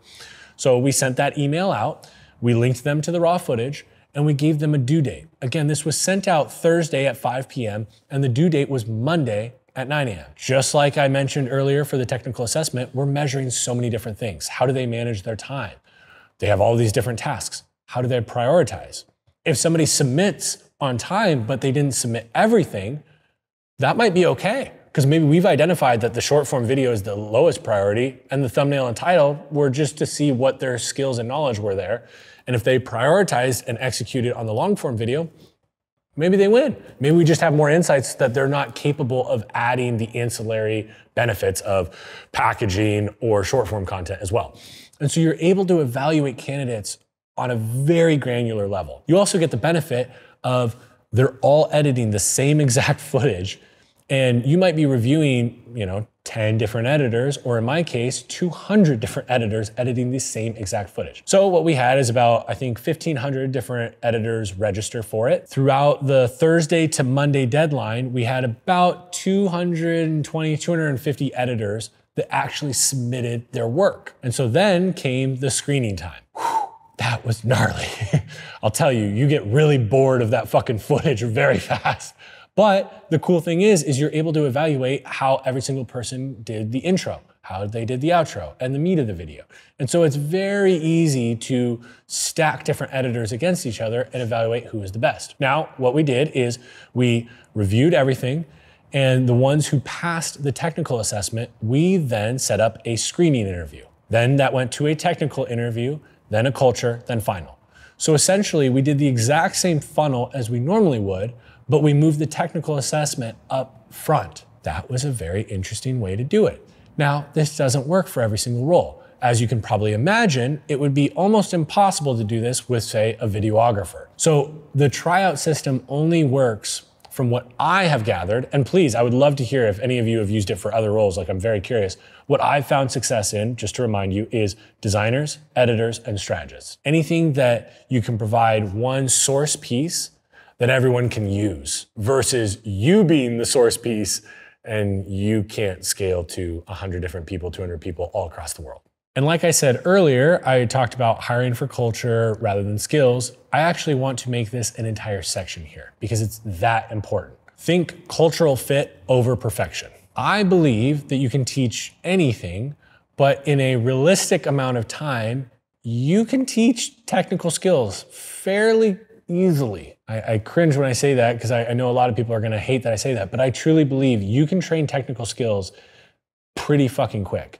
However, teaching hunger, empathy, adaptability, these are traits that are a lot harder to train have years of pattern established in their life that you're gonna have to overcome. Is it doable? Yes. Is it worth your time and money? No. And I truly believe that somebody who is highly proactive, they have high agency, they own everything, they're hungry, they're gonna get a lot more done over a long period of time than somebody who is technically proficient but has less drive. And here's an amazing example. There's an individual named Jason Leva. I love this man. He was one of the best hires I've ever made in my entire career. And the crazy part is he wasn't that experienced. You know, Jason, if you're watching this, please hear this through all love and everything. But I actually didn't think his edit was that great. I thought it was good enough, and he passed and went to the screening call. He actually went through that tryout system. But what I noticed was he was so hungry to learn and so willing to figure out how to solve a problem. He was a fucking sponge. Now, most directors would have written him off and saw the edit and been like, well, that wasn't in the top 10, so nah, we're not gonna move forward. Sure, he passed the screening call, but now that I'm doing the technical, not a fit. But what I noticed was that he was a sponge, and he took feedback unbelievably well. I gave him very direct feedback on the interview, on his edit. I told him what I really liked, and I told him what I didn't like. I called out areas where he made mistakes, right? There was a drop frame, or there was, a plugin missing or something like that. And Jason took that feedback so graciously. He was grateful for it. He thanked me for it on the call. It was crazy. And so it was in that moment that I realized, okay, this is the kind of character that I want to bring onto the team. Because whether it's short form editing right now, or eventually being a videographer later, this man is willing to do whatever it takes. And that's what I need more than somebody who is technically proficient, but not adaptable and not willing to hear feedback. Hire for mindset and train for execution. A motivated member can grow into a role. However, a disengaged one will definitely stay stagnant. Now, the next section is prioritizing strengths that match the platform. Every platform has a unique content style and requires a very specific type of creative thinking. If you hire the wrong person for the wrong platform, they might be really good at YouTube Shorts and Instagram Reels, but if you hire them to be a long-form editor, you might kill your engagement and your success on YouTube. Now, we talked earlier about how all the platforms behave differently, right? Like, you are yourself and you show up as you to all these different platforms. But just like if I am here filming right now, then I go meet up with my mom and then have fucking dinner and beers with the boys, I'm myself, but I'm going to present slightly different given the context and scenario I'm in, right? We already discussed that. And that's how the platforms behave. You show up as yourself on LinkedIn, just like you do on TikTok and Instagram, but you're going to talk about and emphasize different things based on the context of the platform you're in. You need to reverse engineer those needs into individuals, and that's how you hire. Take TikTok and Instagram, for example. These are short form and fast-paced, traditionally, platforms. And so the best fit is going to be a creator who is immersed and understands trends and understands fast-paced editing, or at least understands how to continue to open and close loops to retain attention. This is ideally somebody who lives, eats, and breathes TikTok and Instagram. They need to understand really, truly what is happening on the platform, what is the psychology, and what are the viewers and consumers on that platform expecting and looking for. Ideally, the 2.0 version of that is they understand all of that and they're able to identify tiny little gaps in the market, maybe within your niche that currently exist, and they're able to provide you the direction of how to fill it. Now, a very clear red flag for somebody on TikTok or Instagram that you're hiring is gonna be if they are overly focused on high production value without understanding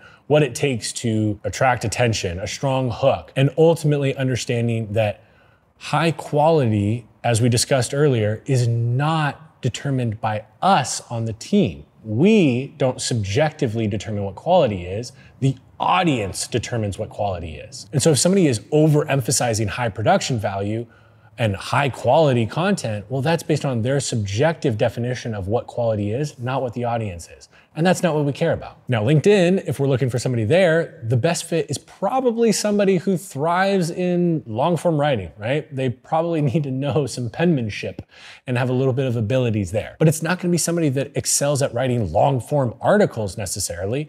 This is somebody who is able to take a couple of sentences and structure them together in a way that not only hooks attention, but holds attention throughout the post. What's gonna usually work here is a writer who is skilled in crafting high value, concise content that sparks conversation. That last part is key.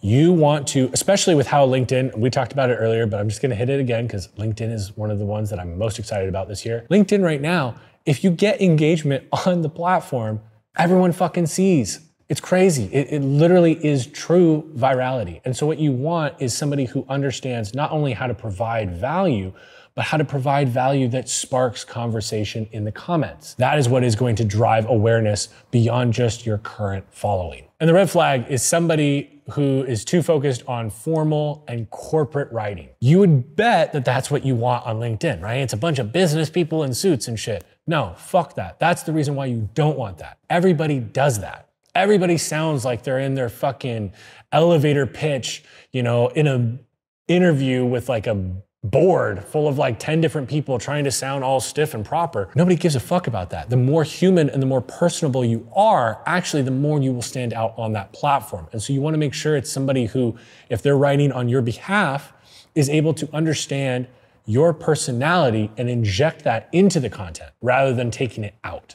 Now, if you're hiring for YouTube, long form specifically, you're gonna be looking for an editor who understands that your opening 15 to 30 seconds is the most crucial part of your entire fucking video. And if you don't nail that, the rest doesn't matter. They also need to be somebody who then understands that throughout the video, they need to be creating tension, stakes, open loops, some sort of reason for the viewer to continue watching. They need to understand that if you do deliver all the value of the video in the opening 3 minutes, why would they remain for the next 10? So they need to understand good storytelling and engaging editing, but they also need to understand the subject matter enough that they are competent and aware of the subject matter so they can sprinkle the value throughout the video rather than giving it all in the upfront. Because as we talked about before, YouTube loves watch time. And so that's what you're gonna want to look for in a YouTube editor. A huge red flag here is if you're hiring a videographer for your YouTube, if it's somebody who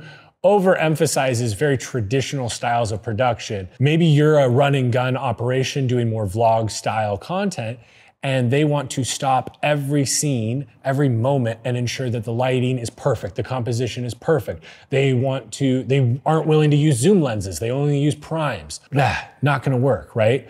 You wanna make sure that their technical skills align with the technical needs of the role. All right, the next section is start lean and grow intentionally. I laugh because this is a huge problem that I see with media teams, and then they have to do massive layoffs. Avoid overhiring too early. A small, high-impact, nimble SEAL Team 6 style team will accomplish so much more than a bloated, inefficient team. I believe in hiring specialists, but early on, these specialists need to be willing to be multifunctional, okay? They have to wear multiple hats. You might have somebody who is specializing in YouTube long form editing, but you're probably gonna need them to cut some fucking short clips and maybe even create some thumbnails. That is okay. In the beginning, that is what you're gonna need, and so you need to make sure that you emphasize that in the hiring process. Here's an example. If you're at the very beginning stages and you're limited on budget, you probably need a videographer and an editor, but you might not be able to afford hiring both. And so you're going to hire somebody who can do both, somebody who can film and edit. You gain a lot of efficiencies in that. Ultimately, down the road, you're gonna want to send them down one path or the other so that they can be the specialist and you can get the most out of their skill set. But in the beginning, you have to have people wearing multiple hats. So again, if you need a videographer and editor and you have a very limited budget, I recommend hiring somebody who is skilled at both. Now you need to make sure you identify which one is the priority. If you prioritize really good filming and steady hand and all that shit, great question asking, and maybe they're not as good at editing, maybe that is an okay concession to make at the stage you are currently at. Now, why does this actually matter? Like, why do we want to not overhire? I mean, it seems obvious, but I'm gonna run through just so that you really understand why you should avoid this. Number one, you avoid unnecessary payroll expenses before proving the ROI on content. I truly believe that anybody who does content correctly will get an ROI literally no matter what they do, even as an employee. However, you might not be doing it good, and you might not be at the point where you can actually hire enough people or the right people to do it well. And if that's the case, then you might be putting out content that sucks and doesn't provide anything, in which case, I don't know that I'd be scaling your team up from there. You're just gonna be hiring more people that are not capable at actually driving awareness to your content, which means you're driving your ROI down because you're adding headcount and payroll, but you're not adding any profitability or revenue to the company from the content. If you keep the team smaller and don't hire too quickly, well, you also keep operations nimble, making it flexible, easy to pivot and move around as needed. I can't tell you how many times I've had to change process, priorities, everything, because one, platforms are constantly evolving and changing and requiring new things for you to win, but also your client. If you're building a team for the CEO or founder, or if you are the CEO and founder yourself, your desired outcomes, your preferences are gonna change. You might really enjoy doing vlogging for a while and then go into a season where things are stressful and you don't want to have a camera around all the time and you need to make more sit down direct to camera style content like this. Well, you need a nimble team that is able to pivot and reverse engineer those needs. If you have a massive bloated team, oftentimes, I mean, think of it like, if you're turning on a dime in a little speedboat, it's not gonna be that difficult. But if you have to turn on a dime in a fucking oil tanker, you're fucked. The last benefit that I really see here is there's a lot of context that is developed. You allow the individuals on your team to understand the various functions that you have on the team. Well, how is that helpful? Well, one, when you bring in more specialists, they're able to communicate in an educated way because they did the role, at least at some capacity. So they can speak the lingo, they can talk the talk. Two, they understand what any request they make actually takes for the other person. They know that if you're asking them to edit a video that was just shot this morning and edit it by the next morning, you're gonna be up all fucking night. A lot of people don't realize that. And so I think that it's not only effective in helping the team communicate and work together well, but you also get this benefit of if somebody is sick or quits or gets fired, you have people on the team that do, maybe not at the same level, but they understand the role and how to function within it. Now, as the team scales up, you're going to go through this process where you take these specialists who you are asking to be generalists for a short period of time, and you're gonna move them back into their specialist role, again, as the team scales. And so I just wanna share a very quick little framework for you on how you go about expanding these roles gradually. Step one, you're gonna start with the multi-role hires, okay? So it's gonna be somebody who is highly proficient at filming and they're really good at editing. And so they're doing both of those tasks, okay? They're handling multiple tasks. Then what you need to do is ensure that you are documenting and defining the process. You wanna make sure that all the workflow, every little tiny little thing that this individual is doing is documented and it's super clear for the next person that comes in. Once you do that, this videographer and editor, they're highly proficient at filming and good at editing. They should document their whole process for editing. And once you hire an editor, they no longer need to edit. So they can now focus entirely on filming.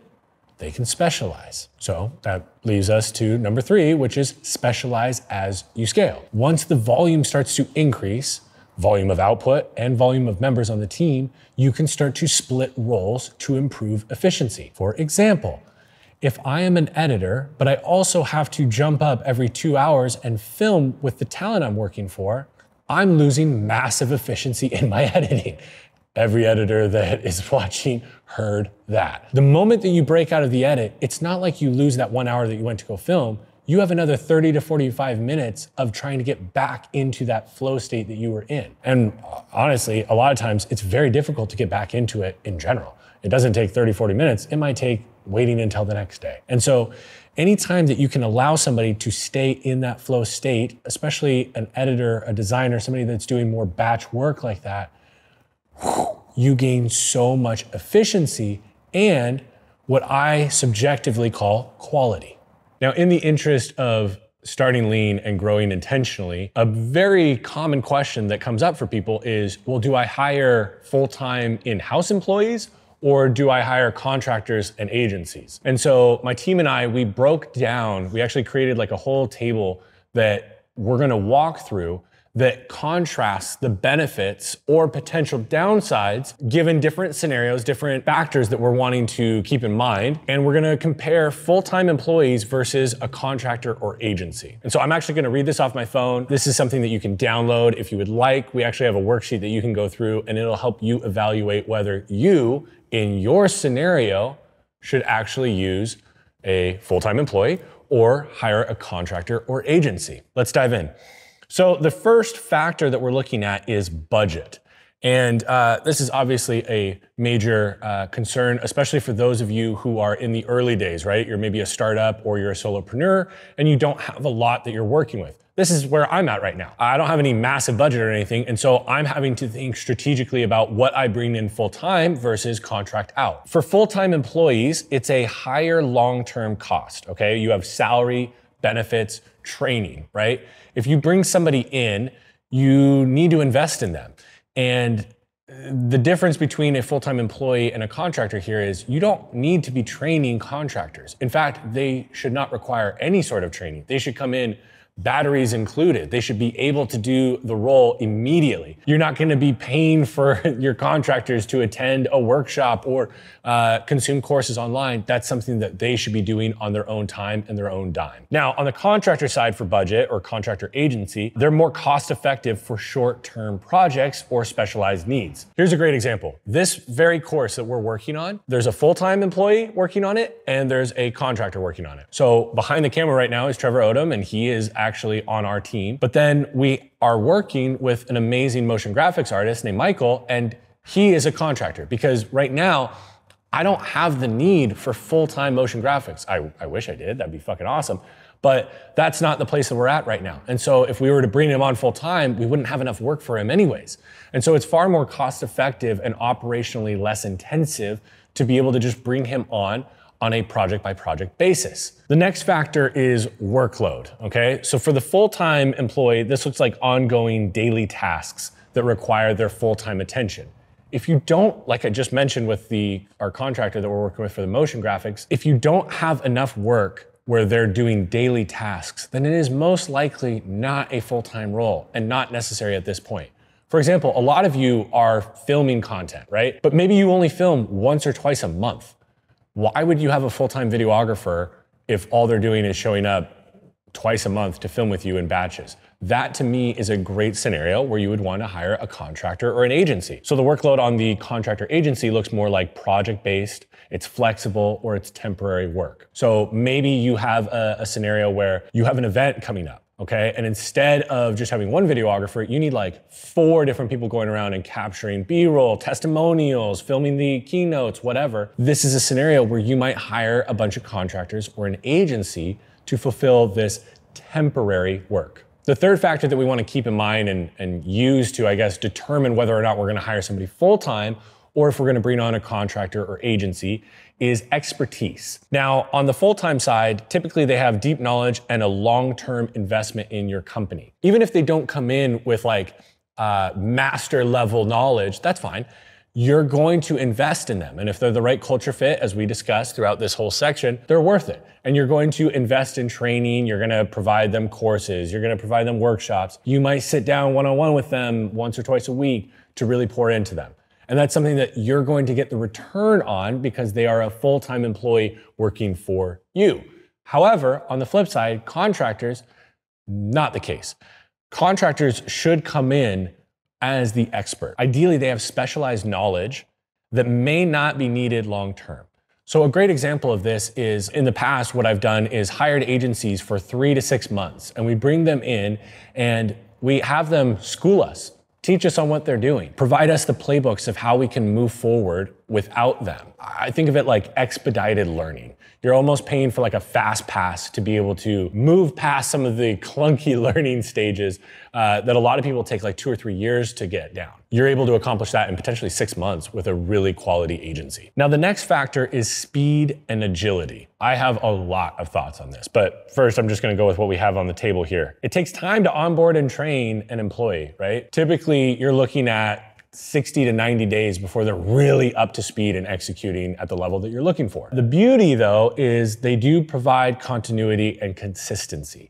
Okay, so once they are onboarded, in theory, as long as you do a good job of retaining them and you provide a good work environment where they're always able to grow and learn, they are more likely to stick there. And so you're gonna have the same person working on the same projects. I'm gonna kind of jump into it already, but the problem on the agency side that I've experienced is agencies do tend to have a higher turnover rate. And so, for example, when I've worked with YouTube agencies, what you'll find is you might have like 7 different editors over the course of 6 to 12 months that work on your projects because they're turning through them. No matter how good they are at having playbooks, checklists, all that shit, there is a difference. And you start to notice that it's not as consistent in the quality or in the style. You might not care about that. And so if that's not a factor that you give a shit about, fuck it. Who gives a shit? Let's just hire somebody full-time in-house if you have the amount of work necessary for that. If we're looking for extreme consistency here, I probably would not recommend going the agency route. Now, the benefit on speed and agility that you get with the contractor or agency is you do get immediate access to expertise. So unlike a 30, 60, 90-day onboarding plan with an employee, agencies would be fired immediately if it took 90 days for them to get up to speed. They're just like, that is not the way that they function. And so typically what you'll find is maybe you have an onboarding call with them, but then after that, they're ripping. And so if you do have something that you need done immediately, the agency or contractor route might be a better solution for the short term for you. Now, brand consistency. What you may think of is like making sure that they have the right logos, fonts, colors, all that shit. And that is important, and I care about that, but that's not what I emphasize the most. When I'm talking brand consistency, I'm thinking about like messaging or topics that maybe the talent we're working with have no desire to ever talk about, okay? Or maybe we know as a team that there are certain statements in context of what's being said that are fine, but if they're cut out of the context, it's gonna be really bad. That's something that you're going to be able to reinforce and establish extreme clarity on with somebody that's in-house far more than a contractor or agency. The reason why is because not only are they constantly working on projects for you, they are also involved in your internal meetings, okay? And so they're getting feedback far more consistently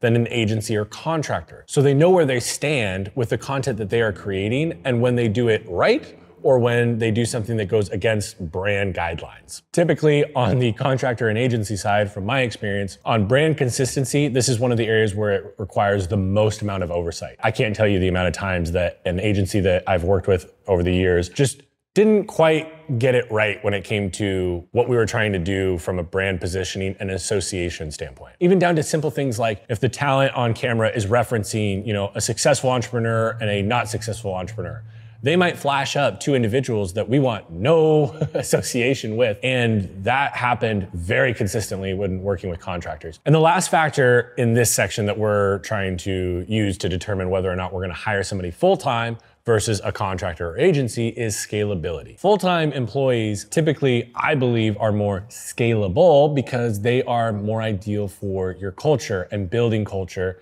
and training people into leadership roles. You're able to scale the team up, in my opinion, because maybe you hire somebody as a video editor and over a year or 2 train them up to be a manager and they can oversee other video editors. And because of that, they understand the culture and the DNA of the team.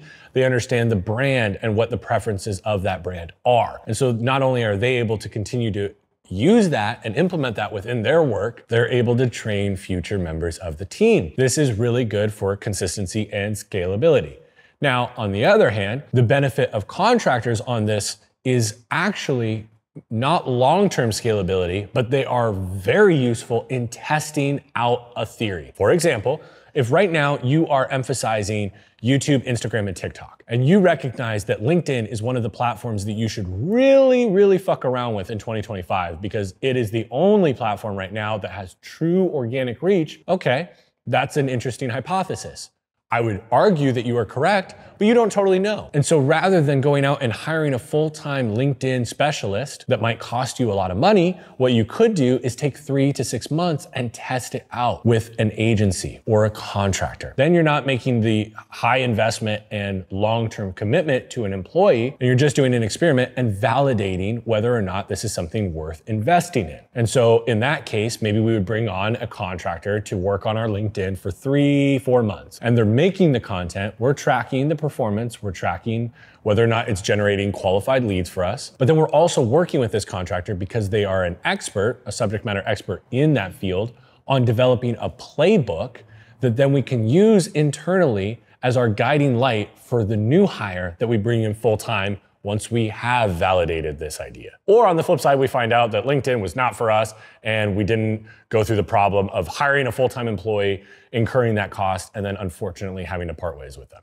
Now, we just went through and kind of compared full-time employees versus contractors and agencies. But what I want to do is actually break down 3 different phases or stages that you may find yourself in and what I would recommend you do. Now, I want to be very clear here. This is general advice, okay? I don't know what your exact scenario is. So there's a lot of nuance to this. This is a good starting point and a good guiding light for you. I would not necessarily completely follow this as doctrine. The best version of this is like, I'm gonna dive into your team, look at everything that you're doing, look at what your goals are, and we're gonna develop a whole custom plan for you. But if we're not able to do that, 99% of you we're never gonna be able to do that with, I would use this as your starting point. So what we're gonna do is we're gonna go through 3 different growth stages and then the recommended hiring approach that is associated with each stage. So stage number 1 is 0 to 1 year. We're a baby at this point. And what I recommend we do is primarily hire contractors and agencies. That way we can stay lean, not invest a ton of upfront cost, but also we get to test our theories and test the platforms and see what works best for us. I really believe that there are the best platforms to be on, and then there's the best platforms for you to be on. And so what I would recommend is utilizing the agency contractor method to validate, are you cut out for LinkedIn? Are you cut out for TikTok? Just because everyone says TikTok is the best place to be, well, if you're not good in that format, fuck that shit. Whatever format you're best in and most comfortable in and feel you can provide the most value in, that's what you should do. Okay, so here we're testing and validating those theories. We're staying lean and minimizing our investment. As the founder, I recommend in this stage, you are heavily involved in the content and strategy that you are making. You should be shaping what this looks like. Of course, you want to bring in contractors and agencies that you trust and that you lean on, but ultimately, this is your brand and this is what you are building. So you should be the one that is shaping what that will look like. The next growth stage is kind of like years 1 through 3, again, roughly. There's a lot of plus minus to this, but let's just say roughly 1 to 3 years in, you are in the stage where you are transitioning critical roles in-house. So what this may look like is maybe you were working with a YouTube agency for a year, and maybe you have realized after that year, hey, YouTube is our top priority. This is where 70–80% of our qualified leads are coming through. Well, in that case, maybe you wanna hire a video editor in-house. And maybe that doesn't necessarily look like firing the agency, it just looks like reducing their scope. So instead of them doing the editing, maybe they're just doing consulting for you. So you're pairing your video editor in-house with the consulting power and the knowledge and expertise and experience that the agency has. The other benefit in this is typically agencies offer multiple services. So a lot of different YouTube agencies, for example, don't just do the editing, they also help with ideation, scripting, and packaging. And maybe this editor that you bring in-house isn't skilled at those things. And so you take the editing off of the agency's plate and bring that in-house, but then you still have the agency doing the ideation, scripting, and packaging. And so you're keeping them around for very specialized skills. Now, stage number 3 is 3+ years. And this is around the time, sometimes people get this earlier, around 2 years, but typically around 3+ years, this is when you want to bring everything in-house, okay? So all critical roles that are high volume and necessary to the business I recommend bring it in-house. We just went through kind of like the pluses and minuses and the benefits of full-time in-house employees versus contractors. So I think you understand the value of having an in-house team. One thing that I didn't fully touch on that I think is actually really worth highlighting here is that when I have brought roles in-house, so previously working with an agency and then I end up bringing it in-house, the speed at which we are able to accomplish and finish projects increases dramatically. The level of communication goes up drastically. It's literally impossible for an agency to be able to communicate with you at the cadence that a full-time employee does, because they have multiple clients that they're servicing, right? And a lot of these agencies, their editors are overseas, and so they're in a totally different time zone. Okay, so it changes the dynamic completely. The moment that you start to bring things in-house, speed goes up like crazy. Now, what I do recommend is still at this stage, there are gonna be some agencies you're gonna keep on or contractors you'll keep on either for very, very specialized work or access to worlds that you don't have access to. What do I mean by that? Well, typically a media buying agency might have a better relationship with Meta than you do, or your media buyer does, because maybe they're spending millions of dollars a year on Meta, and so they're a more important client for that platform. If any of you out there have ran ads or done organic content consistently on a platform, you know having a relationship with the rep there is valuable as fuck. And so if you can't get that with your full-time in-house team, you may want to maintain an agency purely for that relationship in case something goes wrong. I also believe that agencies or contractors can be very useful to have in your Rolodex available to you so that you can scale up as needed for sprints. Sometimes you might have a launch where you're going to triple the amount of creative output that you normally have, and you don't want to hire full-time people for a temporary need, so you just scale up temporarily with an agency, and then you can scale back down to what you were normally doing, and you don't have to fire a bunch of people. Nobody likes firing people. That's the fucking worst thing in the world. I would avoid it at all costs. And the easiest way to avoid it is scale up using contractors or agencies. Hello there.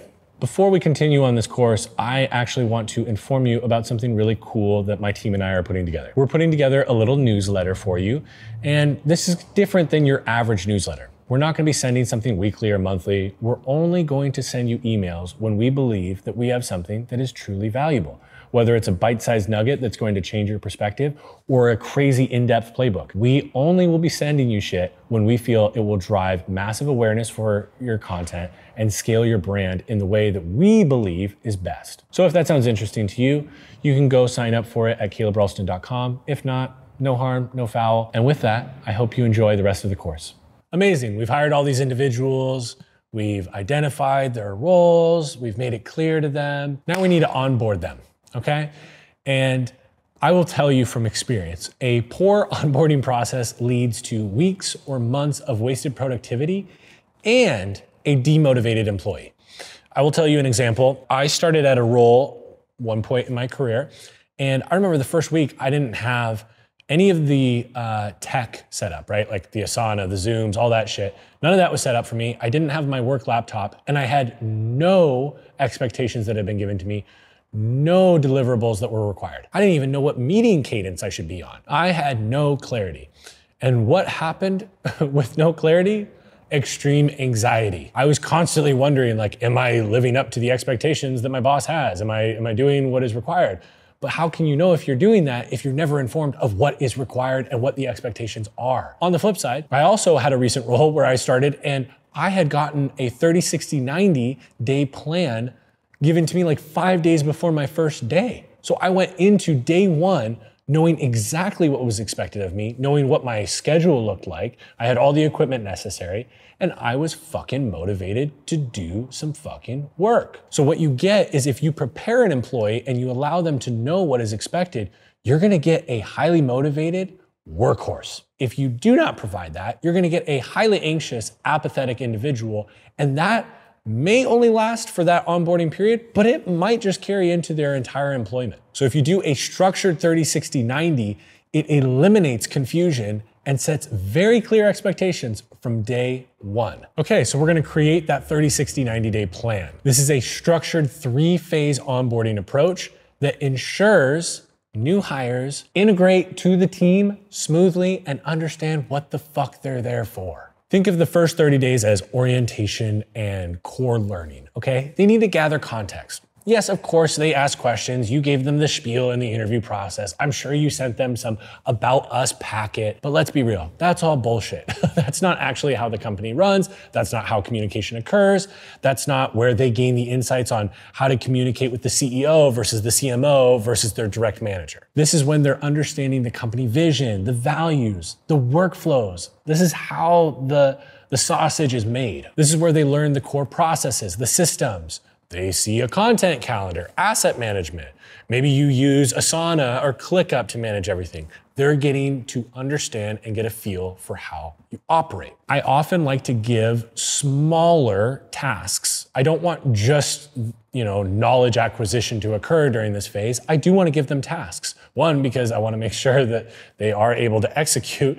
Technical assessments are great, but you really learn a lot in the first 30, 60, 90 days about an employee. I want to make sure they're doing that, but I also want to give them wins and momentum that they can build upon. I truly believe if you nailed the opening 30 days, you have such a better employee-employer relationship. Also, don't just leave them on an island to themselves and let them just figure it out. There's very rare cases where that is the right move. Maybe if that's what the role is actually like all the time, okay, sure, you could justify that to me. But if the role is not going to be like that, make sure that you do regular check-ins with this individual. Ensure that they understand what they're working on, understand what is happening on a meeting. They understand who's in the meeting, what the process looks like, what the context of this project is.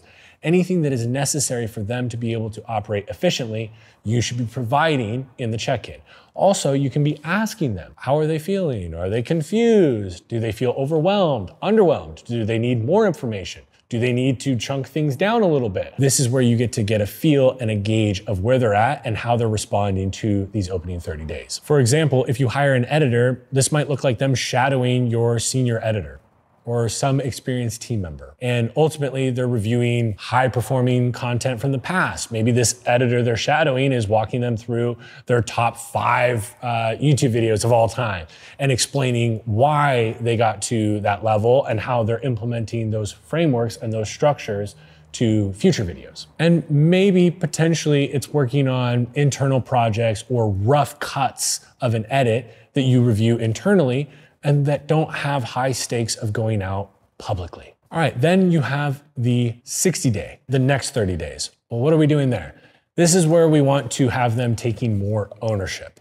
What does that look like? Well, they begin executing independently on their core responsibilities. They're no longer just doing small tasks or just shadowing. They're actually owning tasks of their own. They're also developing their own workflows and systems within the team. We have team-wide process and workflow, but then within that, individuals have their own way of operating. Every editor has a different way that they set up a file, right? Some editors like to go through all the A-roll and then start adding music and then B-roll and blah, blah, blah. Some of them like to go section by section and they go A-roll, B-roll, music, graphics, and then on to the next section. Allow them to build their own workflow and utilize that for the greatest efficiency that they can have. In these next 30 days at the 60 mark, you're wanting to also analyze their work. Look at how they're going about their workflow, the process, their communication, and the final output, and give them feedback. This is where you can start to reinforce the good things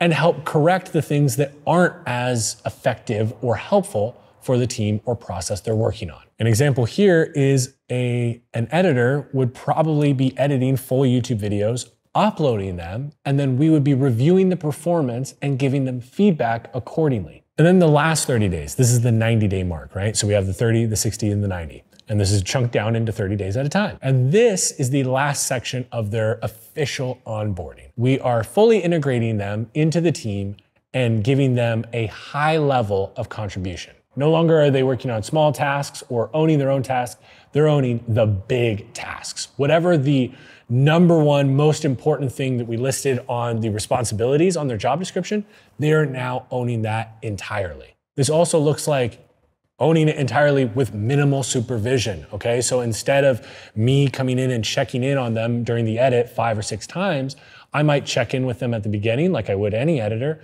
maybe a midway point, and then upon completion. We're also now at the point where they're demonstrating actual results, like true impact they're having against their KPIs that we're holding them accountable for. You know, if they're a YouTube editor, watch time. Is the watch time at least average, if not better than average, what our normal performance is?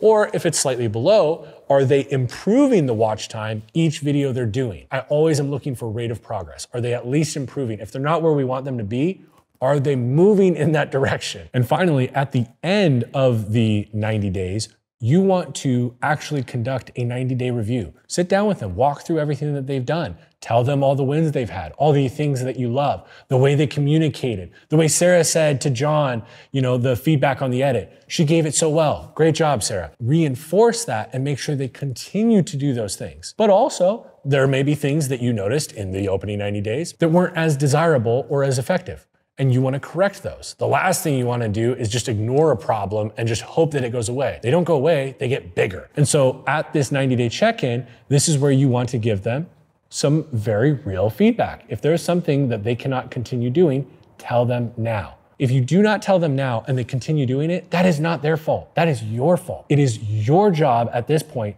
to inform them of any behavior changes that need to occur. So as an example, at this point, if we have a content strategist, at 90 days in, they should be identifying high-performing content and what we should double down on, or how we should reformat it for another platform. They should be proposing new content ideas, not just reviewing what is working. They should be innovating and coming up with fresh new ideas. And they should be optimizing distribution for maximum reach. And they should be able to sit down with you and take feedback on what they were doing right on all of those and what they need to change on all of those. So now that we have the 30, 60, 90, well, that's amazing, but that's not the only part of onboarding. That is a piece of the pie. That is a tool in the belt, but it is not the entire belt. So if we want to make onboarding seamless and effective, one, we want to provide a clear plan before day one. So this is sending onboarding materials. This is like a company handbook, a vision deck, a strategy deck, whatever that looks like for you, and the 30, 60, 90 that we just went through. Number two is you're gonna assign a mentor or onboarding buddy. Oftentimes, if you don't assign this, they will make their own friend there, right? And that's great. But you wanna make sure to also intentionally pair them with somebody who is going to really help them in the role that they have. Ideally, somebody who has a lot more context on the organization and team and how they function. Typically, a more senior individual. This allows them to speed ramp their learning, but also have somebody that is a guaranteed or verified point of contact for when they have questions. Because in the beginning, we have a multitude of questions, and typically we're afraid or embarrassed to ask them. If you help assign this individual and you clarify up front that this is what they are here for, is to help you ask questions or help you answer questions, and that there's nothing wrong with asking questions, it's actually encouraged to, well, then you set them up for success. And instead of them sitting there trying to solve a problem for 2 hours, they might solve it in 5 minutes, asking Sarah what the answer is. Now, number three is to schedule regular check-ins. You're not gonna have a pulse on how this person is doing and how it's going if you're not checking in with them regularly and getting an update. I prefer typically in the first month to do multiple check-ins per week. So maybe it looks like instead of one 30-minute meeting, it's 3 10-minute meetings, Monday, Wednesday, Friday, end of day. And you're just checking in to see what was the most interesting thing that you learned today? What was the most confusing thing that happened this week that I could maybe answer? What roadblocks are in front of you that I can bulldoze through to make your job easier? This is also an incredible opportunity to celebrate wins and reinforce great actions. If they're a new hire and you're on a call, a brainstorm meeting, let's say, and you're beating up a YouTube video idea, and they contribute a thought, even if it's not a good one, but they actually speak up, man, immediately give them daps for that. Like, give them all the love in the world for that shit, because that is the kind of action and behavior you want to encourage, especially a new hire. I remember there was a hire that I made a couple of years ago, and I wanna say like day one, he was sitting in a meeting where nobody asked his opinion on it. He volunteered it. And in some organizations, they might not like that. I immediately stood up and gave the dude a high five. I was like, this is incredible. You're day one, you're nervous as hell, you don't know anybody, nobody knows you, nobody knows your background or skill set, and you're already contributing to the overall discussion. That's what we're hiring people for. We're hiring people to contribute, not sit and fucking be a fly on the wall. And number four is kind of a bonus. I don't believe it's fully necessary, but it's definitely very helpful. but if you're resource constrained, I would save this for when you're at a bigger scale. Number 4 is building an onboarding portal or resource hub. And this can be fancy, like, using some software to automate the onboarding, or it can be as fucking simple as a Google Drive folder that has your vision deck, your strategy deck, context on the team, SOPs, playbooks, video tutorials on workflows, Q&A document with the founder or CEO to give more context on the organization. Anything that you feel would help make this person's life within the org easier can live in this hub. And again, it can be a very simple Google Drive folder. It doesn't have to be anything fancy and complex. Just like in the hiring process, we want to define a role clearly. We also want to ensure that once somebody is onboarded, we also make sure to continually define their role clearly. Because as we know, roles evolve, process evolves, needs evolve on the team. And so as those evolutions occur, you should be continually updating the role description. And one of the biggest mistakes I see on teams is overlapping responsibilities without clarity around who is owning what. And so what ends up happening there is if two people both think that they own the same task, oftentimes they assume the other person's gonna do it and then nobody does it. And so what you wanna do is if you're gonna have two people working on a task, make sure it's very clear what they're each owning and what the expectations of output are from each of them. Hold them accountable. I like to set KPIs for accountability, which removes ambiguity in the performance of their job expectations. Here's an example. If you have a community manager and their task is to analyze metrics, right? They're supposed to look at how's engagement, are we getting enough impressions, are we driving enough traffic to our website, et cetera, et cetera. But then you also ask editors to do the same thing. One, I mean, it seems incredibly inefficient and pointless, but two, eventually you get to the point where they're doing redundant work,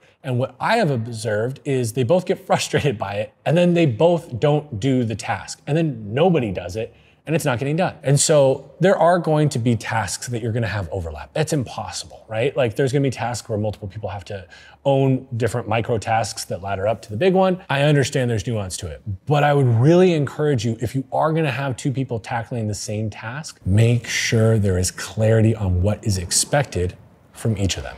So we went through all of this onboarding shit, but what does this actually mean for us? What does this give us as a result? Well, I'll tell you. You get faster ramp up time. People are actually going to get up to speed and able to execute on their role at a high level much, much faster. I can't tell you early on in my career how many different roles that I took, that it took me like 4 or 5 months to actually get to a point where I was effectively creating for the team that I was on. Not necessarily my fault, but just due to a lack of a structured onboarding process that the organization did not have in place. Number 2, the most important thing, stronger retention. It costs a lot of money to lose an employee, like 2.5 times what they actually costed you originally. Employees who feel supported and cared for and actually have clear understanding of what is expected of them stay longer and perform better. Number 3 is you typically get more ownership and initiative. Clarity from day one fosters confidence and independent problem solving. This is somebody who, if a problem comes up, they're not just immediately running and tapping on your shoulder and being like, Sarah, how do I solve this, right? They are somebody who is going to, if they come to you,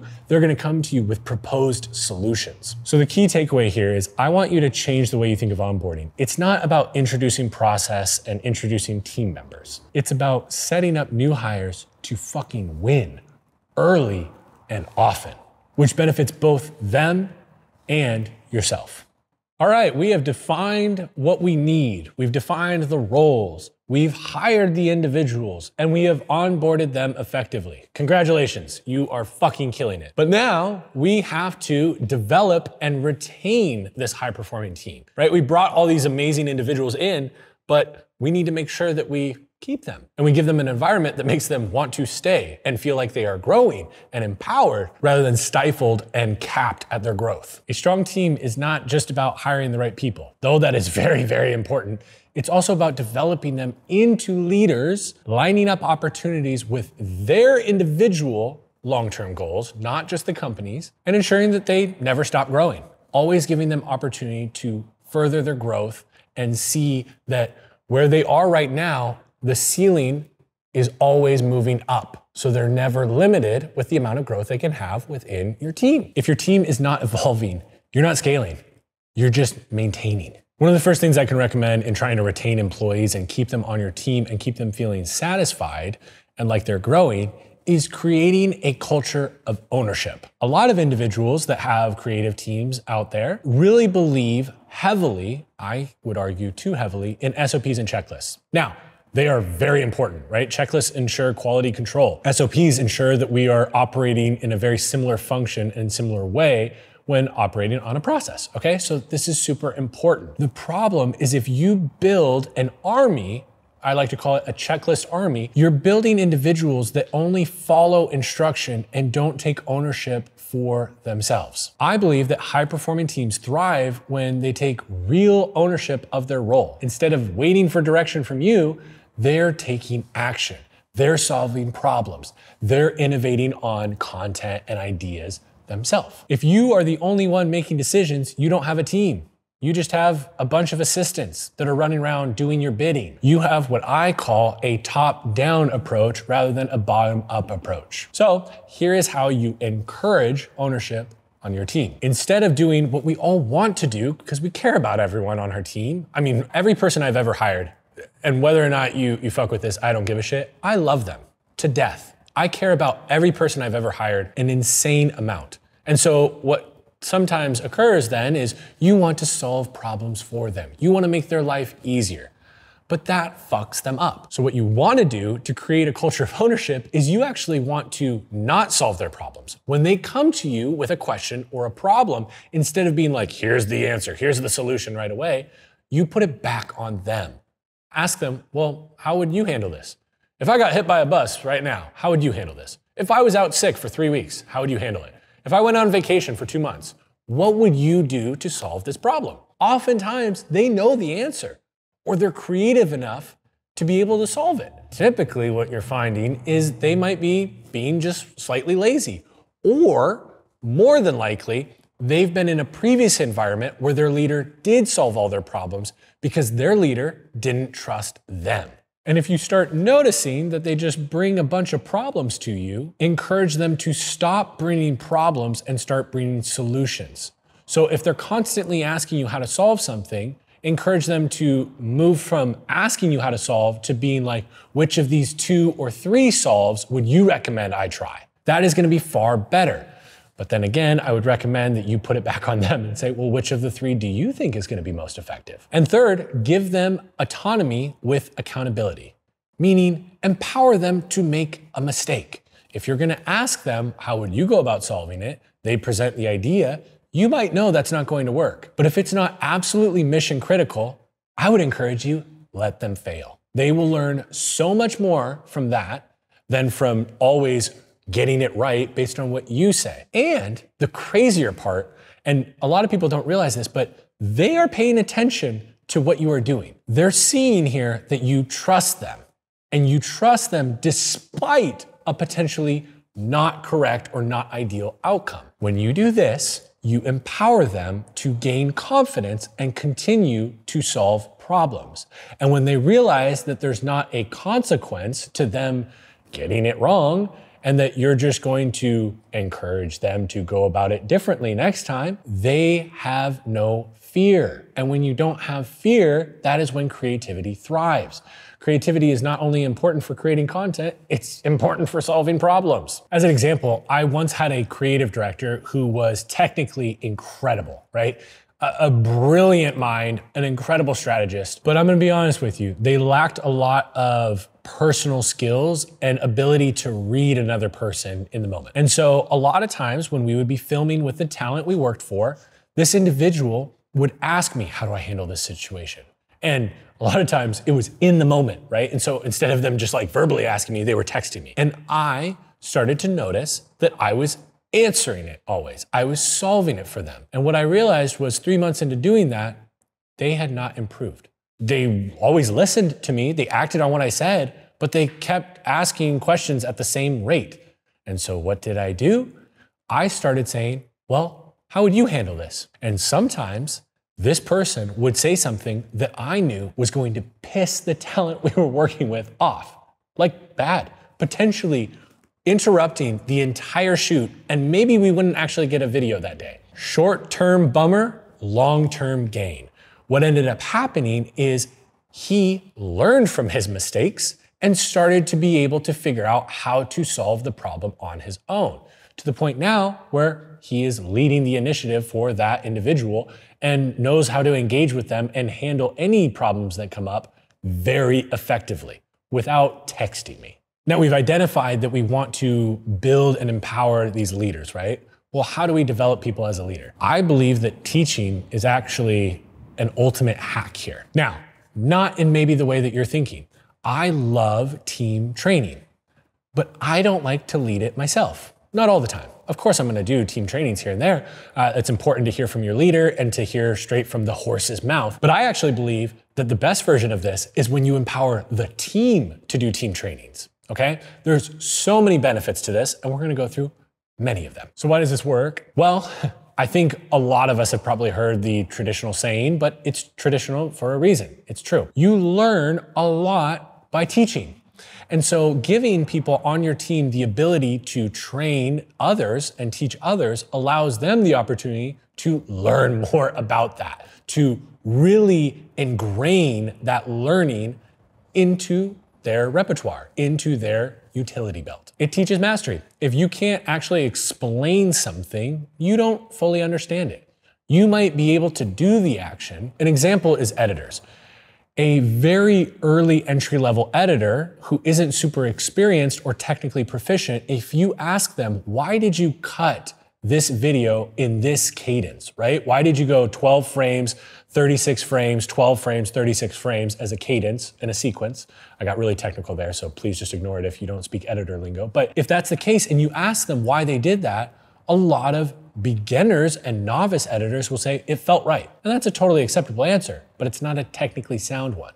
An editor who truly understands would say, I was training the audience to understand and expect the cadence that I was going to edit in, because the next scene was going to be very dramatic and I was going to break that pattern. And by training the audience to get used to cuts on that pattern, when we deviate from the pattern, it emphasized that moment. That would be an editor who is very technically proficient, experienced, and understands the why behind why they did the cut. And the magical third thing that you get here, which is absolutely incredible, is you reveal hidden strengths and passions. I can't tell you how many different times that I'd have somebody on one of my teams, they would do a training on something that I had no idea that they were really proficient in and were passionate about. You learn all these interesting things, like people that love sound design. And all of a sudden you realize, oh yeah, that's right. All your edits are really good with sound design. Or you discover that somebody's really passionate about storytelling and you realize, now that I think about it, all of your videos actually do follow a very, very specific and strategic storytelling framework. Holy shit. And then you get to spread that information to the rest of the team. And what happens is they start to develop their brand within the team. And so if somebody does a presentation on storytelling, for example, and George, another editor, has a question about it, they're going to go to that person. And so what that does is increase efficiency. Rather than sitting and trying to solve a problem on your own, you know who on the team is the subject matter expert to go to solve the problem with. Now, how do you actually implement this? Well, I would recommend that you conduct a weekly training. Rotate between the different members of your team on who leads the training weekly. I also recommend setting up what is called like a mentorship loop. This is where you take somebody that is more senior on the team and you pair them with a more junior level individual. This doesn't mean seniority as far as tenure, but as far as skill set.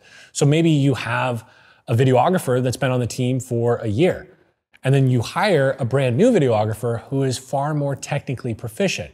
I would recommend pairing them together. The cool byproduct of that is the new videographer, she can help train him on technical proficiencies, and he can help train her on proficiencies on how to operate within the organization and how processes work. You get a win-win on both sides. Now, oftentimes when you're hiring an employee, we're humans, so we're selfish. We're thinking about what's in it for us. What are we trying to get out of this person? How can we maximize the returns from this human? But what I would recommend is gain understanding on what their long-term career goals are and start to line up opportunities that you give them with those long-term goals. If they want to be in a place of leadership or they want to hold an executive role, and they're an editor right now, well, something that would be very good for you to do is give them those training opportunities so they can gain the skill of communication and presenting. Oftentimes, especially with creative teams, there's this like myth out there that, oh, creatives don't want to talk to anybody. They just want to be locked in a room and da-da-da. And I believe that that is true, but my belief is the why behind that is because they've been trained. They've been told that's how they are. They work for an organization and the organization never gives them the opportunity to communicate with clients or with the whole team. They never give them presenting opportunities because they say, well, creatives don't like to do that, so we're not going to give them the opportunity. Whatever their desired outcome is for their career, it is your job, if you want to hold on to them for a long time, to make sure that you give them opportunities to grow towards that. If you have somebody on your team that has expressed what they want to accomplish and what you are doing and the opportunities you're providing them are actually going in the opposite direction, what you're going to have is somebody who becomes very dissatisfied with their role and will want to leave at any opportunity they have. Stop being like most leaders and start knowing what your people, what your team wants. This is why creative teams lose great people. It's usually not because of like the work output and stuff. It's because they no longer see themselves growing towards where they want to be. In fact, oftentimes they see themselves growing away from where they're wanting to be. And that is the exact opposite of what a human is going to prefer and choose to do, because ultimately, like I said at the top, we are all selfish and we want to accomplish what we want to accomplish. Make sure you align the work and opportunities you give your team with what they want to accomplish. So I recommend doing this by conducting one-on-ones. And here are a couple of great questions that I love to ask during a one-on-one. Question number one, very, very basic and obvious, but most of you don't ask it. What's your long-term career goal? Shocker. If you find that out, the amazing thing is you can give them opportunities that move them towards that also serve the company. Where do you see yourself after this? Do you see yourself at another company? Do you see yourself starting another company? Do you want to jump to a different industry? Are you wanting to experiment with different roles? What is it that you're wanting to accomplish directly after this? You've already asked what their long-term career goal is, but between then and now, what do you see? And third, what skills do you want to develop? Is there anything that you've been interested in, right? If they're a video editor, but they're really passionate about motion graphics, how cool would it be to be able to give them more opportunities? Maybe you're not able to make them a full-time motion designer because that's not what's required on your team for the content you're producing. But maybe what you can do is say, well, I mean, it would be cool if we made our lower thirds a little bit more fancy and we did some cool transitions and maybe we got a little bit crazier with how we animate text. Okay, cool. You're giving them an opportunity to hone in on the skill that they care about most and where they're wanting to go. And then what you're gonna get as a byproduct of that is them sticking around a lot longer. So the goal here is ultra simple. Make sure you align their growth with what they're doing daily. If they feel like they're just checking boxes and doing tasks, they will eventually check the fuck out. A really good example of this is I had somebody who was at a manager level on one of my teams that really expressed in the opening, like literally in the interview process, expressed that they eventually wanted to be a CEO. And they wanted to have a pretty large organization that they ran. And at this point, they were at a manager level. And so what did I do? I started to give them more opportunities to oversee the team or a section of the team entirely. So not just a manager level, but I gave them a lot of the responsibilities that I had without necessarily giving them a director title right away. One, just to prove that they could do it and make sure that we were putting them in the right spot. But I wanted to give them the opportunity to start to hone in on skills that were necessary, and more importantly, to be able to identify deficiencies they had that they needed to work on to eventually get to the point where they would be a CEO. Now, your jack of all trades, your generalists, or your specialists who are willing to generalize, that's gonna work in the early days, and it's actually not only gonna work, it's necessary. You can't hire specialists entirely from day one unless, you just got unlimited money and really deep pockets. But even then, I wouldn't advise doing that. But eventually, you get to a point where specialists are the way that you're gonna actually drive real results, right? We talked in the content section about specializing content to specific platforms. We talked about how in the beginning, you make content, like you might make a short, and then you distribute that on all the different platforms, YouTube Shorts, Instagram Reels, TikTok, Facebook Reels, LinkedIn Video tab. But the best case version of this is you take that same asset, that same raw footage, and edit it, remake it contextual to each platform. Specialization. Well, the same thing is going to happen with your team. In order to make that content special to the platform, you're going to need the individual to specialize in that platform. Here's why this matters. When you move from the generalist workflow to a specialist workflow, you get individuals who execute at much higher levels. They gain massive efficiency by doing the same thing, or relatively same thing, over and over and over, rather than hat jumping. They really iron out all the kinks, all the weird inefficiencies. They develop beautiful workflows on this because they're doing it all day, every day. Also, this leads to mastery, which reduces the amount of revisions and back and forth that you have to have with your team. You would not believe how effective it is and efficient it is if you can eliminate 2 rounds of revisions across all your editors on your team. Sure, in a week, that was nice, but add up all that time over a year and you're saving weeks of your time. The benefit for the individual is that specialists have way more long-term career value. They are able to earn far more throughout their career because they are a specialist. Companies will pay far more for that than somebody who is decent or proficient at everything. So by you investing in them as a specialist, you know, the reality is unfortunately, there's all these people that we love, that we have on our team, and we want them forever. But they're not going to stay with you forever. The nature of a career and of a job is that there is an expiration date most of the time. It is my goal, if you join my team, I want to set you the fuck up so that when you go to the next spot, you are 10 times better than you could have ever imagined. And the way you do that is you promote specialization. They will typically be far happier and earn way more throughout their career. Here's an example of this. And this is pretty typical that I find in creatives, but specifically short form editors for whatever reason. Trevor on my team, I hired him about 3.5 years ago now.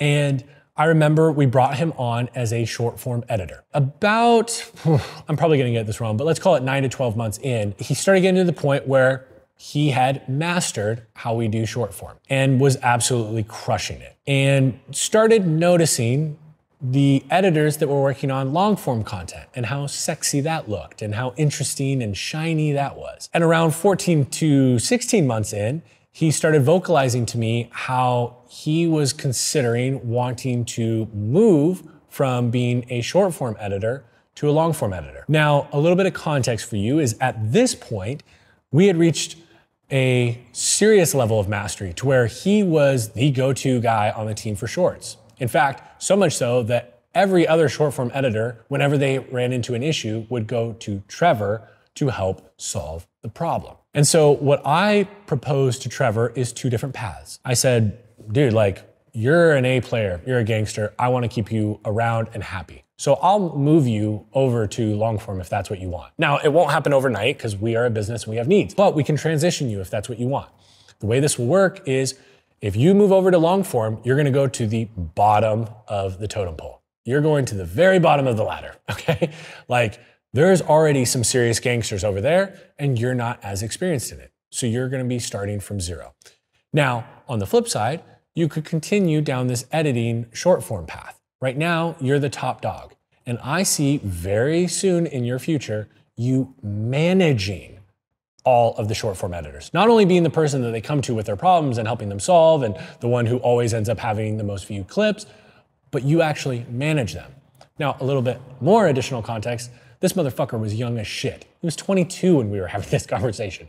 A 22-year-old managing editors that were like 6, 7 years older than him, potentially. This was a crazy crossroads for him. And I told him, I said, I believe that if you specialize, you will go into a place of leadership that there's not a world where you'll get there if you go over to YouTube. That will take years for you to establish. Here, we're already 2 months out from this. And if you go up to that level, then eventually, if you want to do a lateral move over to long form, you move over there in a totally different position. And so you're not starting from 0. You're starting from a place of leadership. It's a completely different position for you to take. And so he chose to stick with short form. Now, we gave him some long form edits here and there because he's a creative guy and he wanted to do it. To the best of my ability, whenever somebody on my team vocalizes an interest or something they're passionate about and want to do, I want to do my best to give them that opportunity. That's just how I like to roll. But we focused on short form. And guess what? He not only was promoted to senior editor, he was then promoted to lead editor. So he was promoted the most out of anybody on the team. And he was managing 3 different editors at the age of 22 and 23. It was fucking absurd, okay? He only got that because he chose to specialize. And now we're at a point in his career where he is starting to expand and be more of a generalist again. And so the way that this will most likely work is he'll have a couple of years or a season of time where he does more activities. And then he'll focus again. And he'll pick probably 1 lane or 2 that he goes more narrow and gains more mastery on. It's very similar, if you notice, to the accordion framework or method that I use for content. But you can do the same thing with your career. Another thing that I would highly encourage you to do is not only utilize your team members to educate and train each other, but invest in strategic education opportunities for your team. For example, if there is a workshop on YouTube retention editing that you can pay for with somebody who, worked really closely with Mr. Beast, for example, I would highly recommend that you invest in that. And then what you do is instead of you taking that course, you assign 1 or 2 of your team members to do it. Here's the pro tip. Don't just have them go and attend and consume the workshop or the course. Have them then turn it into a team training that they present to the rest of the team. Again, we've already gone over. This helps them retain the information far more, helps them develop mastery, and then they're able to share all of those insights and information with the rest of the team rather than hogging it all for themselves. So we talked about doing regular check-ins, but what does that look like? Well, it looks like running effective one-on-ones. I believe that if you only check in when something's going wrong, you've already lost. Consistent, structured feedback is what keeps people from checking out. It's what keeps people engaged and feeling like this is an area where I'm growing and my leadership cares about me and cares that I'm actually developing and growing rather than just staying stagnant and letting me fucking rot. In order to do this, you need to run effective one-on-ones. So here is how I recommend you go about running effective one-on-ones. Number 1, talk about the workload and blockers. How's your workload look right now? What's slowing you down? Do you need any extra resources or support? Is there anything currently getting in the way of you accomplishing your job? Can I bulldoze through any roadblocks to make your job easier? Revisit their long-term goals. You're crushing this thing. How do we set you up for the next step? What is it that you've been wanting to learn but haven't had the time to invest in? Are there any interests that line up with your long-term goals that we're not currently leveraging right now, that we're not giving you opportunities to gain skill in, that maybe we can implement that would be effective for our content? I had a content strategist who was unbelievably good at running TikTok, ideating, and creating a lot of engagement on that platform. They had expressed interest in being a creative director. And so I started giving them opportunities to begin developing bigger campaigns and presenting those campaigns, not just developing them, but presenting them to myself and to the talent that we were filming with. The reason why this happened though was in our regular one-on-ones, I was asking them, well, okay, you've come in, you're killing it as a strategist here, you own this platform, you've told me you want to be a creative director. Right now, none of what you're doing is really laddering up to that. You're very much an individual contributor here. And so what we did is in our one-on-one, we developed a plan of how they were going to start taking on bigger tasks that involved more people. So when you're developing a campaign and pitching a campaign, you're not thinking about just your sole contribution, you're thinking about how the entire team feeds into that campaign because it was a multi-platform approach. And in doing so, what we allow for is not only for them to gain the skills of thinking strategically of how to involve other people, but how to persuade other people to get involved and how to think about workflow and process, ultimately laddering up to their long-term goal and vision of being a creative director. None of this would have happened if we didn't actually do regular check-ins to see, are they actually feeling like they're moving closer to their desired outcome?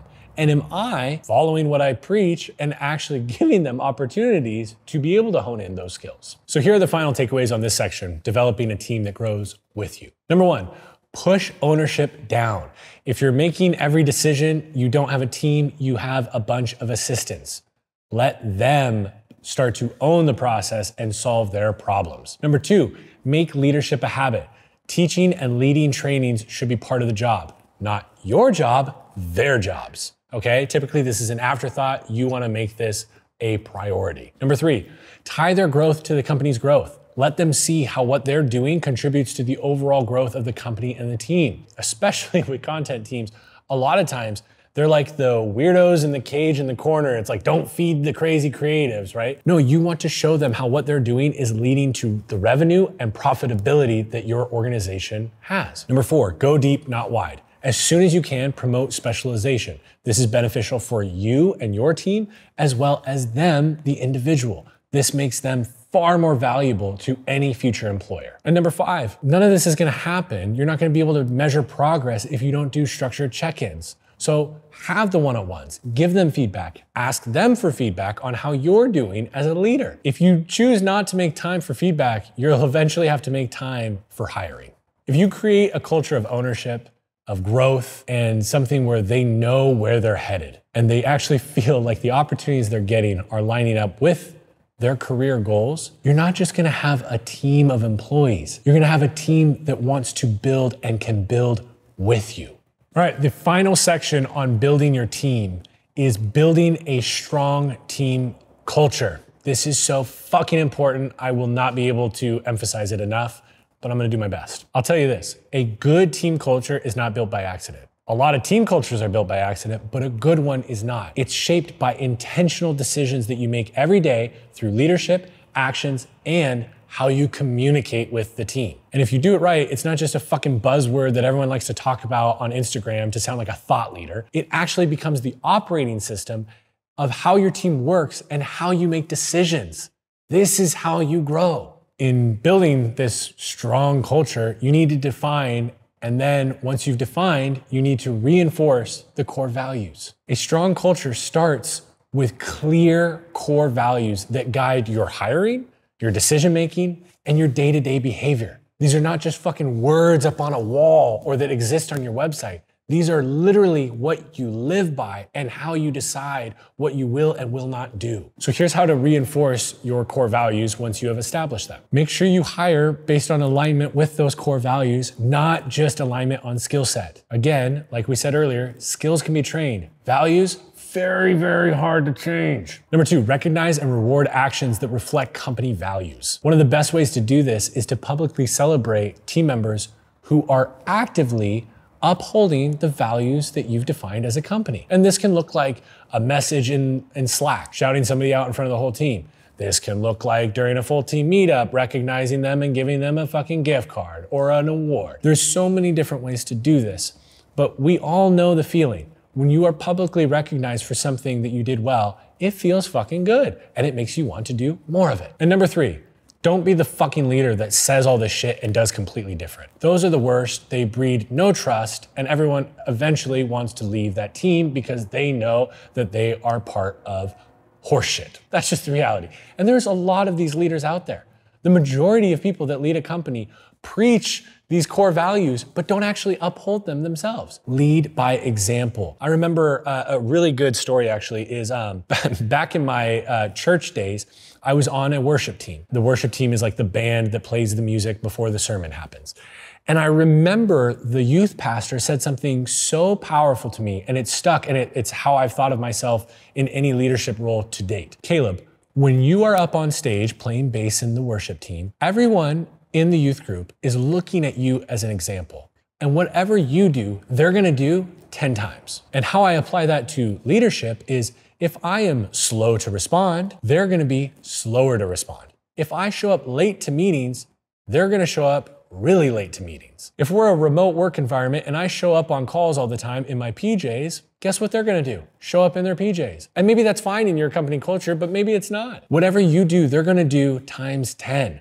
Lead by example. If you have a team that is operating in a way that you do not like, take a look at yourself and how you're operating as the first point. More than likely, you are leading them by example in the wrong way. And just because you're the leader doesn't mean that you can hold yourself to a different standard. If anything, you need to be the one that holds the standard and sets it and maintains that bar as high as fucking possible. So for example, maybe contrary to some of the hardcore examples I've been using here, Patagonia has a really beautiful team culture. They prioritize environmental responsibility, integrity, and work-life balance. And guess what? They actually fucking do it. So here's how they reinforce those core values. They hire for alignment, right? They prioritize candidates who are passionate about sustainability and outdoor activism. That's the DNA of the company and the brand, and so they want to make sure that the people that work on it also are in alignment with those values. Number 2 is they recognize and reward employees.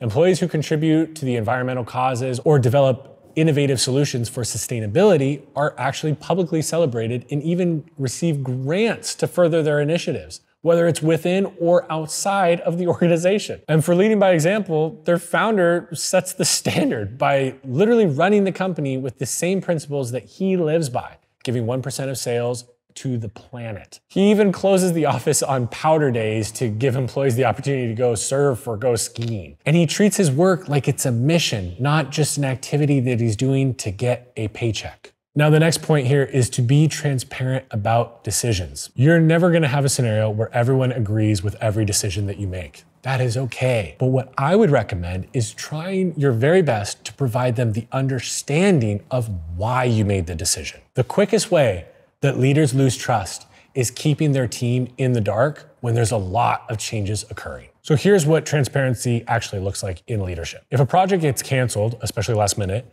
explain why and how it impacts the bigger picture. I remember one time having an editor who had been working 13 hours a day on a project for probably 5 or 6 days straight. Huge edit. She had put so much effort into it. It was an incredible piece. But the person we were editing it for didn't like it.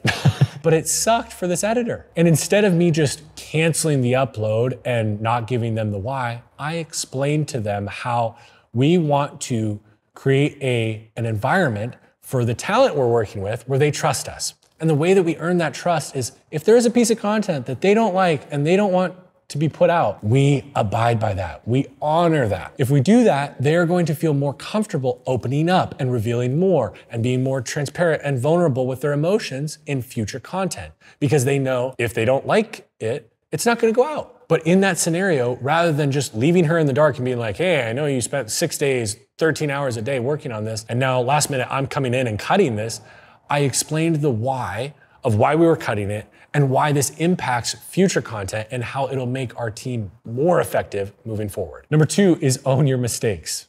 Man, if I could say this one like 20 times in a row, I would. I can't tell you how many times that I've had leaders in my life that make a mistake and just brush it off or acknowledge it as it's like, oh, well, that was part of the plan. That was intentional. We meant to do that all along. Everyone sees through your bullshit. They already know that you weren't intentionally trying to make that mistake. That was not part of the plan. Don't fuck around and try and posture yourself to be smarter than you are. Just to own it when you're wrong.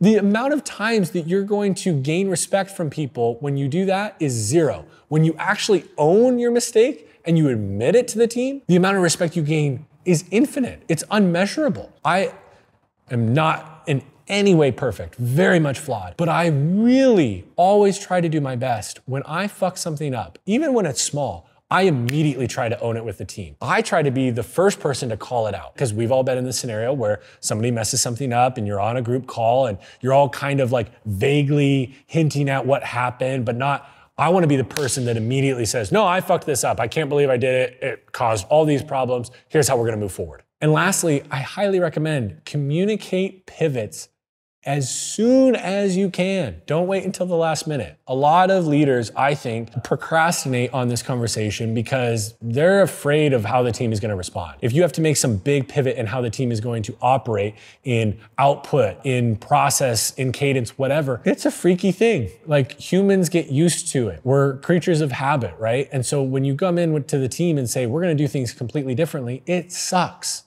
Do it fucking immediately. The sooner that you do it, the more time you give your team to be able to digest this and accept the fact that they're gonna have 5 times the amount of videos needing to go out per week, rather than telling them the week before that you're gonna do it. Ultimately, the theme you're noticing here is transparency. Be more transparent with your team. Share more with them. The more that you trust them, the more that they will return the favor and trust you. Another great thing that you can do as a leader is pay attention to what your team cares about. If somebody on your team mentions the fact that they fucking love Legos, maybe you take note of that and on their birthday, you send them the Millennium Falcon Lego set, right? Like something absurd like that, that shows that like you care about them outside of work and you pay attention to what they care about and are passionate about beyond just editing, for example. Another thing that I love to do that I think is very contrary to the majority of leaders is if one of my team members mentions to me that they're sick, rather than being skeptical and not believing them and assuming that they're just trying to, cash in the day, take the day off, I actually like to go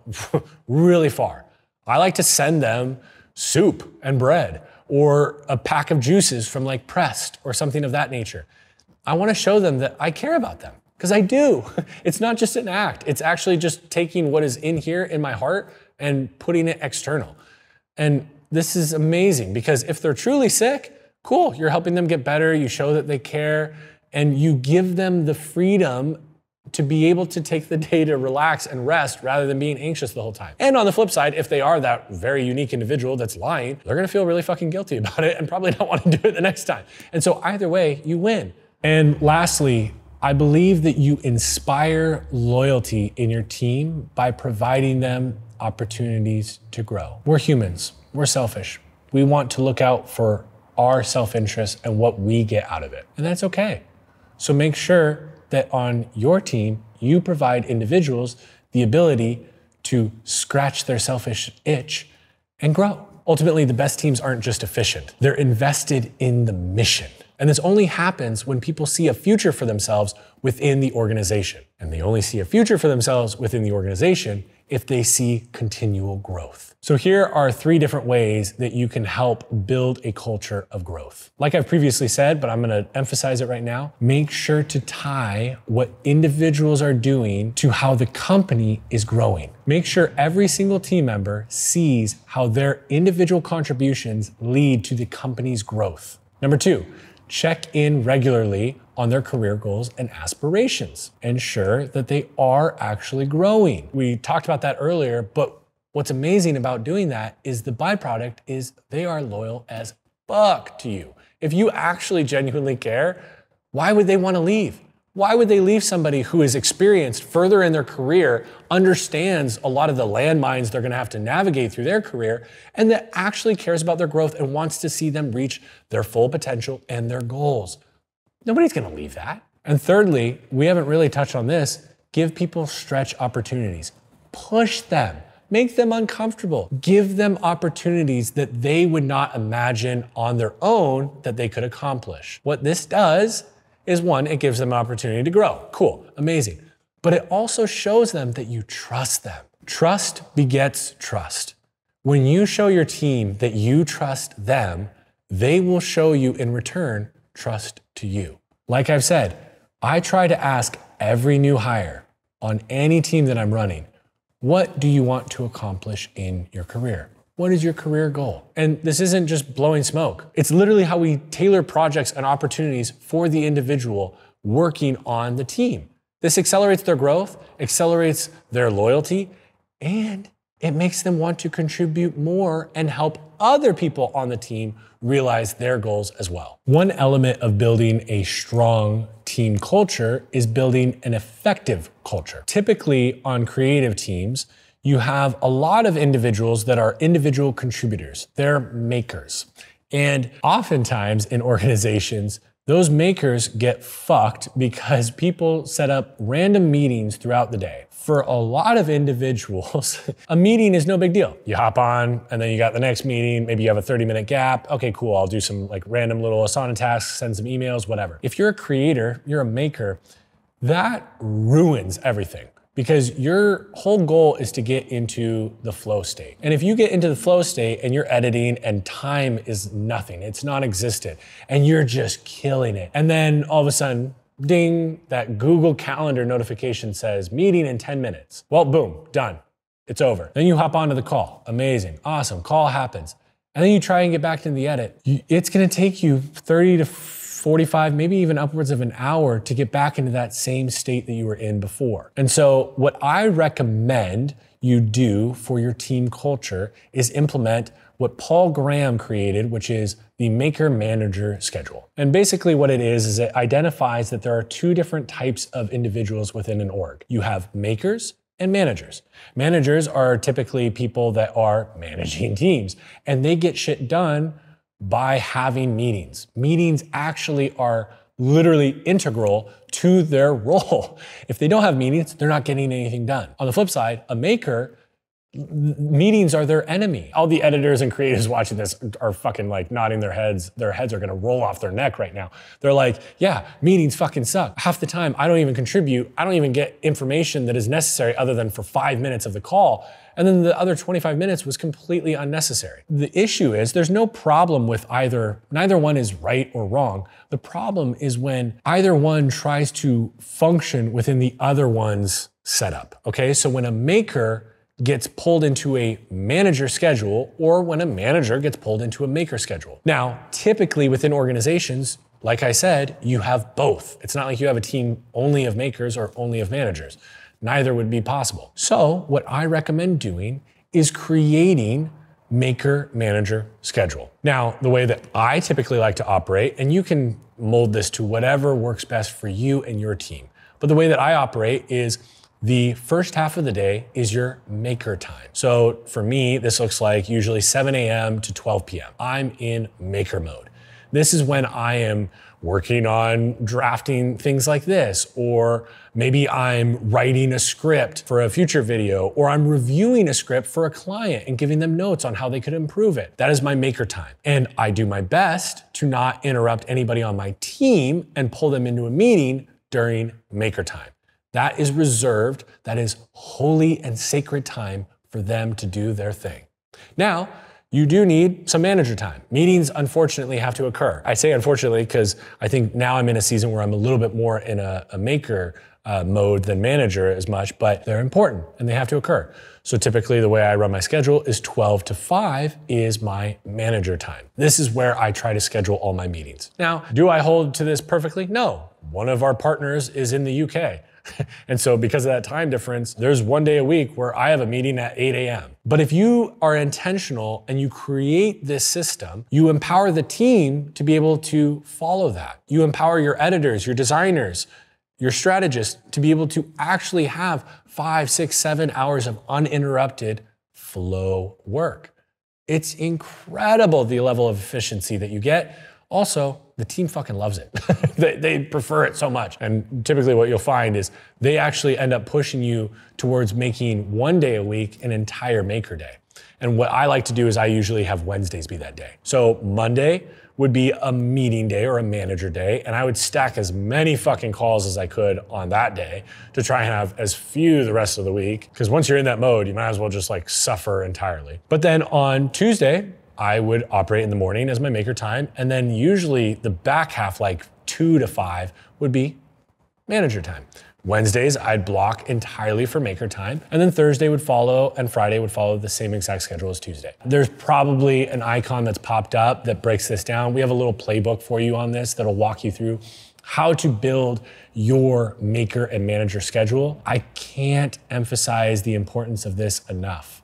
You will gain so much efficiency, and your team will be much happier with their work if you operate this way. So we've talked a lot about hiring, onboarding, and culture, right? Now, one thing that we haven't discussed or touched on yet is the great debate that has basically started to take place in society since 2020. And that is remote work versus in-person or hybrid. And I think there are a lot of benefits and detractors to all three. And so what I want to do is walk through a couple of different factors that you're going to be thinking about when deciding or determining whether or not you're going to be a remote work team, a hybrid team, or an in-person team. And so we're going to walk through these different factors, and I'm going to give you just a couple of points on it. Again, this is a sheet that you can download. I think this will be very useful for you to use. This is an important thing to get right. And when I say get right, I'm actually gonna explain that a little bit more. It's not that there is a right or wrong way. There's not. All of them work. All of them have downsides to it. The key is to make sure that you are very intentional about how you go about doing this. The way you build culture remotely is far different than in person. You have to be a lot more intentional and thoughtful remotely. Because as we all know, there's amazing moments in person when you're just walking through the office and you happen to pass by that employee and you just randomly embark on a 20-minute conversation where you learn a lot about them, right? You're able to pour into them, help answer or solve a problem they are encountering. That doesn't really happen as much by accident remotely. It's not like you're just like walking through the Zoom rooms and happen to stumble upon someone. Like, that's not how it works. And so you have to be more intentional with how you set up meetings, check-ins, etc. So factor number one is flexibility, okay? And for remote work, the flexibility is unbelievably high, right? Employees can work from anywhere, they're adaptable with their schedules. It allows the employee to be very flexible. This is viewed, in my opinion, as a benefit. By doing this, you actually, in some instances, can pay lower than typical market rates because this is a huge benefit for some individuals. There's a lot of people out there that are parents that maybe have young ones and they want to be able to be home around their kids. It doesn't mean that they're not working. It just means that if their kid, starts puking or something like that, they can actually take care of it, right? It also cuts down on commute costs for them. There's a whole lot of benefits that play out for the employee and the company. Now, for in-person, the flexibility is pretty low, let's be real. These are typically fixed hours and a required location that you are working at. Now, there's a lot of benefits to this, as we'll see, and now that we live in a world where a lot of people have become accustomed to remote work, this is something that a lot of different teams are finding difficult. Now, hybrid is a little bit of a medium here. And that's kind of what you're gonna find is hybrid for all of these is kind of like a happy medium between both. This is a mix of remote work and office work. This is far more flexible, but provides enough structure that maybe the company might feel a little bit more comfortable with that cadence. A lot of individuals that run companies have this fear that if people are fully remote, how do I know that they're actually working, right? And so the hybrid model allows you to be able to see them in action maybe 2 or 3 times a week, but then maybe they're the type of employee that gets a lot more work done at home, okay? And so the flexibility here is medium or moderate, and I think is probably more realistic for most organizations and individuals than an all or nothing approach. The next factor that we're looking at is collaboration. Remote work requires strong digital communication tools, potential for time zone challenges as well. So you need to make sure that your tech stack and your standard operating procedure for communication is very clearly articulated to the team. If you expect people to be messaging back and forth constantly all day long, in Slack, you need to make sure that they know that. If you require that people hop on Zoom calls, like that needs to be very clear. The amount of collaboration that happens by accident in a remote environment is very minimal. Every once in a while you get blessed with that moment where you're on a Zoom call talking about one thing and then it changes and evolves into a big project or whatever. But for the most part, you don't get those happy accidents. Now for collaboration in person, this is far easier in my opinion. There's a lot of real-time collaboration that occurs. If we're talking about a creative director giving notes to an editor, it's so much different providing notes on frame.io and giving a couple of notes here and there versus sitting down with the editor and being like, what if we did this? And then the editor chimes in on that and they feed each other and they ladder up to a way better idea than probably what they would have landed on using just a frame or some sort of digital service like that. Now, don't get me wrong. We use Frame. I love Frame. I use it with all of our partners. I've used it for years. And I think it's a very effective tool and better than 99% of alternatives if you're not in person. But there is a beauty of having the team working together on the ground in person, being able to real time go back and forth on potential solves and solutions. Again, what you'll notice with hybrid is this is a balanced approach. Depending on how many days you have this individual coming into the office is gonna be the amount of time that they get those happy accidents, those random occurrences where collaboration takes place that was not planned. But it does also give them the ability to be a little bit more focused at home and have less distraction. Collaboration can be a big benefit, but it can also be a detractor of productivity. Which brings us to the next factor, which is productivity. Now, productivity for at home or remote work varies. This is very dependent on the individual. I would say when I look at the teams that I've ran, half of the people fall into the camp of they are highly effective at home.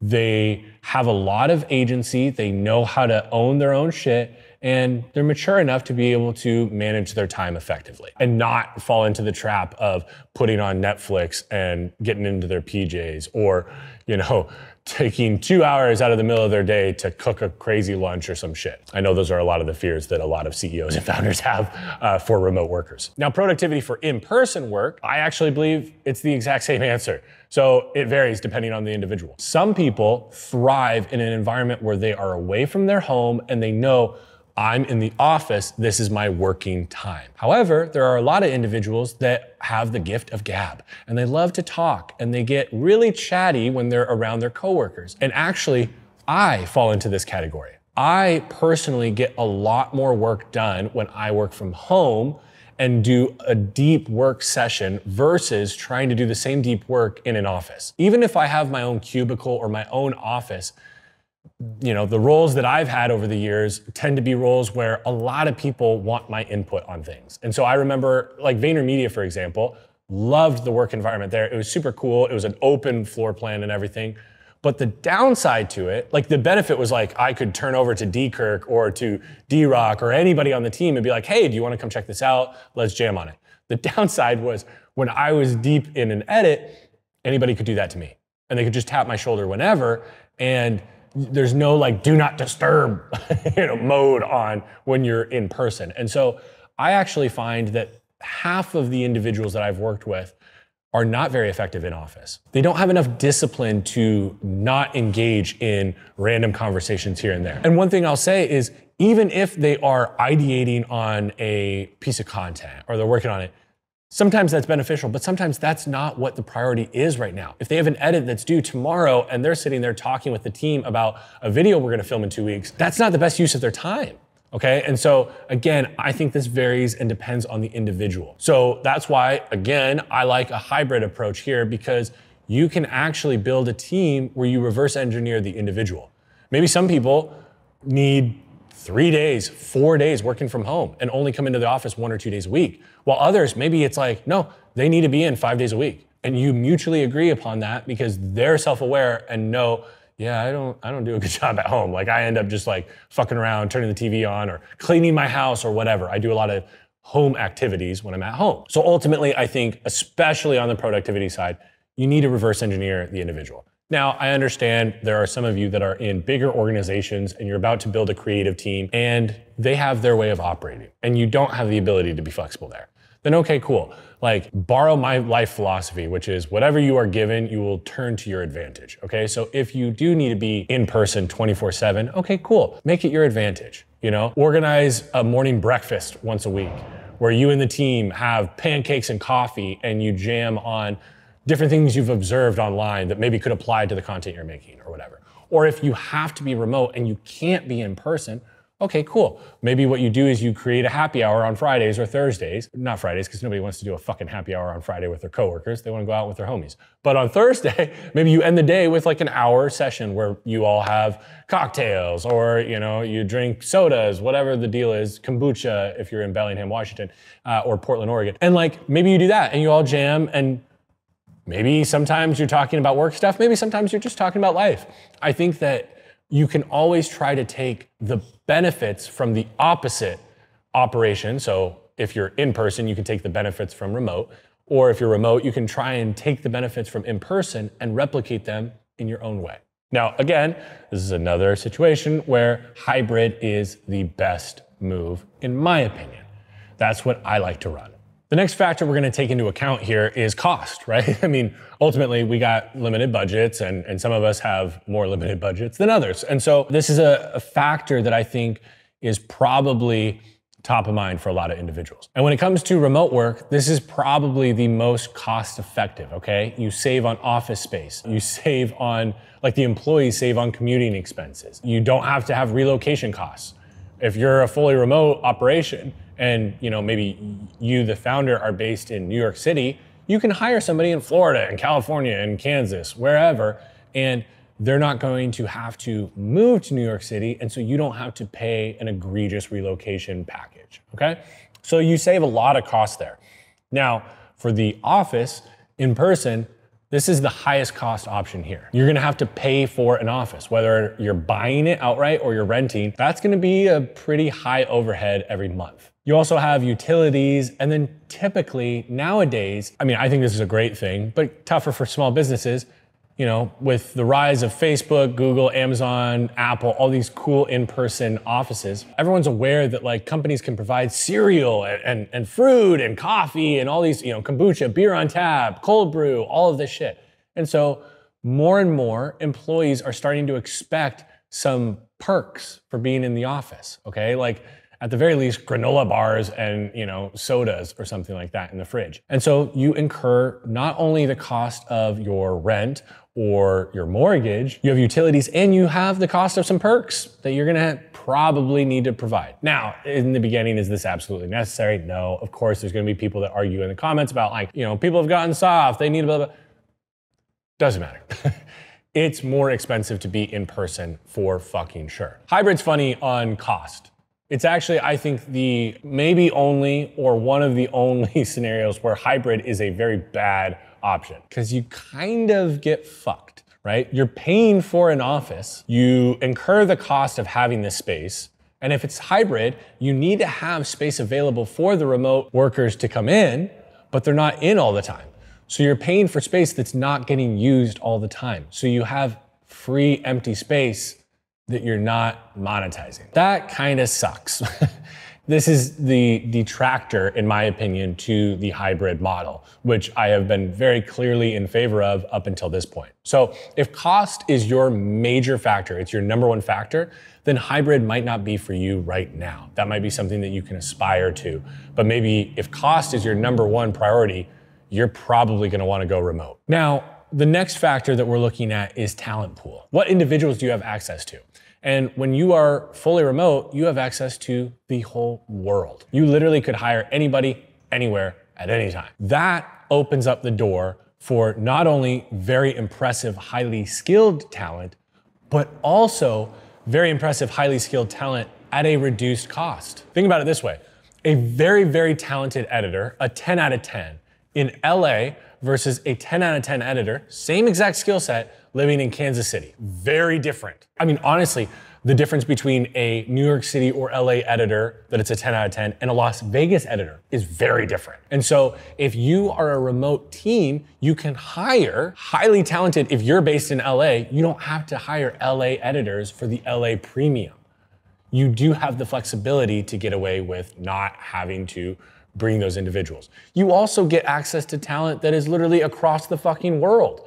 Okay, and so like if you're starting to make international content and stuff that you're going global with, you have access to a talent pool that's gonna understand the nuances of those new cultures that maybe you don't get. This allows your talent pool to go from your local market to the entire world. If you are fully in office, however, you really limit your talent pool. If you're based in Los Angeles or New York City, your talent pool is gonna be fine. You're not gonna have an issue, especially when it comes to creatives. Like those are the hubs where the most amount of creatives are. But if you find yourself in like Chattanooga, Tennessee, or El Paso, Texas, yeah, you might not have quite the same access to talent that those folks in LA and NYC have. This becomes a major constraint. You are all of a sudden limited to people in your local area or people that are willing to relocate. And that's gonna drive your costs up, because more than likely, if you're gonna bring somebody from LA to El Paso, Texas, you're probably gonna have to pay them a premium because you're compensating them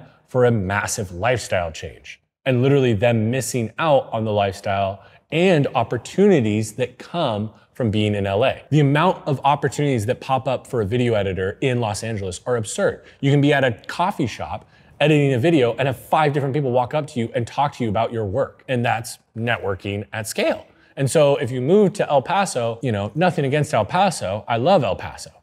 I've been there once. If you live in El Paso, I almost guarantee if you're in a fucking coffee shop editing, you're not gonna have 5 different opportunities potentially pop up like you would in a New York City or a Los Angeles. You really limit your talent pool when you are local, especially if you are local in a non-major market. Now, the hybrid model is a little bit better than the local. So you can kind of use it as like a benefit that you place in front of the candidate. Yes, you do have to relocate, but you're not gonna have to be in office all the time. You can be remote. And so maybe there's a scenario where they could be remote and go back to the town they're from and work remotely for 4 days a week. So they could be in office 3 days a week and then they could go travel for 4. This provides a lot more flexibility for the employee, which does make the relocation offer a little bit more palatable from my experience. The next factor is culture and engagement. And I think you guys can probably already imagine where I'm going with this. Remote is very hard to build culture and to drive engagement within your team. There's a huge difference when I say, hey, Trevor, what do you think of this idea when he's right in front of me versus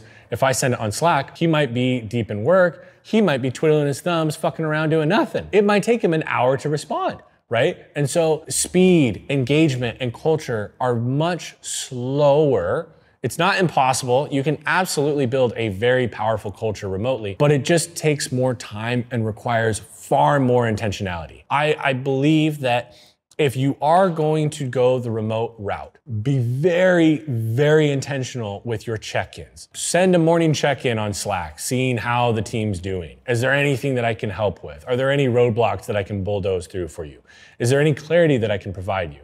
How are you feeling? Are you feeling healthy? Are you sick? Can I send you juice? Like anything like that, that can help you expedite building the company and team culture. The other thing that you can do, now this is a cost, this is a higher investment, but if you have the budget to, one thing I found very effective is if you do have a remote team, you can create a in-person meetup, okay? And this is a one-time event, or maybe it's a quarterly event that takes place where you fly the team into one spot and you all hang out.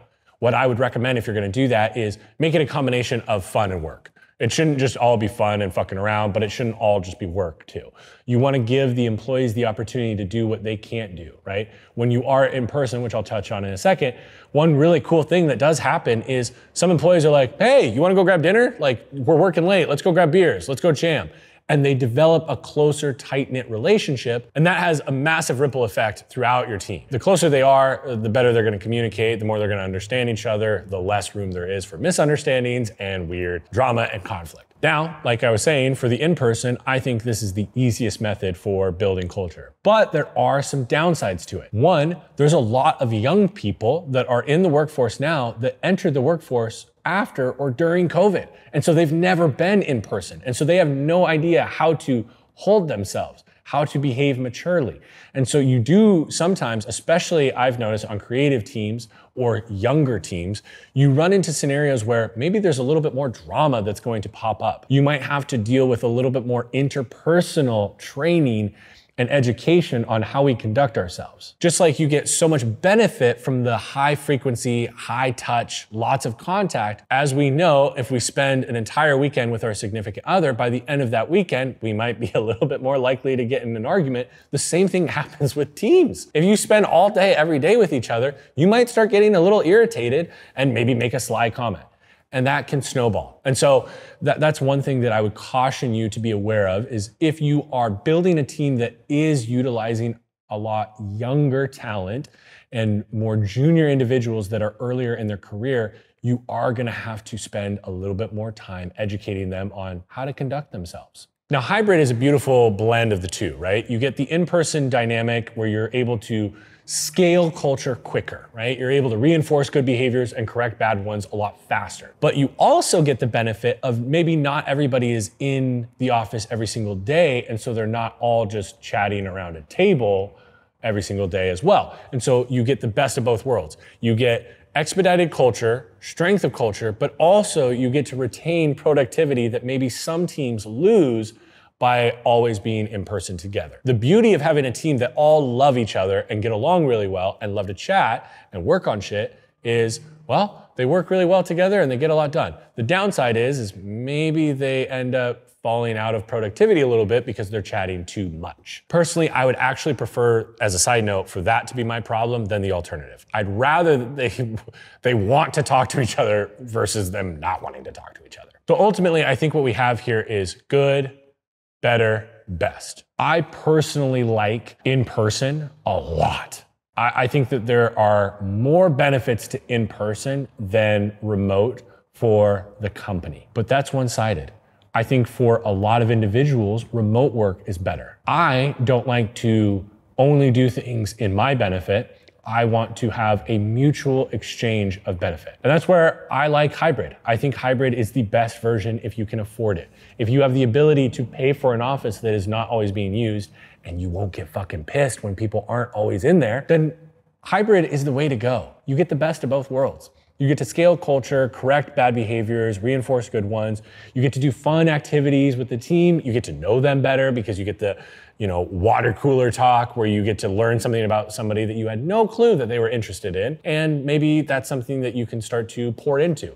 Maybe you find out that somebody on your team loves making music. Maybe you have a video coming up that you want an original track to. And so they actually go home and work on that as a project. Okay, cool. Probably would have never discovered that over Zoom. But if you are at a stage where you can't afford an office, then I truly believe you can absolutely build a powerful, strong team remotely. I've done it. I've literally had a team of 14 people all remote before. I know that it is possible. It is a challenge and you have to be far more intentional and methodical with how you approach it. So to recap, hybrid, in my opinion, is the best. Then the next two, I'm just gonna say it. In-person is best for the company, remote is best for the employee. And so you have to determine what factors here are most important to you. So the sheet that you have, that you've downloaded, what I want you to do is order in priority, what are the factors that are most important to you right now? And that becomes your decision-making framework. That's how you determine whether you're gonna go in-person, remote, or hybrid. So here are my final thoughts on building your team. Again, I think this is arguably the most important part of this entire course. One, a strong team is not just about skill. It's about culture alignment, growth, and trust. Two, define and reinforce your core values daily, right? If good branding is an intentional pairing of relevant things done consistently, well, pair yourself and your organization with your core values consistently, and then the team will inherently associate the two. Branding works externally and internally just as effectively. Number three, please be radically transparent. Just like trust begets trust, transparency begets transparency. You want your team to be transparent with you about the problems that are occurring, right? You don't want them secretly dealing with a bunch of different problems that you have no idea about, and then one day it blows up in your face. Well, they're not going to be open and vulnerable with you if you're not open and vulnerable with them. Number four, make growth a priority. Your team is going to see themselves on your team a lot longer if they see a long road ahead of growth. If they think that they're probably going to be capped out on their growth within the next 3 months, guess what they're spending their time doing right now? Posting shit on LinkedIn and looking at potential other opportunities because they want to move the fuck on. Number five, the most important one to me and how I strive to always lead. Lead with empathy.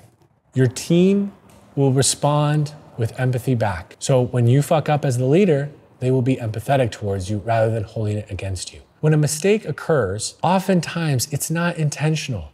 They're not trying to ruin your brand. They're not trying to fuck up the process or lose the company money. Be empathetic to all that they have going on.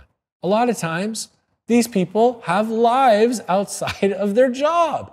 Crazy concept. And their lives outside of the job affect their job. I truly believe that if you show up on a daily basis as an empathetic leader, your team is going to stick with you and fight for you and show up for you in a way that you could never imagine.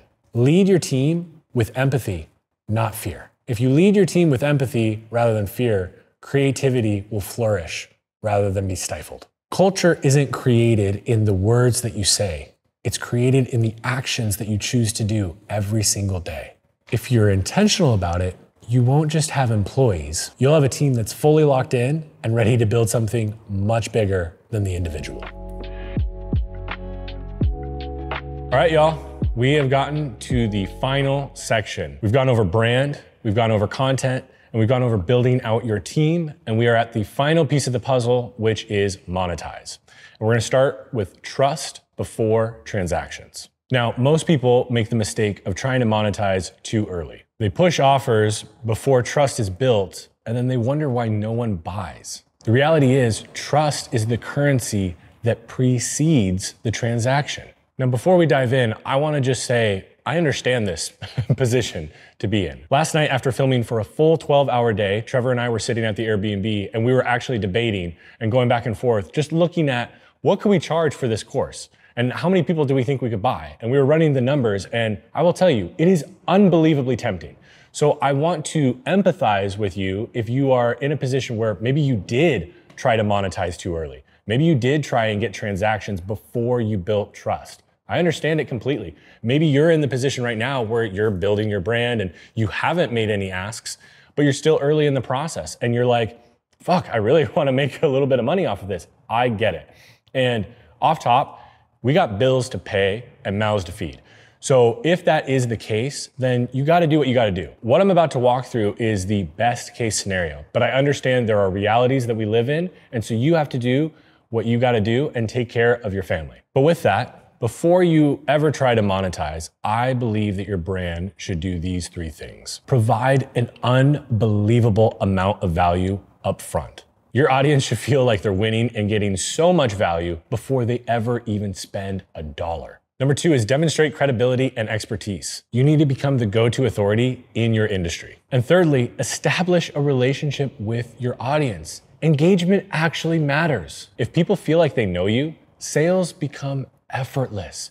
You're not having to push, convince, inject all this scarcity and urgency. They trust you. They believe that what you are offering is of actual value because what you've offered for free has been worth more than what they've invested. And so this leads us to defining your monetization model. Now, to be clear, I don't believe that all brands should monetize the same. Your monetization strategy should line up with your strengths, what you're providing, the value that you bring in your content, and more importantly, what your audience actually needs. So here are 5 primary paths that you can take with your monetization model. Number 1 is services.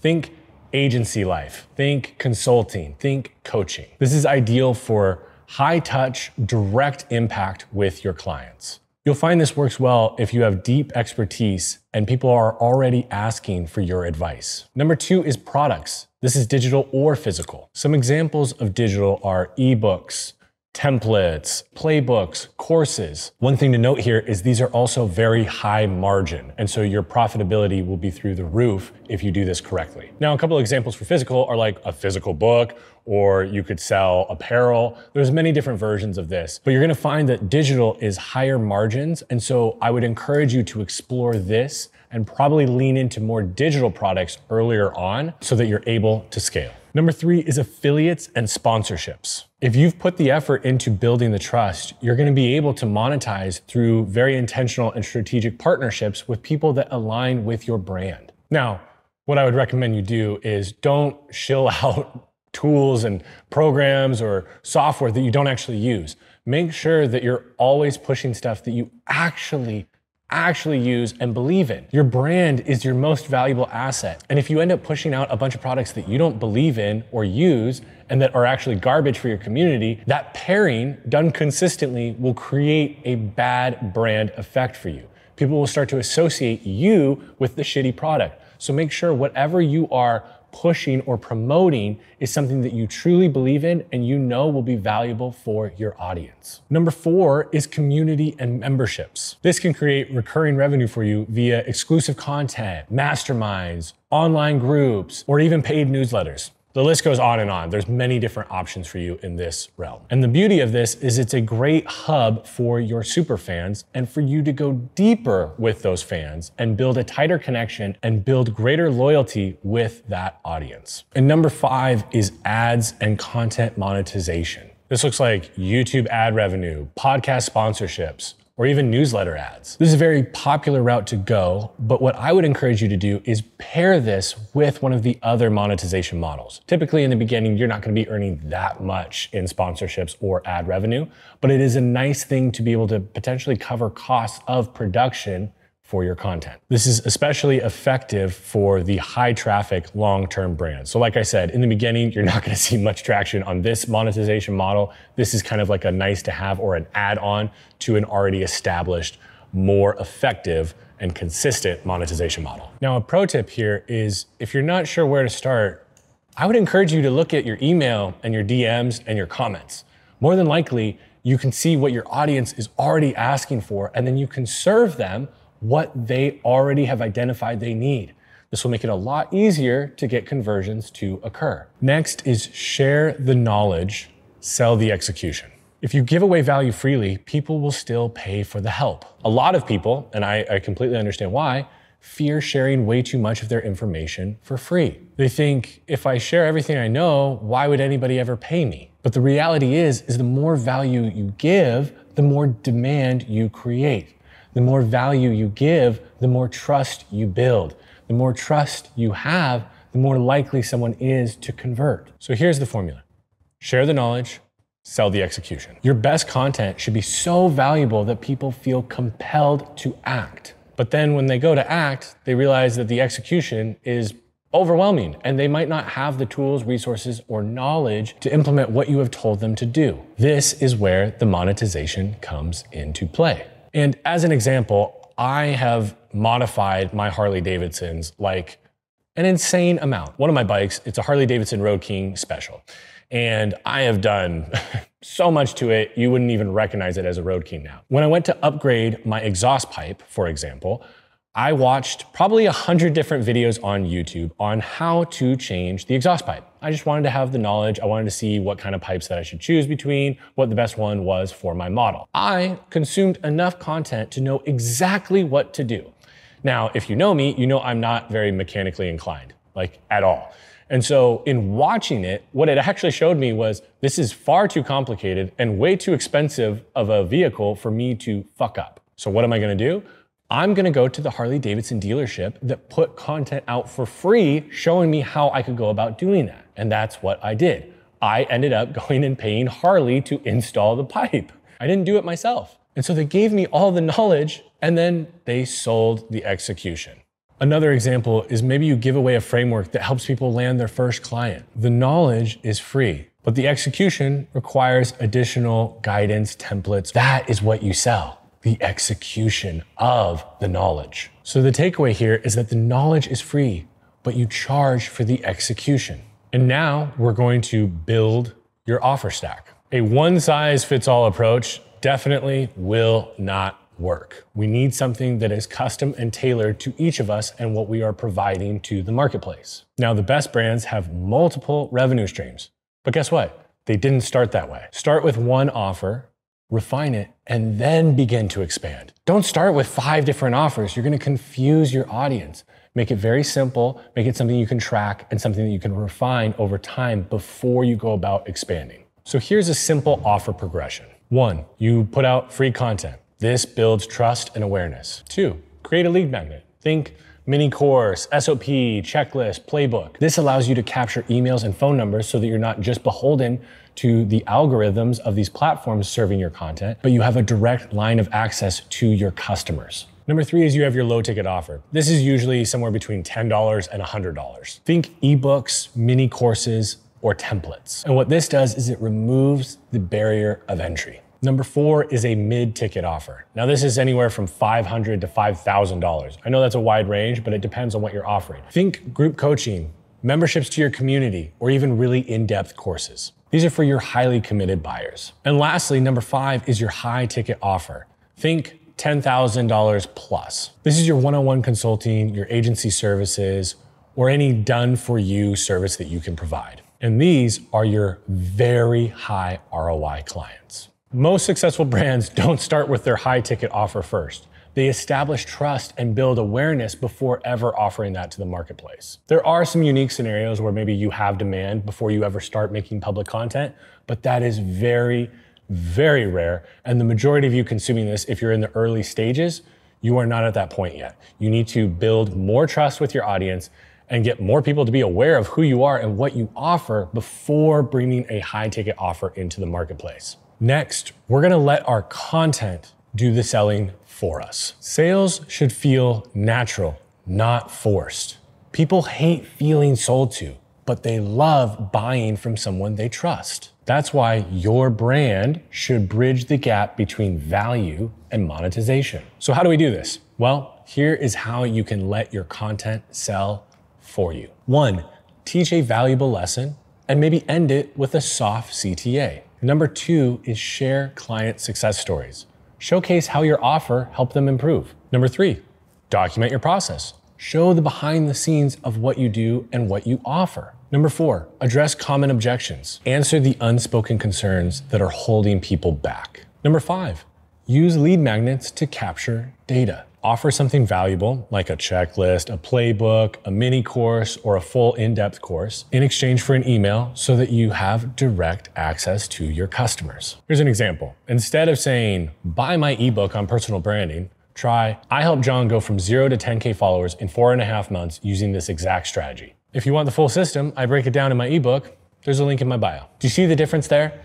It's far more compelling if you share the results that you are getting for your clients and for your customers than if you're just encouraging people to go buy the book based on what it is. And finally, I'm sure you've probably gotten this theme throughout, play the long game. We want to monetize without losing trust. A lot of people approach monetization backwards. They think about how to make money first, then build content to try and drive sales. But the brands that actually win, they're not chasing short-term revenue. They're building long-term trust. If you end up doing this right, your audience isn't gonna just buy from you once. They will keep coming back. And this is how you build a brand that doesn't just make money, it stands the test of time. So here is how we are going to execute this strategy. Number 1 is to deliver so much value that people feel guilty not buying. Instead of following what everyone else in the industry is doing, give away your best insights for free. Don't do the watered down version, not some teaser of what they can then go and purchase. You want to give the actual frameworks, strategies, and knowledge that people would traditionally be paying for. Ultimately, the reaction that we want to build within our audience is,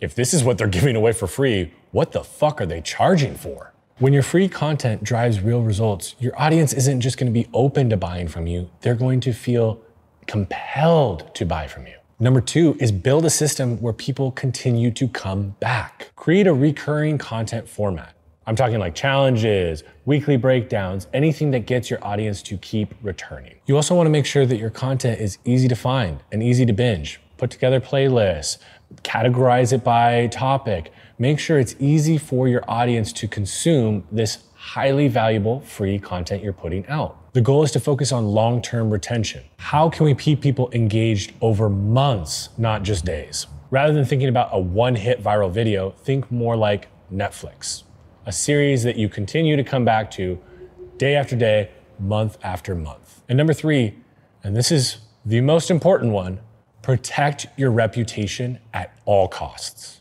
It is way harder to rebuild trust than it is to maintain trust. Every short-term cash grab that you do comes with a significant long-term cost. You need to be obsessive with who and what you pair your brand with, because these are the associations that your audience is going to make when they hear of your brand. A great question that I would encourage you to ask yourself before you make any moves for a monetization play are, will this increase trust with my audience or decrease trust? Will this make my audience trust me more or trust me less? And if the answer is that it's less, I promise you, it is not worth it, period. To summarize, obviously monetization is extremely important. We have to make money in order to pay our bills, in order to be able to fund projects like this, for example. But the reality is if you try to make that play too early, you're going to burn your audience and degrade trust. You need to make sure that you establish immense amount of trust before you start monetizing your audience.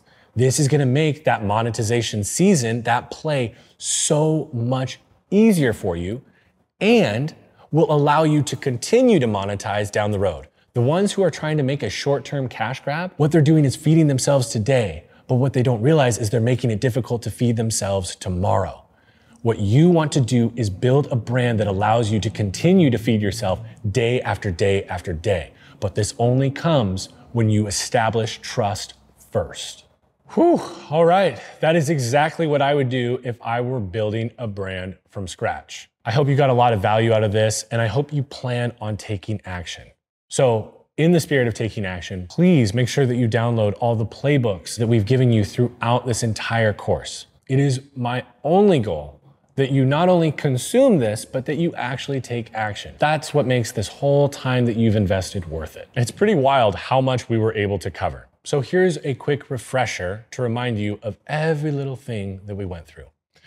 First, we started with what brand is and isn't.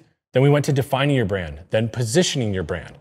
Then we went to picking your topics, choosing your content medium, choosing the right platforms, determining your posting cadence, utilizing storytelling in your content, having your community drive your content. Then we went to scaling your content, creating space for experimentation with content hackathons, why your team is everything, defining your needs before hiring, streamlining your hiring process, hiring for culture, training for skills, starting lean, growing intentionally, full-time employees versus contractors and agencies, onboarding your team properly, developing and retaining your high-performing team, building a strong team culture, building trust before you transact, defining your monetization model, sharing the knowledge, selling the execution, building your offer stack, letting your content do the selling, tracking and scaling, and last but not least, playing the long game. Now, like I said, it's your turn to execute. But for some of you, you may look at this entire course and be like, holy shit, this is way too much for me and my team to be able to execute alone. And that's where my team, Ralston, is here to help. We provide the direction and guidance along the way to help you take this plan and build a strategy that drives real results and leads to actual brand scale. And so if you are interested in potentially partnering with us, you can go to calebralston.com, hit the application button, and see if you qualify to be one of our partners. We would be incredibly stoked to partner with you and help you scale your brand. Now, the reality is the majority of you watching this, we will never have the opportunity to partner with, and that's okay. That's why we made this course, completely free for you. My goal is to help you, whether we ever work together or not, scale your brand and see the results and create the life and the company and the business and whatever you're trying to build that you have dreamed of. If you got value out of it, consider maybe sending it to your team on Slack or texting it to a friend that you know is trying to build their brand. It's free and available for anyone. Share it with anyone you think would get value out of it. And last but not least, if you made it this far, thank you. My team and I put an incredible amount of effort into this project, and it's just our second video that we've put out, and I can't tell you how much your attention means to me. I know this was a very long piece of content here, and so you dedicating your time, there's a lot of different things that you could spend your time on. And the fact that you spent it here with me, I'll never be able to explain to you how much that means. So I just want to say from the bottom of my heart, thank you. Thank you for paying attention, for consuming, and thank you for taking action on this. Please let me know how it goes. Keep me updated. I want to hear about how your brand is scaling. And with that, that is how to build a brand. Thank you so much.